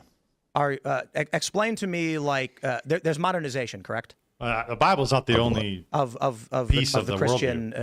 I don't know. I guess moral structures. What you're supposed to do, what you're not supposed to do. Like it's one piece of like, it, like right? talk to me about Leviticus. What about it? It's a typology. Do you follow it? Are there things to be followed? Yeah, there's principles in Leviticus, sure. Jesus references those, yeah. Do you? Is it okay to not follow some of them? Is it okay to follow some of them? Well, Jesus, being the one that gave Leviticus as the law, would have the ability to decide how it's interpreted. So, yes. Are there things in the Bible that you are supposed to do that you don't? There are temporary ceremonial commands that are fulfilled. So you're talking about So- like sacrificing animals, sure. Sometimes you do, sometimes you don't. If the principle is that Jesus gave the law and he says how it's exercised and fulfilled, that's not inconsistent. What I don't understand is there are Christians that don't eat meat on Fridays. That's just a fasting position that Catholics do. Yeah, is that Orthodox right or do too. Well, Wednesdays what and does that have to Fridays. do with Leviticus? I'm now moving forward and Uh-huh. asking you about a specific thing I don't understand. That there are Catholics. He's they trying to don't be eat on so Fridays. careful with what he says. Is that not so again? I think you don't view Catholics as coherent. Right. That is we'll end the argument there. You view your religious structure as the coherent structure, and other structures are incoherent.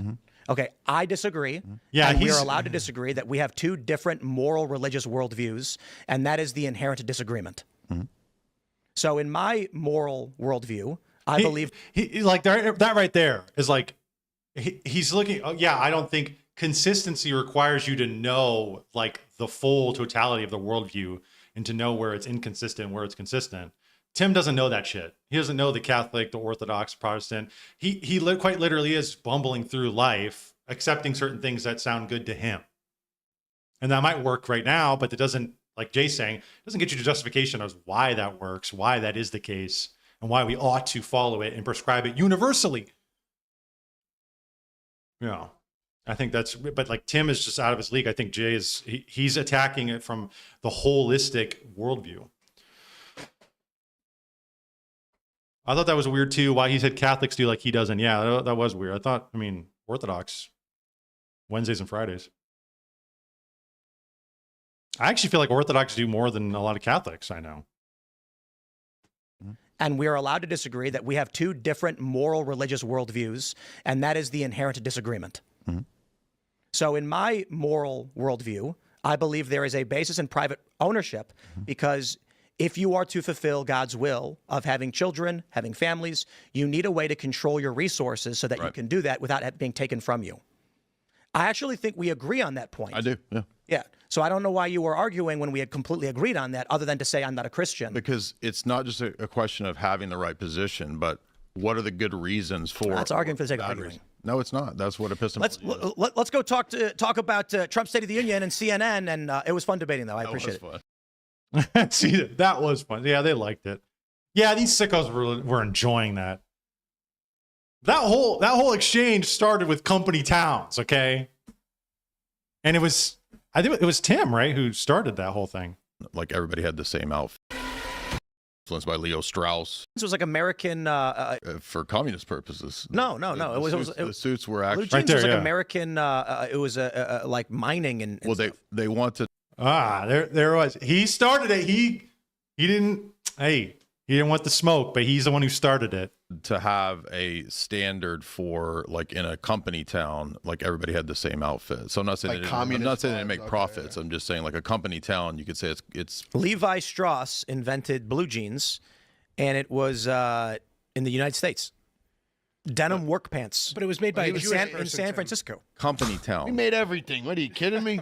You mean in the U.S. it was like company towns? Like a company town is not really a capitalist institution. Like they make money, but like you have to buy everything from the company town. So I disagree. Yeah, there's with no that. I mean, free market. There's no. If there's a barren waste. But yeah, this is where it started. So we started by talking about blue jeans in a company town, and we got into quarks. We took it all the way to quarks. Very, very interesting. That was pretty good. That was pretty good. That was pretty good back and forth. I enjoyed that. Timmy, though, like he's had arguments similar to the justification of rights, the thing that he appeals to. He's had this argument before. I'm almost certain that Andrew Wilson argued this to him a while back. And he didn't do very well, if my memory serves me correctly. So it's surprising that he's having this argument again, and he has no good response to it.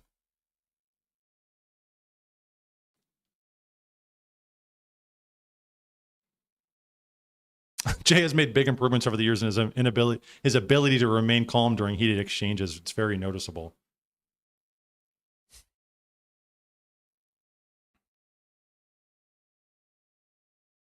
Dude came up super aggressive from the jump. My demeanor is super stern. I speak very quickly and articulately. Therefore, my argument is more coherent.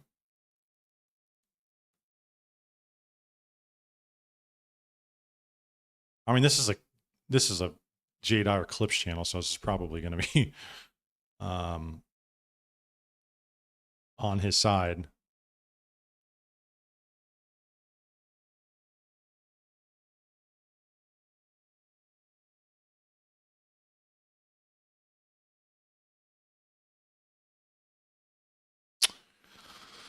It'll be under live, right?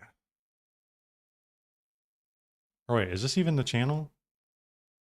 He's got like 5 channels, dude. I can't even keep these. Timcat? Is it Timcast? Timcast IRL.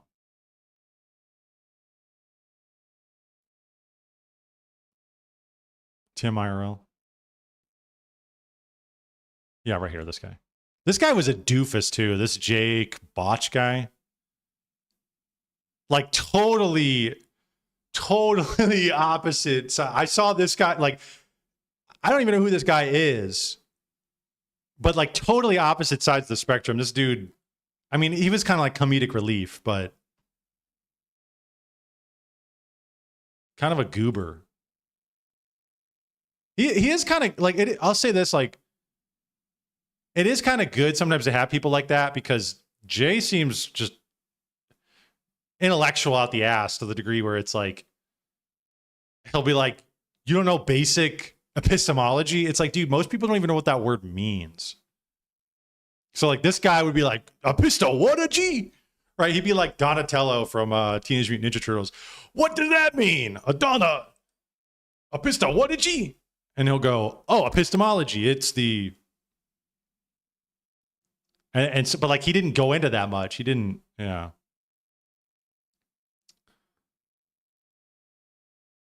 Tim demonstrated what the Dunning-Kruger effect is.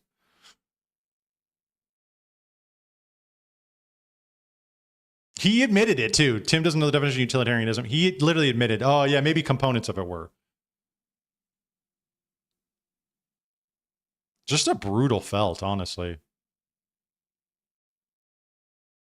He explained that justification to commit certain acts is better based on strong moral compass rather than the end result of an action. He went a great leather describing why a society which has a certain moral framework is ultimately more successful than those who merely believe in utilitarianism.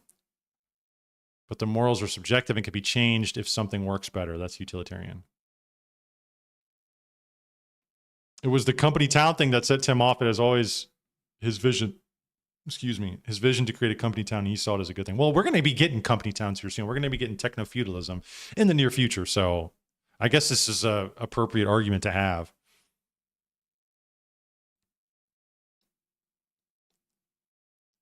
Cool story, bro. Yeah, that was great. Yeah, that was a good story. That was a good story you told. My favorite part was when they had a 30-minute argument stem from a joke about jeans. Tim is such a sued.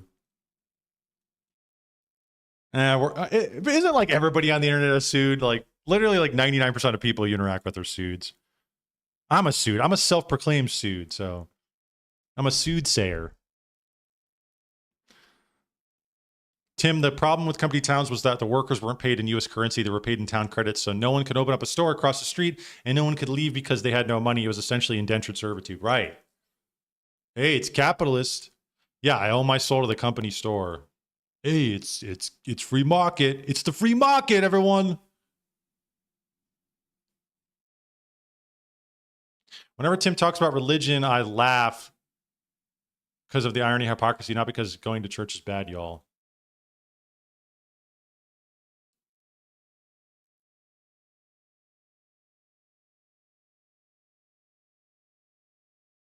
Yeah, crash out, Tim. Heated debate. Thanks for having me.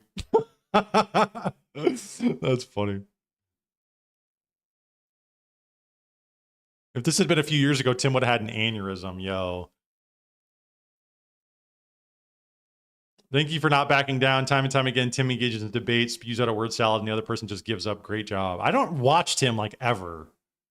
I only will watch him like in a circumstance where something interesting happens or there's somebody interesting on. I know you're fasting and kind of cranky. You did an excellent job. Yeah, I don't know what the heck that was. That was a weird point he made about the Friday. It's a Catholic thing. Like, I mean, unless he's talking about the Orthodox Catholic Church. I mean, I don't really. But that wasn't the angle he was going at. I think he was going at Roman Catholic.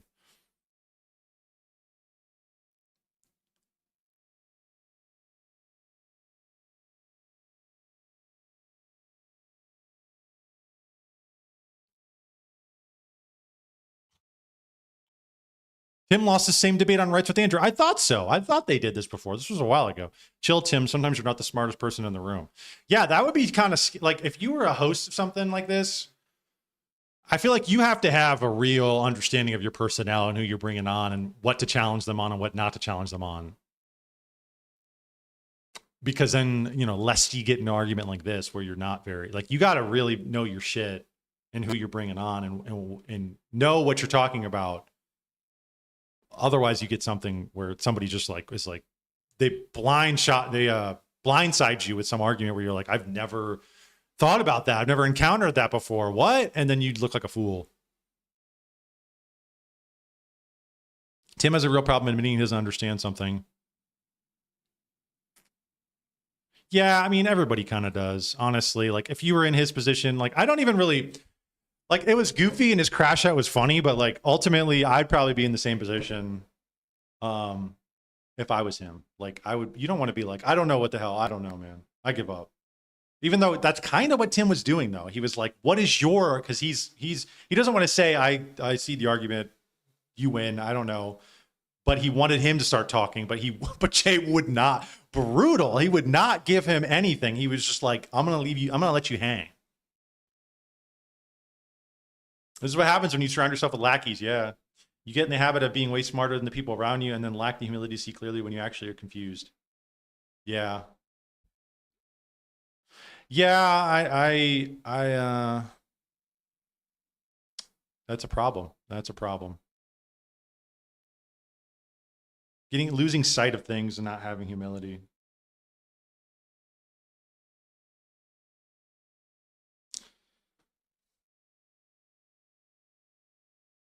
Yeah, where wasn't there Tim? Let's see, Tim, Andrew Wilson. Win or lose, Andrew Wilson actually engaged in the debate rather than repeating. That's a fallacy. Fallacy is not in itself solution to an argument. Just a highbrow way of saying, no, you're wrong. It was very technical. Most people do not talk like that, do not engage like that. And just saying, I'm picking out your fallacious reasoning works in a debate. That is like technically the right way to go about it. I think I've never been in an actual real debate like that, but with the conversational setting like this, it's like you gotta delve a little more. Did you see Rachel Wilson on Rogan? I did. That was actually really. I think hers. I saw Andrew Wilson's as well, and her interview was better than Andrew Wilson. I think maybe he was nervous, but like she really seemed to just. She seemed to know her stuff. She was going. They were like. I feel like Joe barely talked. She was going down. He would bring up a question and then they would go down a whole other rabbit trail. It was very good. I thought it was very good. I kind of want to read her book, but as we've talked about with Ludwig in chat, I got too many books. I cannot read anything else. I cannot buy another book right now. I have too many. I just can't.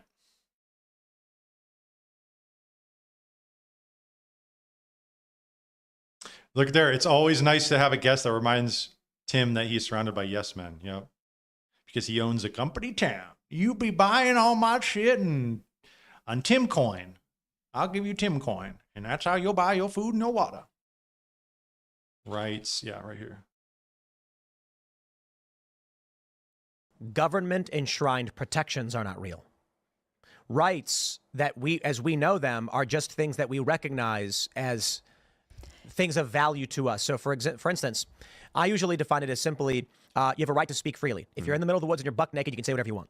You have a right to keep and bear arms. Pick up a stick, sharpen it, pointy stick, you can defend yourself. Ain't no one going to stop you. The question is, when you get into conflict with someone else, where is that line drawn? So the reality is, rights are recognized as things that we can and must do to survive and maximize. I think rights are force, and I think that. You think rights are force? Government protection. What do you mean rights are force? You're talking about government protection. What do you mean by that? I'll explain what I mean. A right this lady? I can't to me is an entitlement, and I think drawn.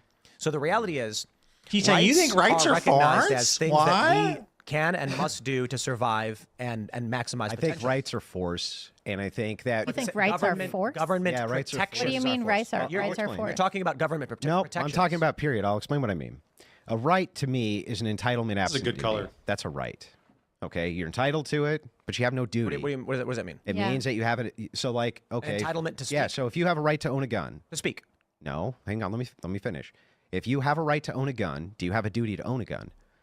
No. But do you have a duty to speak? speak? You have a right to speak. You do not have a duty to speak. If you have a right to vote, do you have a duty to vote? So it'd be an entitlement. That's your argument. It's an entitlement. But absent a duty. But you can speak. Yeah, you can. And so until you can't, the question until somebody stops you with force. So you're talking about government restrictions are made up by us as a people. Just people can adhere to your rights without any form of government. If you're walking down the street and you speak, and a guy turns around and smacks you in the mouth and breaks your jaw, right? He has now used force against whatever this right you think you have to speak. You have no right to do shit. This is an excellent line of argumentation that I think is. We're seeing more and more of this on the right wing because a lot of these like middle right people who like Tim, who's just, you know, they're not religious, you know, they appeal to these things called rights all the time. I have the right to this thing, but like we're now at the point where we're saying, well, where the hell do you get that from? And who justifies that? Like, this is a great avenue because we're quickly getting away from these rights because, like Andrew's saying, it boils down to force. And if it boils down to force, then we need to say who is it who's ruling, who's enacting the force, and what kind of moral structure do they have? We need to address that because the rights themselves don't actually do shit and they don't actually ground anything. We need to start talking about a slew of other things that are metaphysical, religious, like a lot of other presuppositions that need to be talked about before we even get to the rights. But people are not religious anymore. So what are we grounding these things in? Nothing. People. And if we're grounding them in people, then people can take them away. Except whatever you can enforce. Right. Your mechanism is force, and the mechanism against you is force. And so all rights are force. You're talking about government protections, not rights. No, I'm talking about rights. What is a right? So it is an intrinsic moral function. Well, okay. Intrinsic meaning what? It means if again, I'll try to explain. If you're born and you live in the middle of the woods, there are things you can do. You can hunt for food. You can defend yourself. You can speak freely. Now, what we've done in the United States unless you're born blind and you can't talk, right? Then where does your right to speak come from? You lack the ability to speak, right? But you still have the means by which you are allowed to do it. Yeah, but what makes it an intrinsic right to be able to do? Like, where does this idea come from, other than you axiomatically kind of just say? You say because I can do something, I have the right to do something. It's part of a evolutionary biological structure that resulted in the survival of humanity. So if I like grab a spear, he's appealing to evolution. Yeah, but doesn't evolution also involve like violence and death and destruction and killing and murdering? But something tells me Tim wouldn't appeal to that, and those things are not justified, and those things are not good.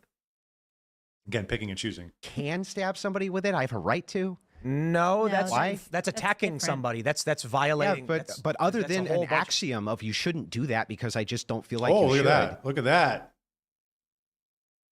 Father Josiah Trenum has a New World Order video. Man, what makes it intrinsic that I don't do that? That you don't go and kill another person? Yeah. So the way I view rights would be things that, and again, there's a debate over what rights are. Yeah, let's start with that. What are they? No. So there, it's honestly difficult to define, but it is certain moral structures or. I would say axioms. Would you agree with that? Just an axiom. So like, you have inalienable rights from God according to the Constitution.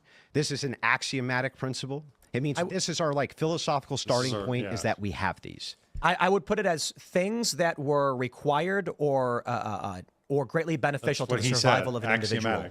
Foundational. We greatly benefit. I agree. We benefit. I just don't know what makes them intrinsic, or like you're born with them, or something like this. Other than we just kind of agree to it.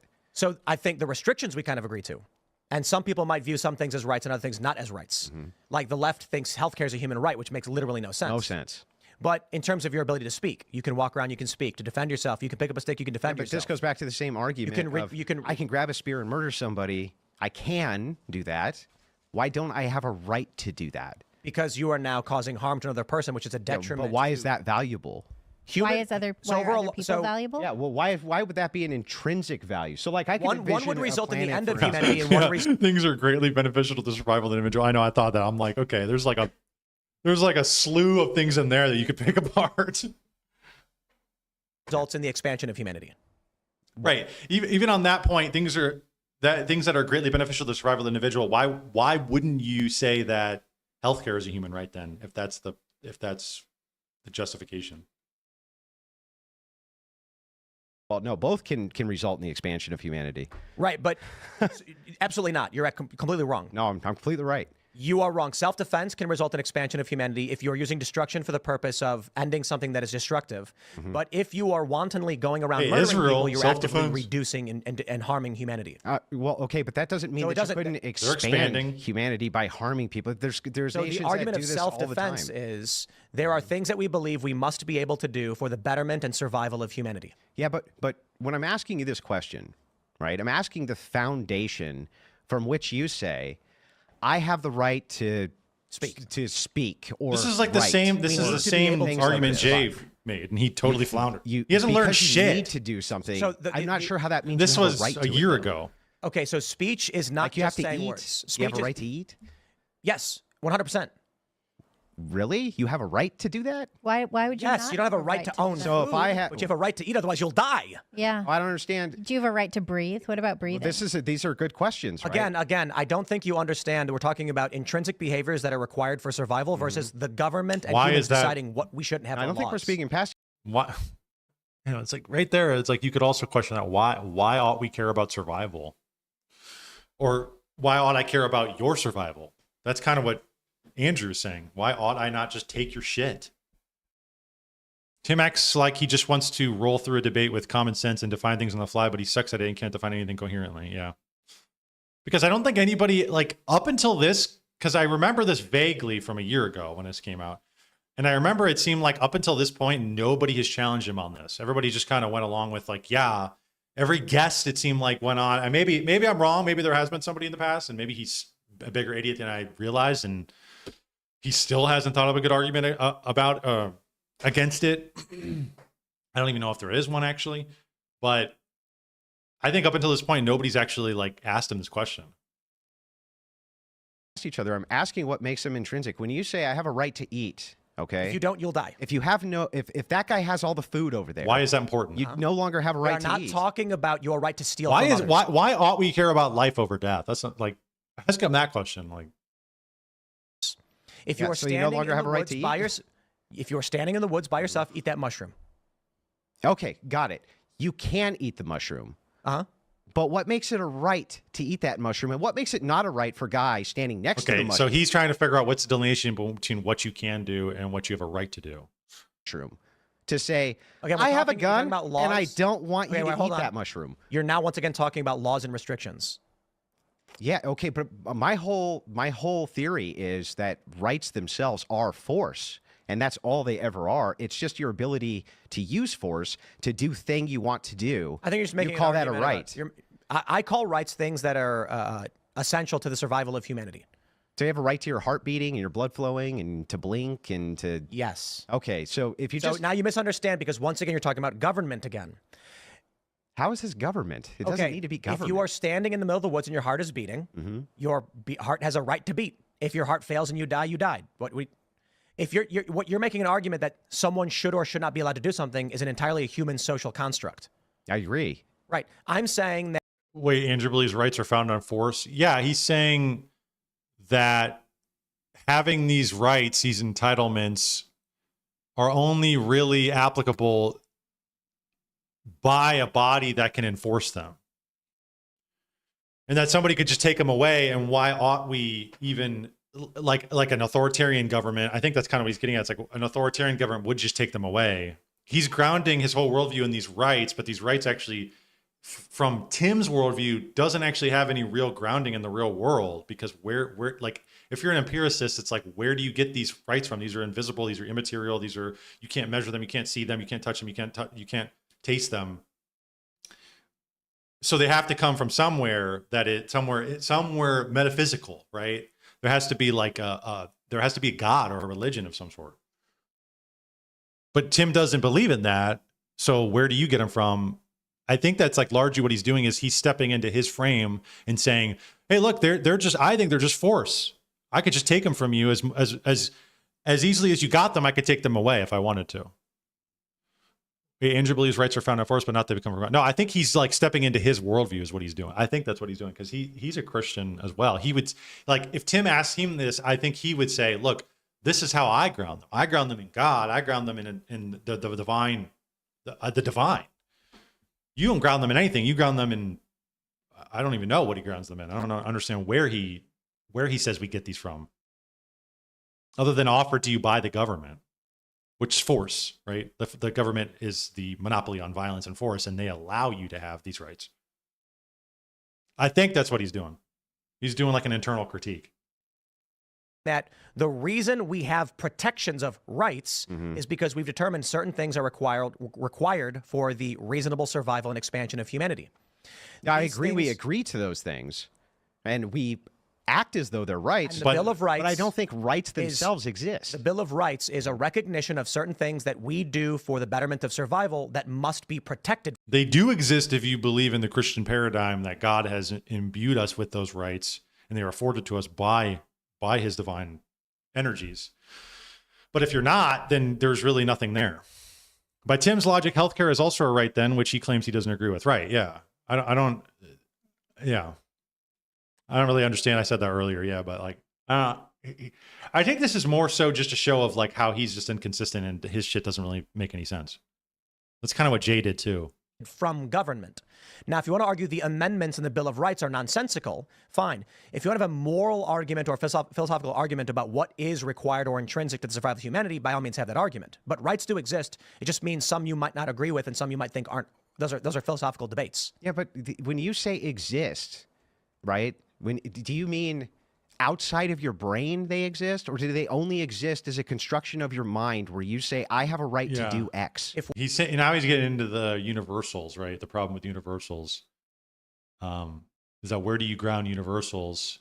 How do you justify in an empiricist, materialist worldview? How do you ground something like a universal, and that it is the case at all times because you're a finite being? You are not present everywhere at all times to even to measure or see it, right? Existing. Furthermore, you don't really have a justification to say that things are the way they are at all times in all circumstances beyond the right now, right? Regularity of nature. There's no real justification for you to say that that is the case without some sort of, we would say, some sort of metaphysical being who fixes these things in their place. This was the very day after, wasn't it? I bet Jay told Andrew where to push him. This was the very day after. No, this was a year ago. But I do think that Andrew got this from Jay, this argument. This is presuppositional argumentation. And Jay is like the presup dude. So I think he basically got this from him. Because I think Jay actually, because he's been running the Crucible for a while, and I think Jay has been on the Crucible several times. So I think he probably got this argumentation from him. If we observe creatures in the wild, we will see them required to do things to survive. Yeah. Okay. So if you inhibit those things, they will die. So if rights protect to you, those things. So the rights to you just mean things which are a requirement for your existence? And typically we define them as such because they transcend the basic obvious things like breathing and drinking water. Owning a gun isn't a requirement to your existence. No, defending yourself is. Yeah, but if a bear comes and you're in the middle of the woods and you don't have the ability to defend yourself, you cease to exist and humans cease to exist. So humans do defend themselves. Then as human society, we've decided this should be protected, otherwise humans will cease to exist. Yeah, but why? Okay, but this makes no sense, right? So if all right is to you, it certainly does. Thing X, which is necessary for the survival of a man, in this case, blinking and breathing and eating and pooping and whatever. The right to poop shall not be because you have a right to do shall that. not be infringed. It's like something. The right to dump shall not be infringed. Poop on someone's floor. Why couldn't you extend that to literally everything? You need healthcare to survive. There you go. You need guns to survive. You need I need big booty Latinas to survive. To survive. I think we should move on, but I think the challenge is, I don't know if you're unwilling to understand or what. You have no right to take other things from other people, to take their labor. You have no right to force a doctor to perform surgery on you, but you certainly have a right to ask him for it. Those are just assertions. Like, you just assert these things as though they have a grounding epistemic foundation from which you can that's the word he needs to say. He needs to say epistemic. Because I think that they're talking about real world scenarios, and you could go there, but in argumentation, you're going to have to give a good reason as to why we do these things or why these things are even, applied. Why do we apply these things? Why don't we just bumble through life just doing, like animals? No, we actually apply these things rationally for a reason, for a purpose. We have like he said, epistemic justification for these things.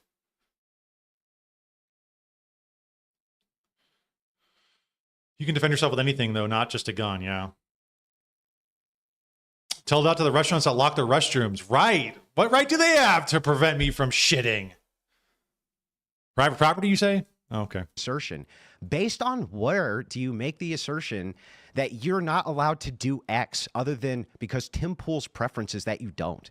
And I'm literally saying, because you have the ability to do there's so many things you can do, right? I can do a billion different things, but there's things that people say, well, you ought not do that. You get into ethics where you're saying you ought not do certain things.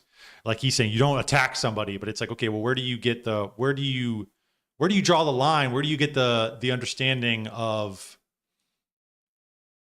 the things we're allowed to do versus not allowed to do, the rights we have versus the things that are not rights? And where do those come from? Why do we have those? And why are those okay, but these aren't? And in some cases, in some societies, they're not okay. Free speech is not allowed, right? Laws and social order right now, not human behaviors for survival. I think human behaviors are laws and social orders. I think that's this. You're saying the same thing. No, if a person was in the middle of the woods, they'd be foraging and looking for food. Yeah, what does that have to do with what I just said? You're talking about what the government can and can't do. I'm talking about what humans need to do to survive. Yeah, okay. Well, humans also have to have other humans around to survive. And so this is communication is essential. The right to defend yourself is essential. The right to secure your possessions is essential. These things, without them, humans cease to function properly. And then you get the Soviet bloc, you get starvation, you get genocides. It's and also this is a detriment to it's a function of the our pragmatic belief argument in the again. United States that we have natural rights. We do it because it works. I agree with that. That's a huge part of it. I agree with that. That in the United States, we agree that But we I think have that them. You can say, I think you can Not say that sure that we everyone, do. I think that you can say that everyone has these rights, and it's a function of whether or not their government allows the rights to be recognized. That's the contention. When you So- say, I think every What's with Tim in the middle of the woods analogy? It's because he's in the middle of the woods right now in West Virginia. but he has these rights. Yeah, that is my belief. Yeah, it's a belief Yeah, based on what? based on existence. I mean, based on just you know. your preferences. So right? there's I don't think it's a preference. I think everyone has a right to breathe. And in the blink. and you do in the big picture of what are the list of fundamental rights that exist to humans, cultures debate these things wildly, but there are a small handful which are true and correct. If inhibited, a person dies. Agreed. But True what I'm and saying, correct. I guess my What does overarching that mean? point, and I can just kind of tie Or it off society with this, fails. is that when I say rights are forced, Why what I'm ought we saying care is about the thing that society? you say is necessary, breathing, eating, these Failing types of or things. not failing? I think that those things, which you call rights, really are just Hypothetically, we were in the middle of the woods, surrounded by chickens, sitting in a chair with a microphone in front of us, with this homely ass lady sitting next to me,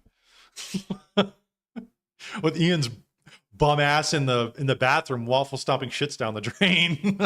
force. You're saying I will use force in order to do this thing that I want to do to necessarily exist. And that another person can use force to stop those things from existing.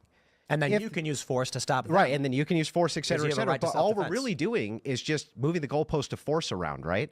So if this group says this group does not have the right to breathe, they do not have the right to eat, they do not have the right to do any of this shit, and they go and put a stop to it, But you don't. what but are that we group- appealing to for but that why it group is that you doesn't- can't do that? Yeah, what's that the group litmus doesn't here? have the right to do Yeah, that. but that makes no sense. Like Why you're wouldn't they saying- have the you're right to saying- do circular. that? I feel you're like saying might makes right, which is a well, it's perspective. beyond that. I think you're making It a makes. postmodernist argument for why you should be allowed to do things that other people Might don't want you to do. makes. I think no, I think the opposite is true. I'm making I would use a justification of God, and I would There you appeal go. to something which is unchanging and an unchanging standard for moral justifications for oughts. But what you're doing when you say a right and you're appealing to like the Constitution, that's postmodernist subjective standards of nonsense, right? It's just like No, it's moral we all foundation. decided that we have these rights, so we do. There's no justification for any of them. So Zero. you don't believe in any intrinsic moral foundations?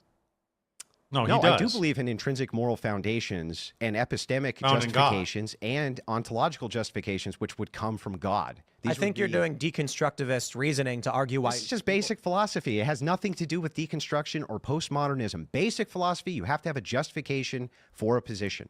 And when I've given you one, you just reject it every yeah, time. well, You just say, because nope, because nope, they're axiomatic. So you haven't demonstrated why the axiom or the starting point. We start with rights, Andrew. You Yeah, haven't this is- demonstrated this is- why we do, other this is than because I presuppositionalist. observe that if we don't act in this way, you expire. But it's This like is why Destiny won't debate presuppositionalists too. okay, but why is that even bad? Like, why is that even a Because bad he wants these foundations granted to him, and say, just grant me that these things exist and that these things are. And presuppositionalists will say, no. Why are you justified in having those views of things? thing? Why is it bad that humans cease to exist? Yeah, why would that even be a bad thing from the worldview of rights? Like, oh, okay. Which is why I think that Jay argues from the worldview perspective, because it's who can, like he said in the other debate, he's saying who can ground these things better than someone else. Like the individual evidences are kind of like secondary to the point, because if you're not even able to ground these immaterial things like epistemology, metaphysics, ethics, there's no debate being had. I do not grant you something like logic. You have to tell me why you have the justification for that thing at all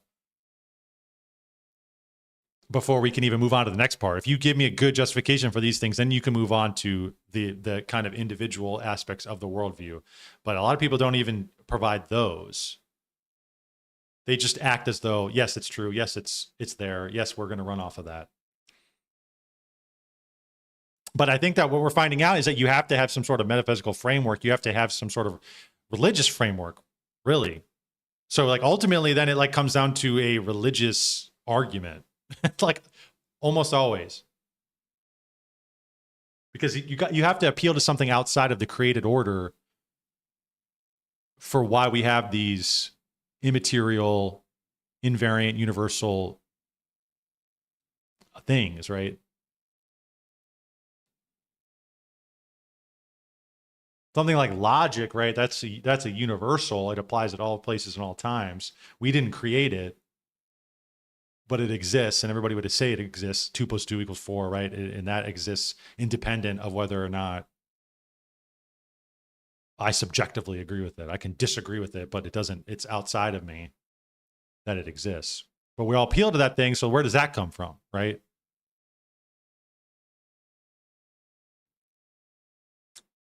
And then so you have to get in the metaphysics. If you don't have this right, you die. But you haven't justified why that's even a bad thing. Because humans exist through a pattern of evolution towards, or creation, whichever you decide, for to be fruitful, to bear fruit, and etc. These things are components of creation and life. Well, that's I very think this different, aligns right? perfectly with Evolution like a versus Christian, creationism. Judeo-Christian Those moral are two worldview. different And I think these things are worldviews. requirements for the efficient expansion and fruitfulness of humans. Where in evolution does it say be fruitful and multiply? We can be fruitful and multiply, but it doesn't give like an ought to do that. There's been many people who have not been fruitful and not multiplied, and there's been many people who have died and been eaten alive, and their whole, many animals and many lineages that have been just wiped off the face of the earth. Evolution doesn't say any of that shit. Survival and having kids are totally different too. Yeah. So they are natural. Either from an evolutionary standpoint, humans developed to inherit I have a right to have certain kids. requirements to function efficiently. And when these things are curtailed, we see inefficiency and collapse, disease and chaos. This is circular. So you go, okay, we need to. This is the exact same bear fruit argument and he had with multiply. Jay. Why? Well, because then we can exist. God Why do said we so. need to exist? Because then we can bear fruit and multiply. Okay, but why? Because then we can exist. You're just being contrarian for no reason. No, it's not contrarian. I'm giving you a real You principle. believe in God?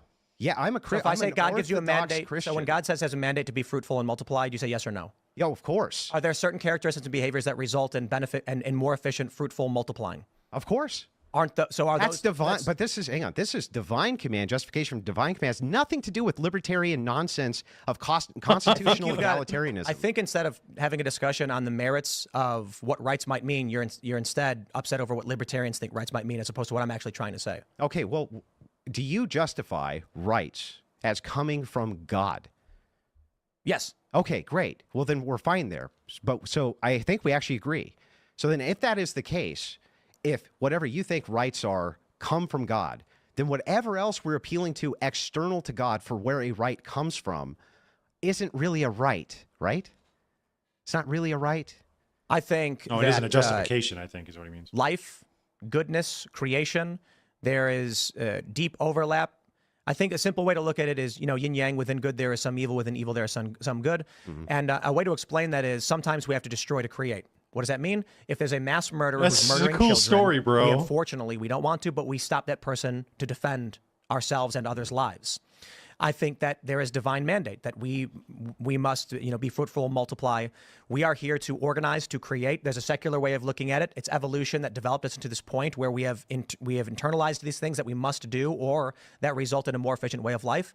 Or more simply, there is a God, there is a divine structure and mandate which results in certain things that are beneficial to mankind that I would describe as good and just, and there are things that are evil and unjust. So as we get to the heart of it then, right here, where we come What to the this hell? agreement, Now we're talking. where I reject this is I think all the things you just stated are duties. They're duties. They're the opposite of rights. You have a duty. I just think we're having a semantic argument. Well, but semantics are super important so we don't speak past each other. So when I say a duty, it's an obligation to do a thing based on the fact that you're commanded to, in this case by God. A right, I would say, is an entitlement absent duty. So if that's the case, what you're listing out is like God is giving us these duties to do. I'm not sure what rights he's giving you.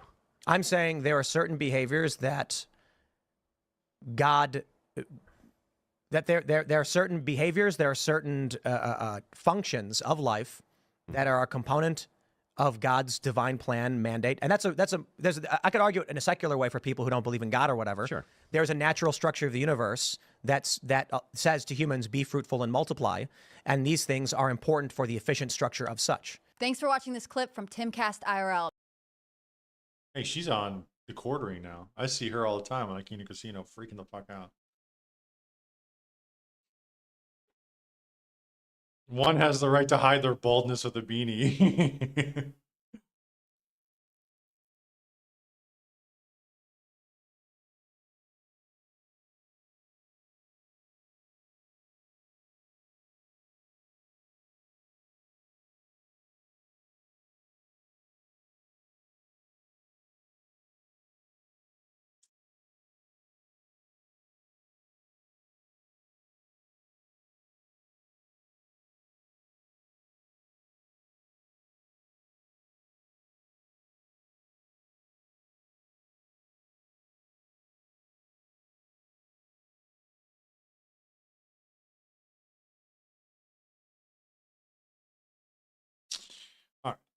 Hey everyone, God bless you. Look at this. I wonder what this is about. We'll have to maybe save this for next time, though, because it's about midnight. Oh my gosh. I got to get going. It's been a fun one, though. It's been a fun stream. We're winding down. All right. That's going to be it for the stream. Clips will be up during the week. Make sure to follow me on X. It's Jacob on YT. Subscribe on YouTube, Jacob on YT. I will see you all next Friday. We're switching to the Friday now. I want to do that 7 o'clock Fridays now. I think it's been very good. I like it. I think a lot more than Saturday. So we're going to see you next Friday, 7 p.m. I will see you all then. Have a good weekend.